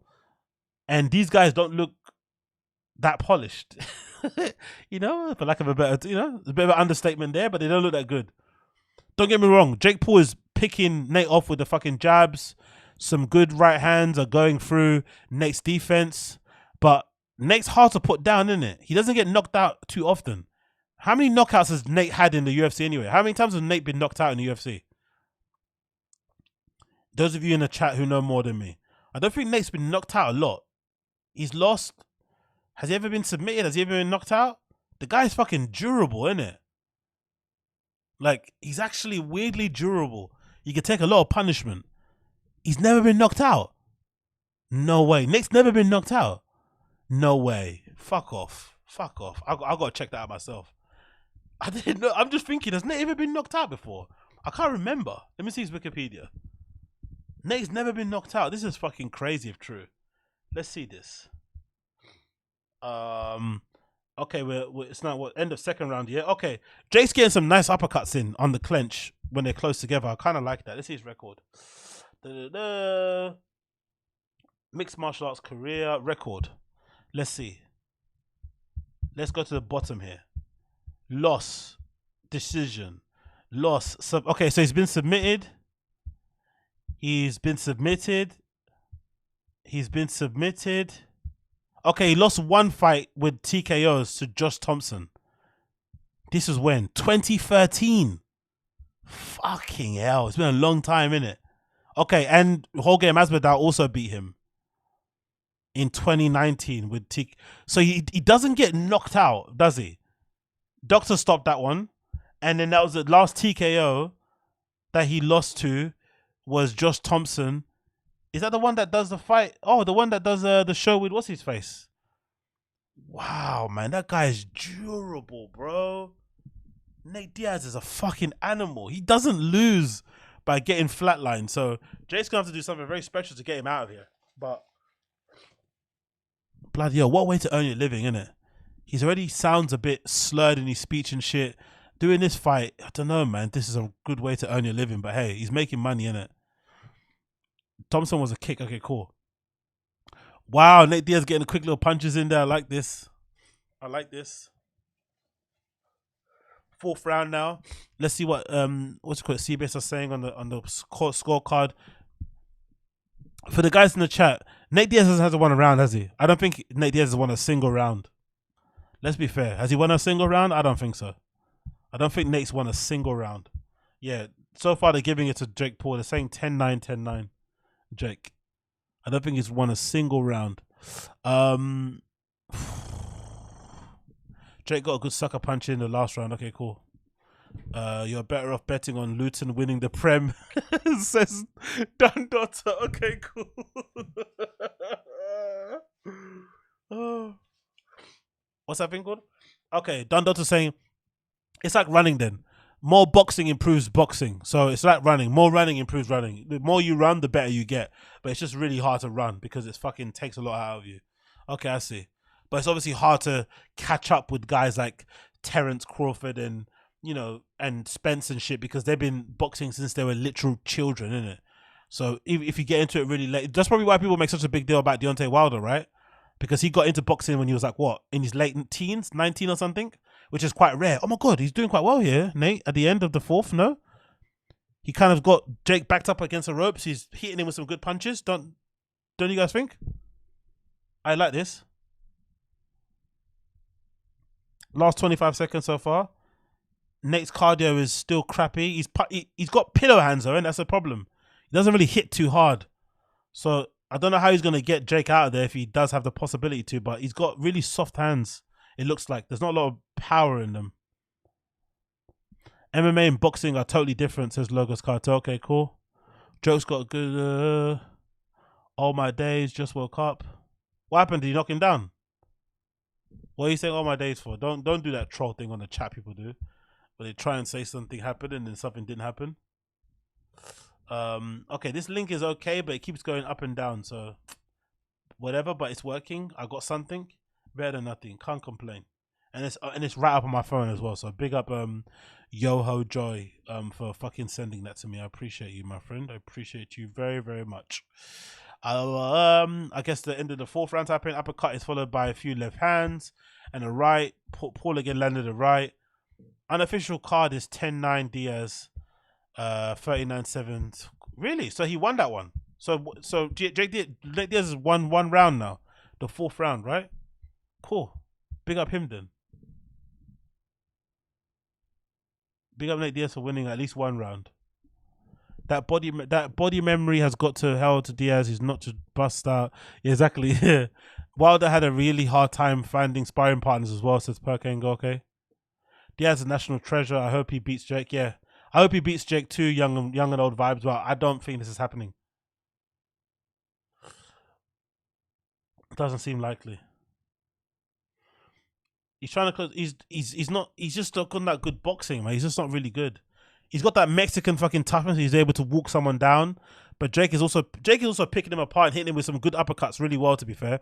He keeps catching him. Every time he comes in, he catches him really well because I guess Nate puts his head down or leaves an opening for the uppercut. He's blowing really hard, man, Nate. Or is he purposely doing that to lull Jake in? Yeah, he's doing it to lull him in. Okay, cool. It's not working. Jake's not that dumb. Jake's not that dumb, it seems like. He's trying to lure Jake in by breathing heavy to get him to walk in so he can counter him. What is he trying to do it again? He wants to back up to the ropes. He wants to just hit on the counter. What's happening here, man? What's Nate doing? What is his game plan? Fifth round now. He's not really hitting too much. He's trying to walk Jake down. Weird jabs. They're both missing a lot. Don't get me wrong, but this is a very strange game plan. Maybe trying to load Jake into a sort. He's got hit with a nice right there. Good left. Oh, he locked him down. First knockdown. Oh, no. He finally got him. Damn it, Nate. Damn it, Nate. Damn it, Nate. Damn it. Damn it, man. He finally got him with the first knockdown in the fucking... What round's that? The fifth. Jake's taking out all our legends, man. Tyron Woodley, Nate Diaz. Yeah, it's looking like it might be over soon. The ref might stop this actually after a while. Nate's getting fucking pulverized, man. Not pulverized, but it's a bit one-sided, you know? My timestamp is 1 minute 02. 1 minute 01. 1 minute now. That's my timestamp. 1 minute. I'm now last 50 seconds of the fifth round now. 47 seconds. What's happening here? Is he going down? Oh, that's a big round for Jake, man. Very, very big round. He finally got him down. One knockdown is all he needs now. And now Nate Diaz needs a knockout to win this fight. There's no way he's winning on points. So Nate actually just needs to knock out Jake Paul to win this. It's basically over.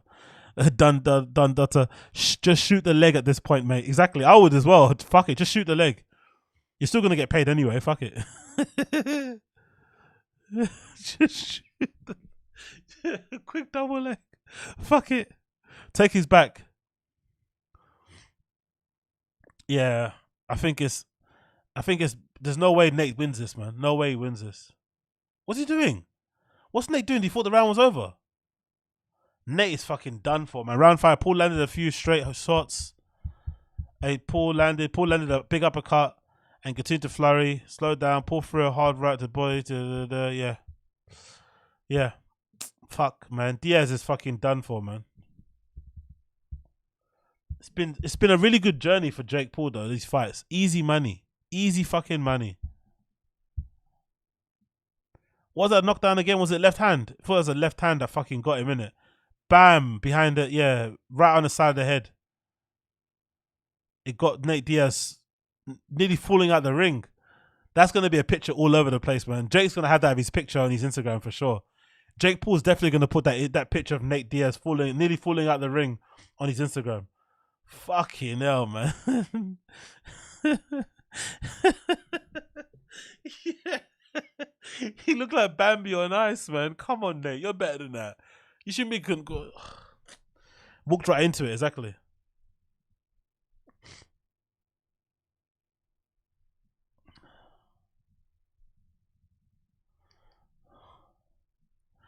But the funny thing is, Nate would definitely tap him in the first round if there was an MMA fight. He'll take a lot of damage because I think Jake's got pretty decent wrestling defense and shit, and in general probably good grappling. But Nate would obviously sub him in the first round. I think most likely than not. But that's the difference, isn't it? In different types of fucking combat sports, I guess. Different fields. Yeah, Drake is definitely losing his money. The Drake curse continues. He backed Nate Diaz. Drake is definitely losing his money on this one. There's no way fucking Nate wins this. Absolutely no way. 6th round and okay, nice little flurry there, but yeah, it's not happening. He doesn't have the power to knock Jake down. As somebody mentioned in the stream chat, he's walking into punches.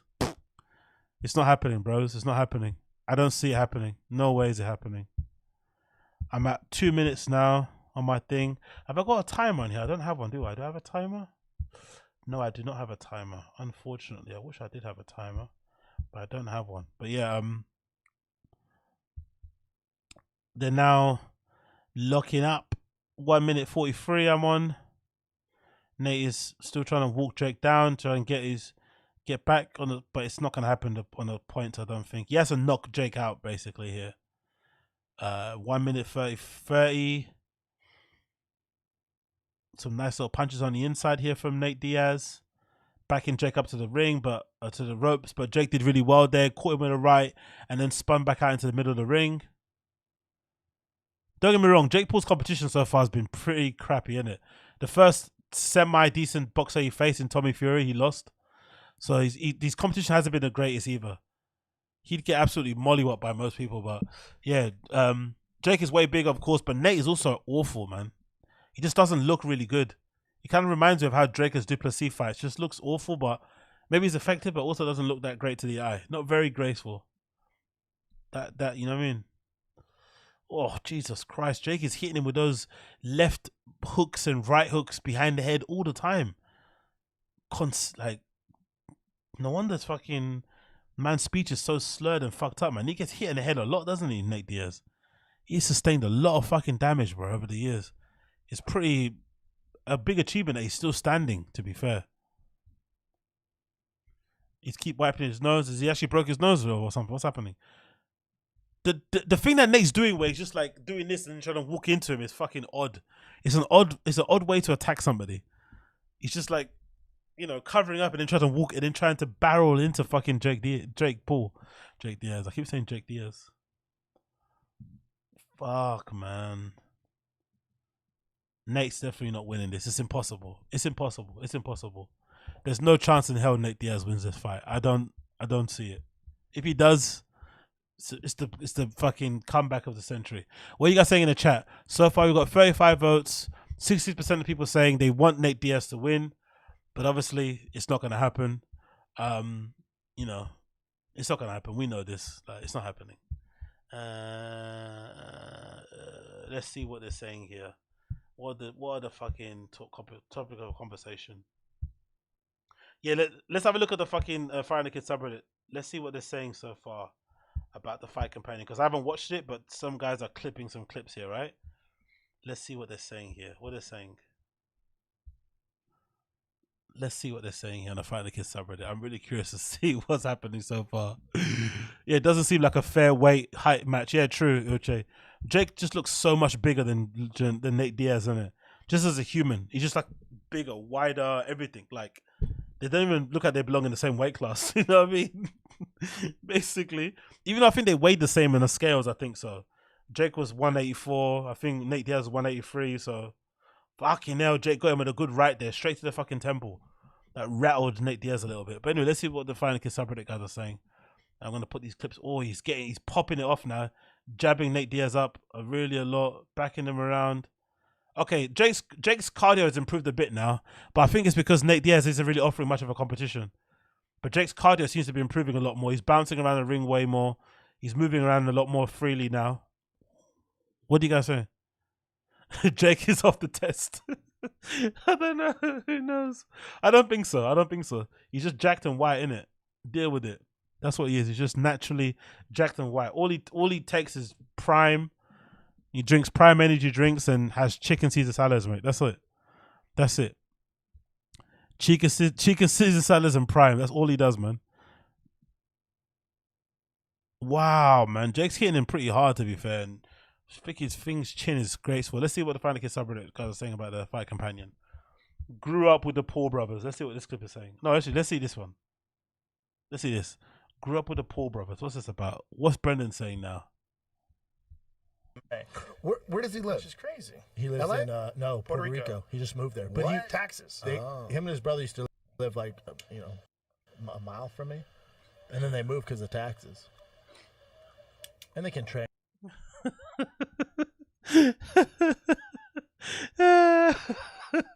Is he trying to say like they're? I love how he's trying to act like they're really close. It's fucking hilarious, man, Brendan. The lack of shame, man. These guys are like in their 20s, man. You're a 40-year-old man with 2 children. Why are you trying to be friends with these guys for, man? It's so weird. Where does he live? Which is crazy. He lives LA? in no Puerto Rico. He just moved there. But What? he Taxes. him and his brother used to live like a mile from me, and then they moved because of taxes. Oh, Brian Callen's there, and I guess Brian Callen did end up going. He couldn't miss the opportunity to go and suck off Joe Rogan some more. What's this? Pontius Pilate killed Jesus. Judas killed Caesar. Historians be what? Okay, let's play this. What's this about? Yeah, and a lot of the stories about him were written hundreds of years after his death. Telephone. Most of history, I don't even know what to believe, man. Who do they think, Jamie? Who do they think killed Jesus? Pontius Pilate. Look at this gambling problem. There's a fucking ad for a gambling company. Oh, wasn't it Judas? Wait a minute, Judas killed Caesar. No, Judas turned on Jesus. Yo, what's happening again? Can you guys tell me also what's happening with all these podcast guys talking about Jesus a lot? Have you guys realized an increase in fucking Jesus talk on these podcasts? Is everyone trying to pretend they're Christian now? Is that like a new thing? Is that like a Republican trad thing? Why is everyone talking about Jesus? Brian Callen's been doing it a lot now with this whole Jesus grift. Like, what's happening with the whole Jesus thing? I'm finding it very odd. I've noticed a very big influx in these guys talking about fucking Jesus. Sam Tripoli's doing it now. Like, what's this Jesus thing going on now? Is this like a new trend? Everyone's trying to pretend they're Christian. They're doing the whole Crowder thing. Like, what's happening here? Judas Caesar as well, exactly. Maybe Texas is a Bible Belt. Okay, cool. Probably. Part of a zoom in on high energy Papa when Jamie put a freeway pity cam. Papa does a shout out. What? Okay, cool. Let's see. I don't know what this is about. Some of the lingo on the Friday Kids subreddit is fucking even too much for me to get. Let's just play the clip. What are these guys talking about? What does this clip say?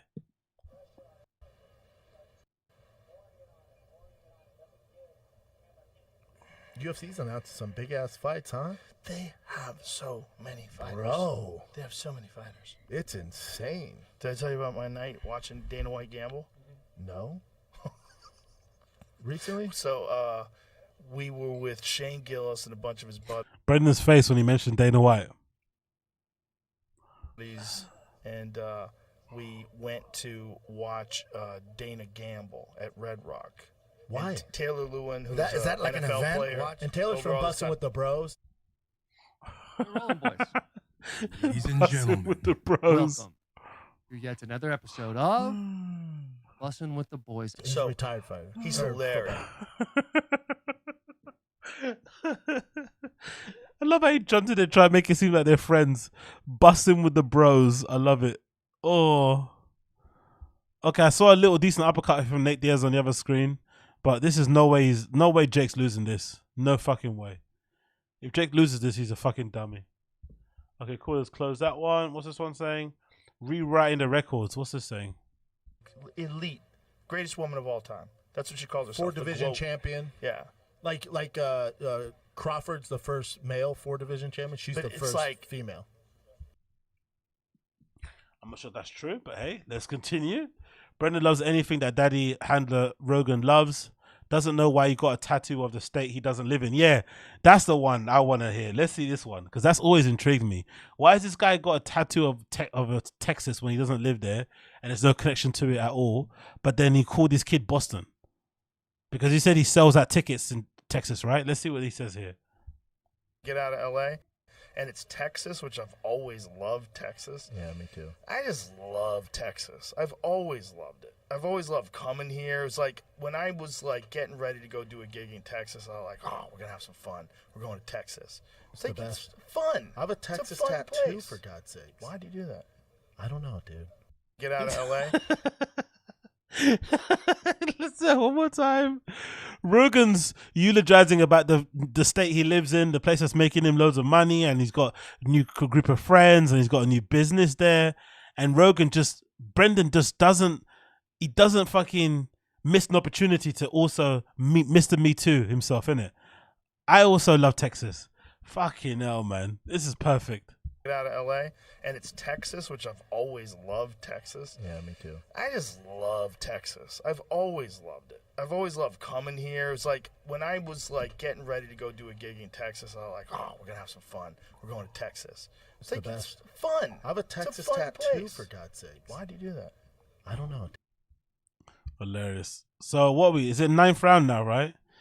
Jake looks like he's fatiguing a little bit, but not that. Oh wow, Nate Diaz just headbutted Jake. He tried to headbutt him. Was that a headbutt? He tried to headbutt Jake Paul. That was so weird. Yo, I've got a feeling they might fucking end up fighting. This might end up like Khabib and Conor. That fight where fucking Khabib jumped over the fucking gates. The octagon, sorry, and fucking fly kicked fucking Dylan Dennis in the face. I've got a feeling this might end up like that. I think Jake Paul's team might end up just scrapping in the fucking ring. This might get crazy. Let's see. Was that a headbutt? Fucking crazy. Anyway, let's continue. Smelling salts come up. Brennan just couldn't wait to shit on Theo. Yeah, let's see this. What he's saying here. But Brian Simpson did throw his headphones off and ran out of the room when he did it. Because it burns? Yes. He got too deep. He went too deep. But He then- don't do it that hard. And then Theo So- kept doing it. Theo likes it. Yeah, Theo likes it. because his nose But is damaged. Also, the one that he got was not as Brendan with the fucking cocaine jokes against Theo is fucking so cringe. You see how he was careful not to say nothing about Brian Simpson? Because Brian Simpson's one of the fucking, Joe Rogan's boys. He's been a fan of Brian Simpson for a while. He's brought him on the pod. He's obviously one of the regulars at the fucking comedy mothership. I think he's got his own show there as well. So he's very careful not to say anything about Brian Simpson. But then when Theo's name came up, because he's trying to, act like they're still cool, he mentions the fucking addiction shit again. Brendan's a horrible friend, bro. Like, I would be really annoyed if someone kept joking about my, problem with drugs in this way. Like, come on, man.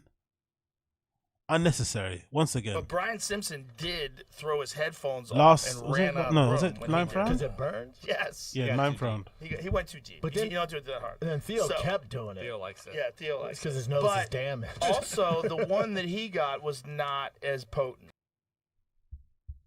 Yeah, Brendan doing what Brendan does. What are we at? 9th round. I'm 1 minute 56. Jake Paul's. Oh, that was a bit low there, that punch. Good jabs. Both fighters are looking incredibly fatigued, but if anything, Jake's probably looking way more fatigued. He should be putting Nate Diaz out. To be fair, this fight, I feel like, has probably done more harm to Jake Paul than it has to Nate Diaz. Or am I being too much of a Nate Diaz nut hugger? I feel like Jake Paul looks worse in this fight because Nate has no business being in there with him, and if he was actually a high level boxer, he would have got him out a long time ago. And the fact that he's struggled in some rounds is quite embarrassing, to be fair. Nate Diaz has no business being in that boxing ring with him. The fact that he's still hanging in there, has only got 1 knockdown, is pretty decent. And if he was a bit bigger and had some power in his punches, he probably could have caused Jake some problems. Because Jake's still getting hit too. He's getting hit in the clinch. He's getting hit on the outside. Uppercuts here. Like, he's getting tapped up. No? This is probably doing Jake a lot of bad in reputation. It doesn't look good here, man. This is not a good fight to fucking This is not a good comeback fight, to be fair. After the Tommy Fury shit, he should have really did this in style. What we say? What's there we go? What's there we go? What's happened here? With last 30 seconds, what's he doing? Has he gone for a double leg? He's coming back. Oh, Nate Diaz. Yes, go, mate. Uppercut. I'm seeing some good stuff here. Jake looks tired as fuck. His mouth is open. Jake's mouth is open. He's breathing through his mouth, mate. Yo. Good uppercuts from Nate. Come on, Nate. Good round from Nate Diaz. Oh, my God. Decent round from Nate Diaz. Oh, my God. Jake is fucking breathing heavily. Surely there's Nate's beating him now. But it's too little, too late. Yeah, exactly. No problem, Trisha G. I'm just watching it on my fucking phone anyway. AZ's getting moist. Ooh, Nate Diaz. Anyway, let's continue. Papa talking about rare Mexicans on airwaves. Okay, cool. Let's do it. What's this one? All about Mexican boxers. Julio Cesar Chavez, Oscar De La Hoya. It was all Mexican. When Oscar De La Hoya and Julio Cesar Chavez fought, it was a fucking dilemma. Who am I going to go for? You know who I went for? Julio, because he didn't speak English. Yeah, and he came out with a mariachi. Yeah, I'm like, and I love Oscar De La Hoya. Yeah. I saw his first pro fight at the LA Forum. I was down with it, but I'm like, dude, your Spanish sucks. So I'm gonna go with Julio Cesar Chavez. Brandon doesn't speak any Spanish, to be fair. But anyway, we move on. Yeah. It was all Mexican. When Oscar De La Hoya and Julio. Okay, it's the same clip. He said, "Boxing Papa Bando admits he root for Bo Nickal in the UFC because he's white." Fucking hell. So, like, boxing is the only sport where it's okay to be racist.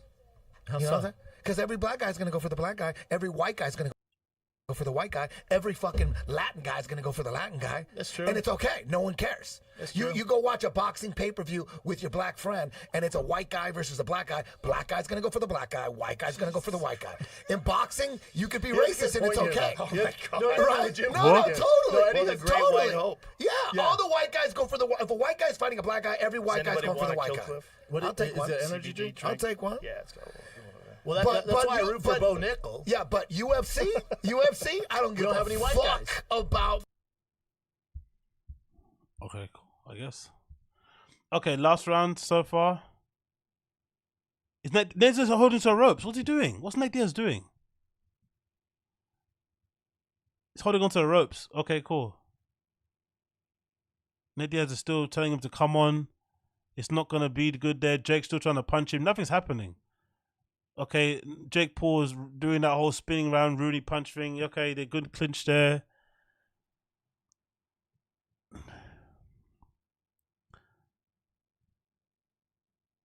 What a stupid take from Eddie Zaki. Yeah. It's actually Nate's got to knock him down. Yeah, it's not happening. Not happening. Nate's not knocking out anybody. Especially not this fight. Anyway, it's not happening. Oh my God, he's getting some good punches in. No way. He's got Jake backing up. Jake Paul's not really good at boxing, is he? To be fair, he's not. I know it's hard to learn when you're late in life, but it's not gonna work. If he faces anybody halfway decent, he's gonna get absolutely dog walked. Unfortunately, let's end the poll, man. There's no way fucking Nate's winning this. I know all of us want Nate to win. Big up everybody that joined the poll, but it's not happening, guys. It's not happening. Zero chance that this guy wins. Absolutely zero. I'm checking it now. He's still 10th round. My stream keeps fucking dropping off. Last 22 seconds of my stream. Last 19.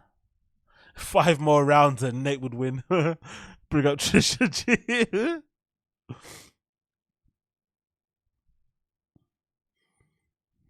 Yeah. Oh. The fucking round. They're clenching up. Jake's trying to tie him up to tire him out. Okay, cool. Last how many seconds? Why does it keep going back and forward for? Okay, cool. Now it's finished. Now they're hugging it out. Okay, cool. Good. They're hugging it out now. That's good. It's over. Jake won. A lot of walking around the ring in circles. Yeah. Very, very underwhelming fight, to be fair. After all the hype and promotion, very underwhelming. Didn't enjoy that in the slightest, to be fair. It made Jake look horrible. Jake looks terrible, to be fair. He's not very good. Jake Paul's not very good, to be fair. Jake Paul's not very good. He's not very good in the slightest. I think we can all agree on that, no? Jake Paul's kind of average. Let's continue here. Did we smell salts in college? Let's see. What's this one? We did smelling salts in college. In NFL B20. Let's see what this clip is saying. Well, come on. Over there? I'm just getting ready. You're doing... Oh, is that how they're filming it? That's pretty cool, isn't it? I like this. I like this new fight. Is that how they're filming the Fight Companion? They've got these different windows going at the same time. I quite like this. It's quite nice. Too, Jamie? Here we go. Yeah, you are, dude. Wait, you just smelled the bottle? That's all we do? Yeah. You smell the bottle? Put it about 6 inches from your nose and take a big hit. Here? Yeah. I told you, bro. I told you, bro. Oh, no boo. Oof. Brendan heard what Ben Simpson, what do you call it? Joe Rogan told Brendan about the fucking Brian Simpson story, and he did exactly the same thing. Took up his headphone and tried to leave the room. Boo. Oh, God, my eyes. Oh. Thank you, Joe. I appreciate that. You know I wouldn't do that to you, dog. You can't even do an ice bath.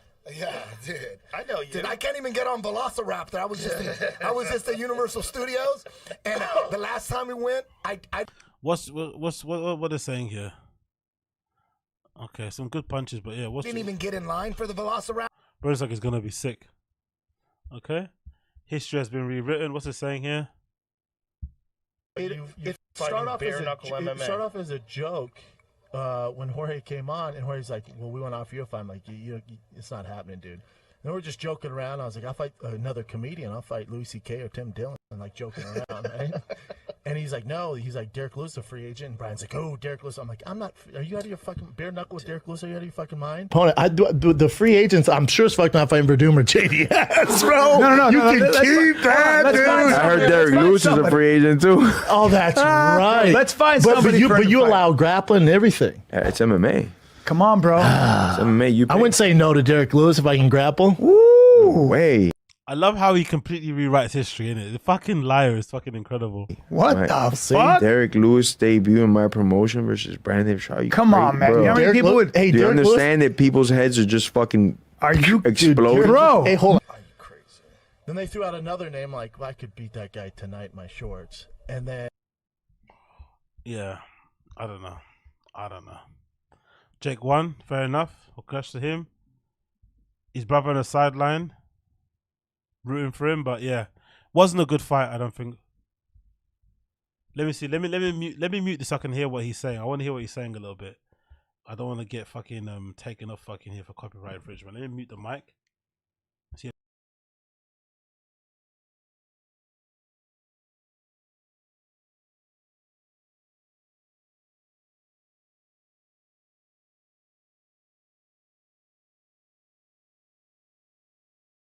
Hey yo, the English guy commentating is saying that Jake did really well.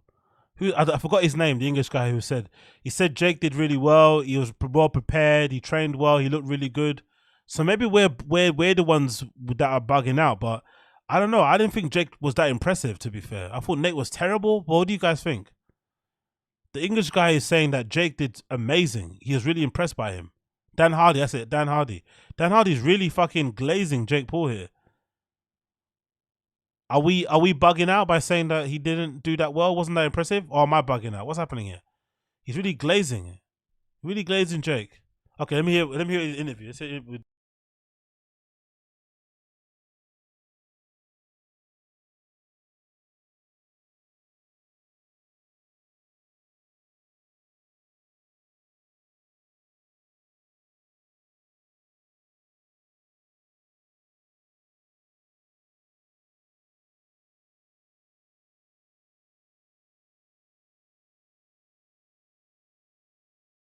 Okay, I'll watch the interview another time, but yeah, the crowd's booing him. He seems to be happy. Everyone got a good payday. How much did Nate Diaz get for this fight?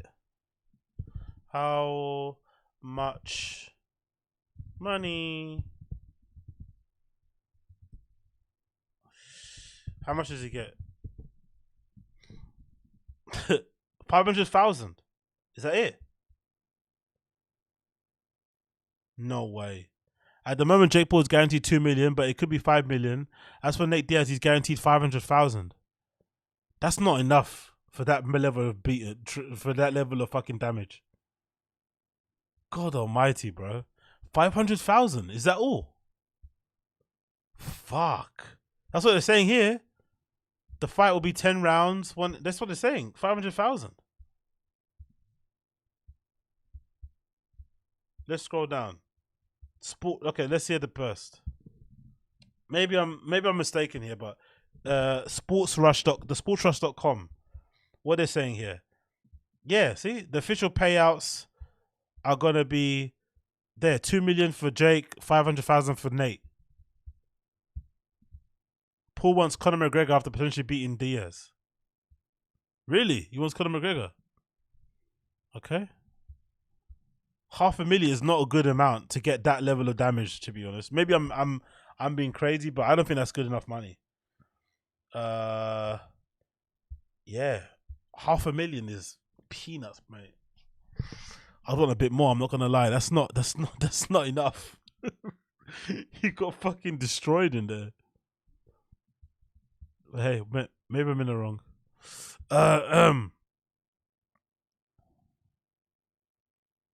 Let's go back. Let's go back here. Let's see this. Let's see this. What you guys saying in the chat? 10 million. He said he wants to do an MMA fight with him now. Can't be. Diaz looked weak as shit. Exactly. That can't be right. 500,000. Goddamn. I can't understand every third word Diaz says. Tyron Willie got paid around 400k. So that sounds about consistent. Have we talked about LIZZO yet? Yeah, we have already. Severity at the start of the show. Rewind back if you want, mate. Who just says 500,000 and still has to pay him his team out of that. I'm guessing. Yeah, exactly. Yeah, for sure. 500,000 out of the fucking purse is a lot of money, man. What Jake Paul saying now? Some inspirational words, I'm assuming, right? Some motivational words or something, right? Logan Paul's there in the ring with him. Cool. I don't care about that. Let's continue. Let's see these clips, see what these guys are saying.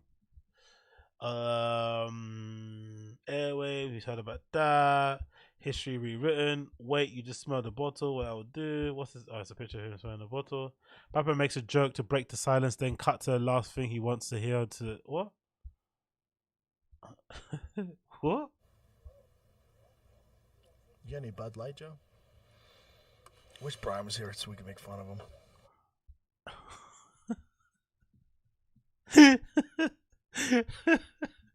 Did he just ignore him, or did that joke not land? You got any Bud Light, Joe? Wish Brian was here so we could make fun of him. Okay, I think they edited it. I think they clipped it to make it look a certain way. I think they edited to make it a certain way. I don't know. Did they edit it? Is that edited? What do you guys think? Is that edit? Or did Joe just like pretend to not hear him? What? No way. You got any Bud Light, Joe? Yeah, it was an edit because of the Brian was here so we could make fun of him. It was an edit. It was an edit. It was an edit. It was an edit. Oh, these guys are too much, man. Okay, let's see. Papa makes a stunningly dumb admission. Let's see what this admission is. My shit was fucking done. Time to move to Texas. Get yourself a gun. You'll carry. Oh, I got guns, Doc. I got guns. You don't have them in your car though? No. I carry them. I did that for a while during like the height of all the bullshit. But I felt like, damn, if I get like pulled over and they could throw me in jail. I'll take my chances. Like when I'm doing sets at LA at night, I always have it with me. Shh. Cut that out, Jeremy. In Texas. When I'm in Texas. In LA at night when I'm in Texas. LA, Texas, Doug.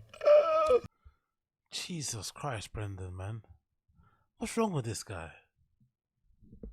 Is he that redacted? Like, why are you like letting people know A, you have guns, one, that you have them on you, and when you have them on you exactly? Don't get me wrong. This is what I mean about like America's fucking like similar to the UK. In the UK, if I drove the car that Brendan drove, right? Like, let's see what Brendan Schaub's cars look like, right? I'm getting stopped like the moment I pull out of my driveway or the moment I pull out of my fucking apartment building. There's no way, right? Brendan Schaub's cars, because you're white in America, you can just get away with driving around these cars and no one's ever going to stop you. Probably, if you ask Brendan how many times he's been stopped, I bet you it's less than 5, right? And look at these cars, he's like, all these exotic sports cars, right? If I was to drive any of these cars, like literally just out of my fucking, car park thing I have here in my apartment building, I'd get pulled over instantly. And I think it's the same in America. There is a thing that happens over there where if you're black and you drive a nice car, for some reason the police always assume that you've stolen or something. Even though they can run your plates and shit, they do the whole shebang of pulling you over, embarrassing you, getting out of your car and doing all that humiliating shit. But when you're white, you kind of get away with it. You can kind of drive without any fucking possibility of somebody pulling you over. No, it's never happening. So if you're Brendan Schaub, probably carrying a gun with you all the time when you're driving these cars is smart because you know you're never going to get pulled over anyway. So it's not a big deal, Maybe. What do you guys say here? It's fucking weird. It's honestly so bizarre, this guy, that he just drives around like this with these cars and never gets pulled over. Especially because most of the time he's tipsy and shit, which is absolutely crazy. But yeah, I think it helps when you're white, to be fair. And not to be that guy, but it just is what it is, isn't it? When it comes to these sort of things, people don't pull you over if you're, if you don't look. Yeah, exactly. Trisha G. The cops are fans. He was a fan. He pulled me over. Oh man. Anyway, big up him. You make the best of what you got. Eddie must have got sick of hearing these two in the same redacted post. What's that? Okay, cool. I don't know what's happening there. Eddie Bravo doing some weirdness. Have any of you guys watched the Fight Companion? Was the vibes as weird as I can see on this fucking pictures? Is it still on now, actually, the Fight Companion? Or is it over now? Because it seems like it was, I don't know. It kind of like been and gone. I don't see none of you commentating on it on the thing. It's still on now. Remember, they're still going. Why are they still going? What are they talking about? They're still live right now. Oh no, it's okay. It's just finished. Cool. So I guess it wasn't that entertaining then, right? Schaub lies about concealed carry. We saw that already. Bappa reminding everyone of what a great father he is, putting his son before his comedy career. Oh no, he's doing that lie again about the comedy baseball camp, right? Oh, I'm trying not to put pressure on my son. He has tryouts next week, and I took the summer off from touring everywhere. How old is he? He's 7. Okay. He has it's a competitive travel ball team. Yeah. Dude, I have anxiety. I'm like, dude, it's just for fun, but real. Okay. Yeah, this bit is fucking weird that he does anyway. Okay, that's done. CEO and current Papa. Okay, cool. What else is going on here? Pregnancy beers are the best beers. Do you know what's crazy about Bud Light? Last game I was at, I took my kiddos to the pod. They love the Padres. I took them to a Padres game, and my girl wanted a beer or whatever. And they had the, you order the alcohol on the list.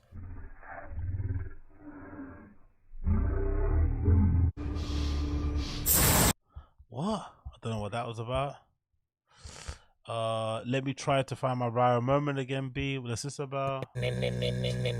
You like it. Here you go. Dude, I'm a weirdo. Take a hit. Here we go.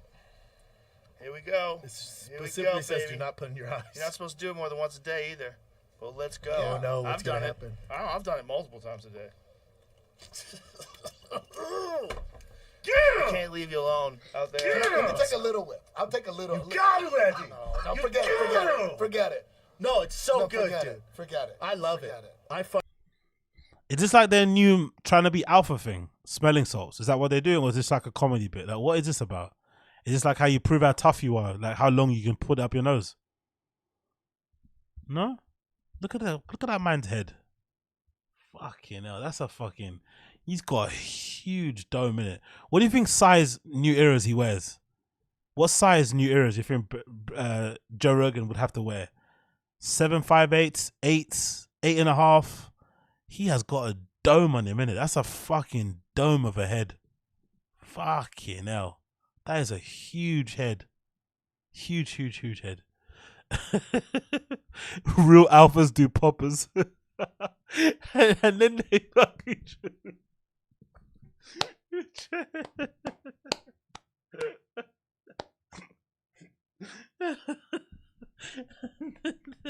fuck each other.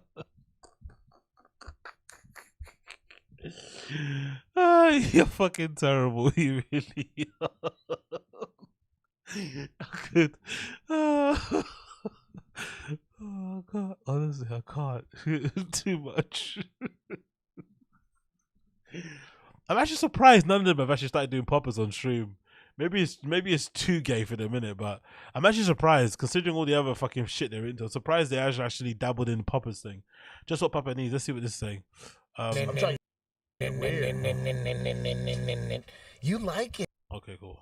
This is the salt still.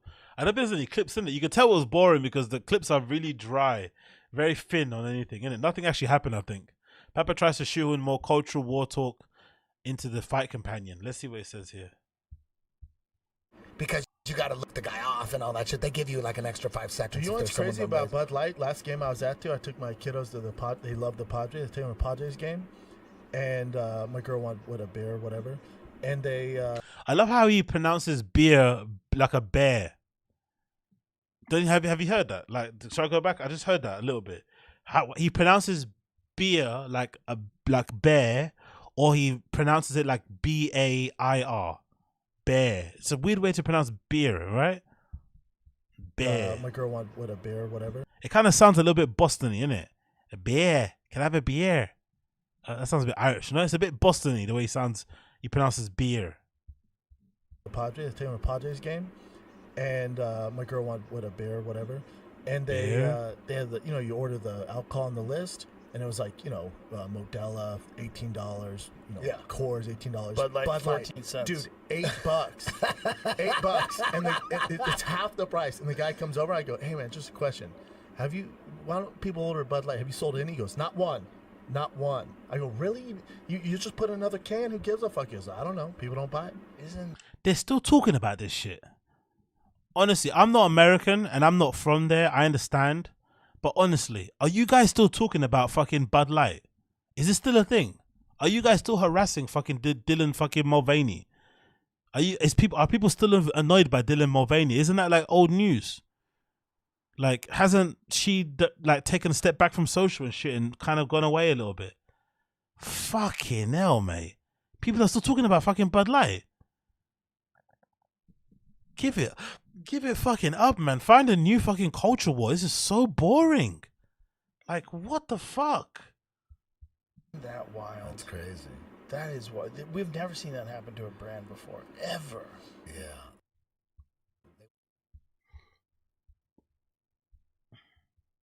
Oh no! Someone put up the list of the menu. So this is from I guess the place where he went, right?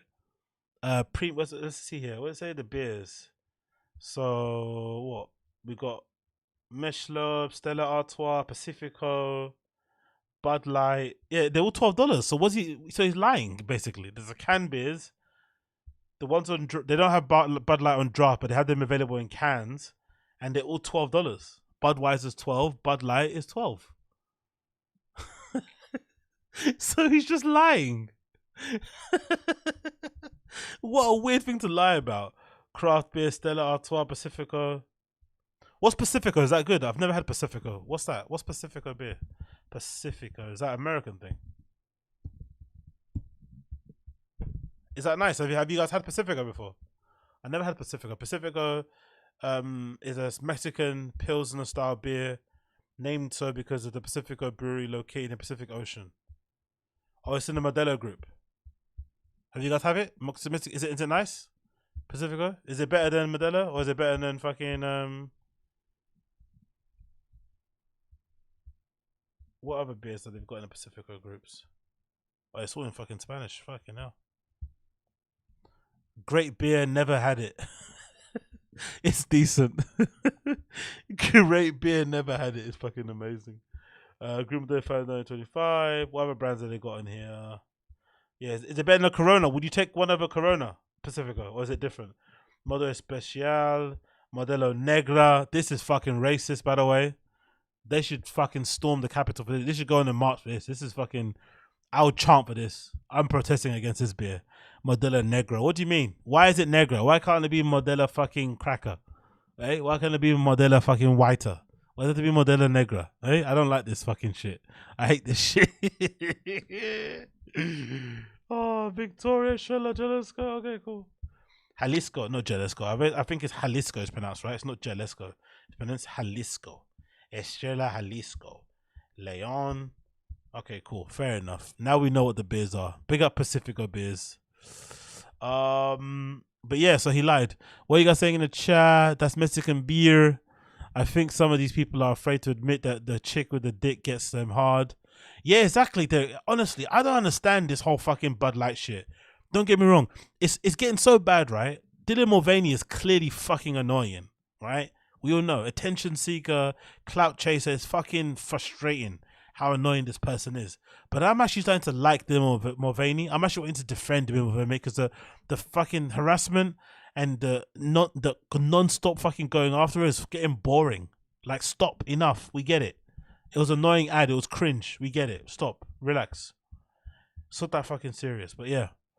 Nothing really happened, I guess, on the Fright and the Kid sub. Yeah. Kind of is what it is. I don't think he's lying. Fuck yeah. Corona is piss water.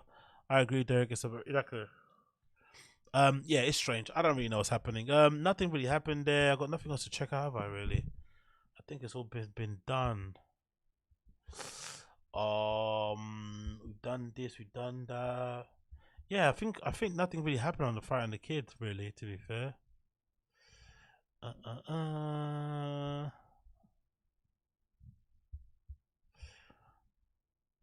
It's just a stigma now. Done by just to avoid the conversation that would come up with the ordering of Bud Light. So if I go and order a Bud Light, someone's actually gonna ask me questions about whether or not I agree with fucking what, like drag queens in libraries. Honestly, you do that to me in a bar, I'm gonna pour that shit over your face like a girl on fucking Baddies or some shit. Do you know what I mean? Don't ask me no fucking political questions in a bar. Let me drink my drink in peace, mate. Let me fucking drown my sorrows in this fucking shitty warm beer like everybody else. Anybody trying to ask me a fucking political question and shit, like, honestly, you're getting a fucking death stare. I'm giving one of those fucking black people death stare, you know what I mean? Black and I'm big. Best be scared. You know what I mean? I'm giving you one of those things. Don't do that to me. I'm not having it. They aren't going to make a new menu. Would hit DM after the yeah, it's annoying. Just call names because I can. They like rip it out of you, but it costs. Also, it's only if you leave the cities. Okay, drink champagne. Blah, blah, blah. We're saying here, Severa design. Shitty warm beer. Yo, you've never been to London. If you know anything about London in the UK, you would know. The UK is known for not serving pints or beer like chilled. You don't get good beers chilled or cold or anything. It's all fucking awful. Big up Uche, appreciate you, my friend. Thanks for blessing us with a rare Saturday night stream. Big ups. Big up you, Uche. Thank you. I'm currently in recovery. That's why I'm here. Thank you for the donation. I'm currently in recovery. That's why I'm here. Okay, if I wasn't, then I'd be in the dance floor somewhere doing my fucking dances and, you know, dancing in a fucking puddle of my own sweat and popping off to the bathroom every 2 minutes to piss, you know. But because I'm in recovery, here I am. So yeah, big up Uche. Appreciate you. Oh, what are you guys saying here? Shitty wolf. Yeah, look, there's nothing actually. I honestly think nothing actually happened during the fucking fight companion, because the clips are really thin on the ground, man. I think it's really thin on the ground.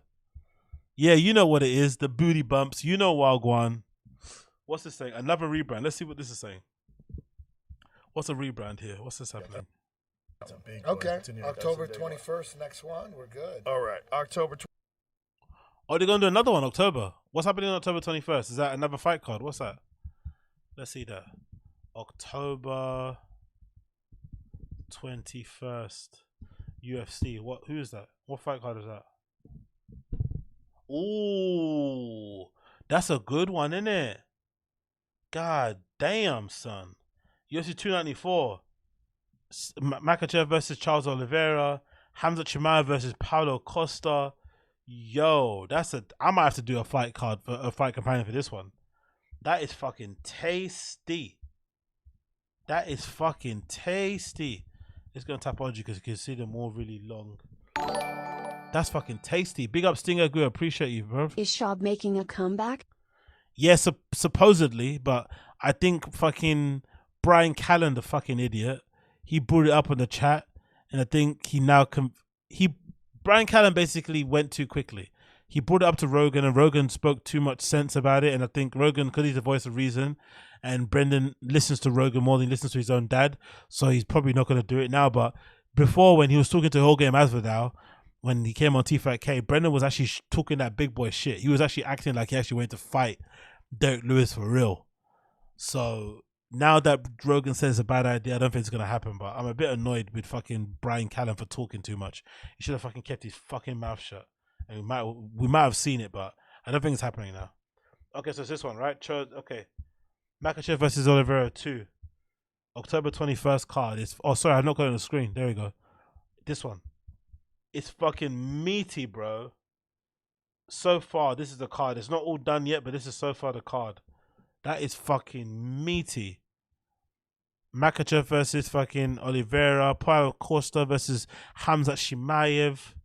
You got Imamov. That's the guy from fucking, what's it called? From France, right? Is that him? Versus, I don't know who this one is. Aliskev Kerov. You got an Anaklayev versus Johnny Walker. That'll be fun. Tim Elliott versus Maida Mokave, who I don't really know too well, to be fair. But these three fights are already worth their weight in gold. These three here are already worth their weight in gold, mate. That's a fucking good fight. What are you guys saying here? Recovery form, Shaw v Shane Gillis, lows. I like Costa, but Chimaev is a real deal for sure. Yeah, Chimaev is going to run through Costa. I've got a feeling he's going to run through him. Interesting, won't be in England. English beers are typically served in a cellar temperature, with slightly cooler room temperature, but Roma, yeah. English, like, I'm telling you this now. Pubs in the, like, I've been to a few Mediterranean countries. Obviously, I go to Berlin quite often. And one thing that's very shameful about this country is that we don't serve beers cold or chilled at all. They never really, like, when I go to Berlin, or even I go to, like, Berlin's a good example because Berlin's cold. Madrid is different. I've been to Madrid a few times, been to Barcelona a few times, right? In Barcelona, Madrid, those kind of hot countries, it makes sense why they'll have glasses in the, some glasses, depending on the beer, they'll have the glasses in the fucking fridge underneath the bar. So then when you want to order a drink, the drink's already kind of chilled, and they also give you it in a glass that's chilled. In the UK, they wash the glasses. On my life, I swear to God, they wash the glasses, right? They wash the glasses. Hey, big up Trisha G. Appreciate for the $4.99 super chat. Banana Fund.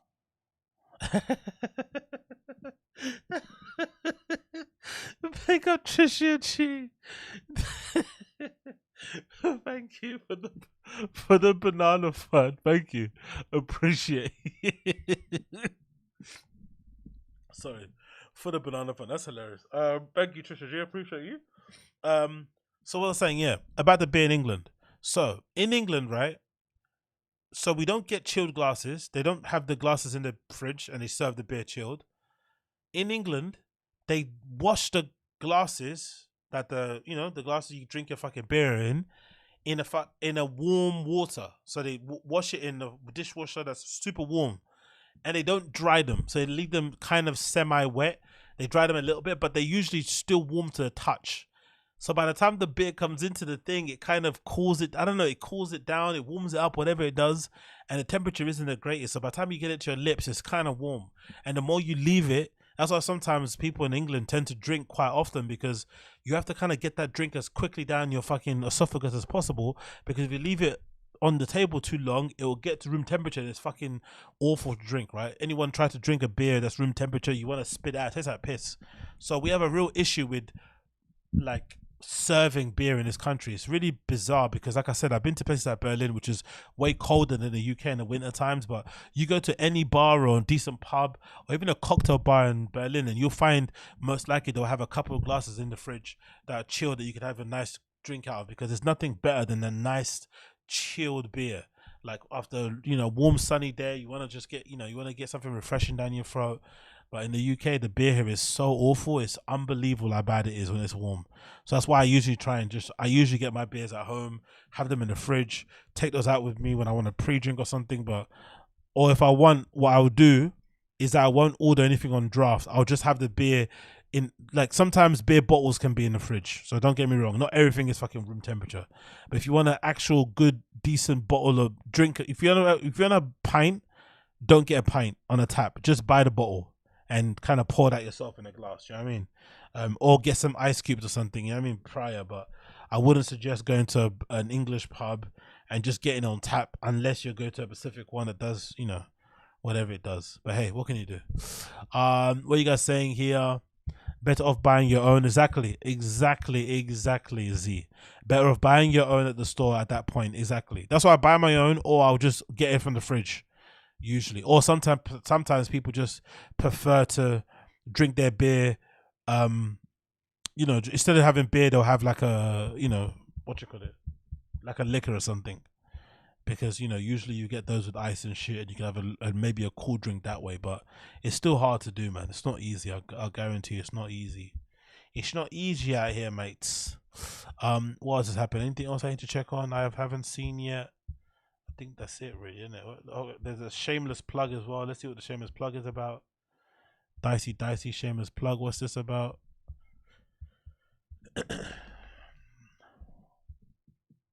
Much love. I'm in Phoenix next Friday, August 11th. BrendanSchaub.com. No, thickboy.com. Thickboy.com. Three C's. Three. He does. BrendanSchaub.com, no, thickboy.com. Please, I need all the help. Please, I need to buy some shirts. Much love. I'm in Phoenix next Friday, August 11th. BrendanSchaub.com. No, thickboy.com. Thickboy.com. Three C's. Three C's. New York City, me and Sam Tripoli next Sunday. No K. THICCCboy.com. Yep.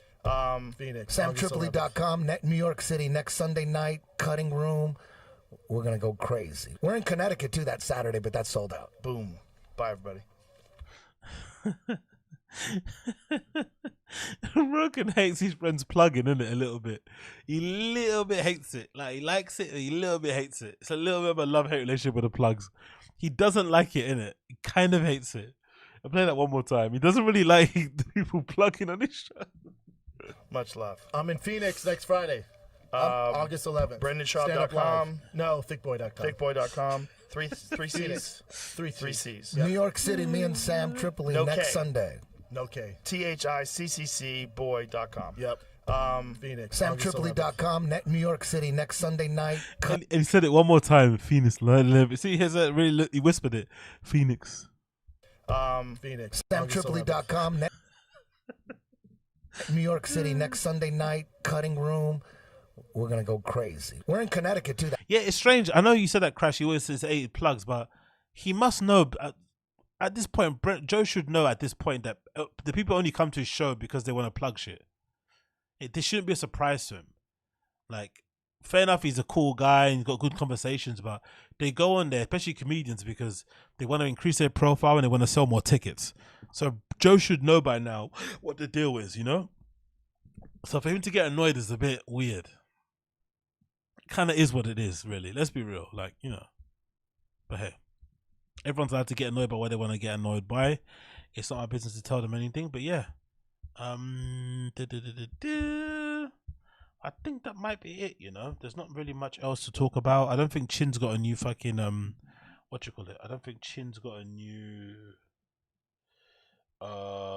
thing out yet. Let's see this. Shameless plug. How's life be? What's going on here? Okay, this is quite funny actually. Look at this post. This one's quite funny. How's life be? Part 2. Ariel Helwani's in the ring with Nate Diaz and Jake Paul and Logan Paul for the zone. You know, biggest fight, one of the biggest kind of YouTube influencer fights of the year. And then next slide, Brendan smelling bath salts with fucking what you call it? Smelling salts. Sorry, bath salts. Smelling salts with fucking Rogan and trying to be cool, trying to be down. Maybe it's a little bit of a downgrade. I don't know. I think for Brendan, this is as good as being the fucking, you know, ring announcer at the fucking UFC or some shit. This is a big deal for Brendan. I think people misunderstand how much Brendan and Bryan love Joe Rogan. So I don't think he sees this as a downgrade. I think he fucking loves this. You know, he loves this. He loves this, you know? Yeah. Oh, is that crash? It's like chewing on the mic. Nobody wants to hear you eat. Nobody wants to hear your dates. Exactly. I've said this before a long time. I said it all the time. One of the main things I don't understand about these guys, why don't you just say, hey guys, if you enjoyed the show, check out my website. All my dates are on there. I might be in the city near you. See you soon. Like, I don't need to hear the list of your exact dates of where you're going to be. The chewing into a mic or the eating into a mic of streamers is something that I've always hated. I think that's one of the reasons why I've never given Hassan Piker content any fucking try. I'm sure it's pretty good. He's probably got some good takes, but I can't. Every time I've seen a clip of Hassan, he's fucking bending down to eat something. I'm like, bro, you make money streaming. You're a full-time streamer. You've got tons of subs. Why can't you just run a few ads or put on some fucking a video for 30 minutes or have some sort of clip or some music that you play and go and have a meal and sit down at a table? Maybe because I come from a weird kind of background and family and shit, but like, you meant to, like, I don't like eating standing up. I don't want to eat on stream rushing. I'd rather take my time, 30 minutes, 20 minutes. Hey guys, I'm back a minute. Sorry, I'm banging the table. Hey guys, bear with me for a second. I'm going to go off to eat some food. I'll be back in 20, 30 minutes or something. And then you go and fucking go eat. Why are people eating on a mic or eating on stream? It's so odd. I don't get that, to be honest. It's so bizarre. I hate it. Even if they mute the mic, I just don't want to see you eating. Do you know what I mean? Like, just fucking stream or don't, you know? Like, it's not that big of a deal, but hey, maybe if I was, you know, living in Calabasas, I'd have a different fucking stream in it. I don't know. When you stream 8 hours a day, you gotta eat at some point. Yeah, but you can still. I'm not saying you stop the stream, Uche, but at least just say, hey, can I step away from the stream for 20 minutes to go and eat on the table and not have to eat in front of eat in front of a fucking camera? Is that possible? Like, why can't you just do that? I don't get it. Just literally go, you know, and just like for 20 minutes or even 10 minutes, just say, look, I've got a fucking sandwich I need to eat. Can I just eat that off fucking camera for a minute and just stretch my legs and have a glass of water and then come back on the stream? I don't think there's anything wrong with that. I just think the whole sitting on fucking your ass and not moving and just eating where you are is fucking lazy. And people are just scared to lose their viewers. It doesn't fucking matter. Like, if they want to come watch you, they'll watch you anyway. Just get off stream, eat your food, and come back later. Hassan Piker. We're talking about Hassan Piker, Crash, not Hassan Minaj. Let's see, but yeah, there's not much else to talk about here. I don't think. I think I've done everything, innit? I think I've done everything. Let me just double check here and see if there's anything else I've missed out on. I think I've spoken about most of it I wanted to speak about, to be fair.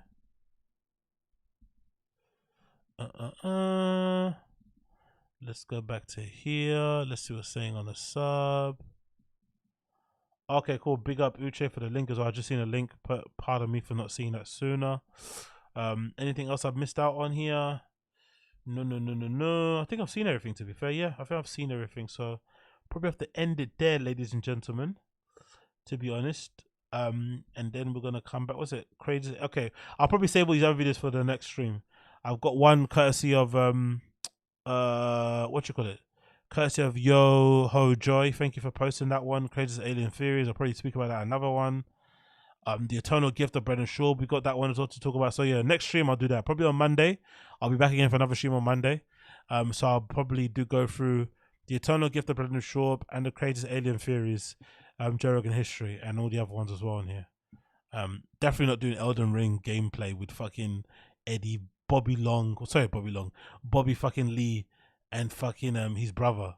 No fucking way am I watching that. No fucking way am I watching them two Redux play fucking Elden Ring. No way.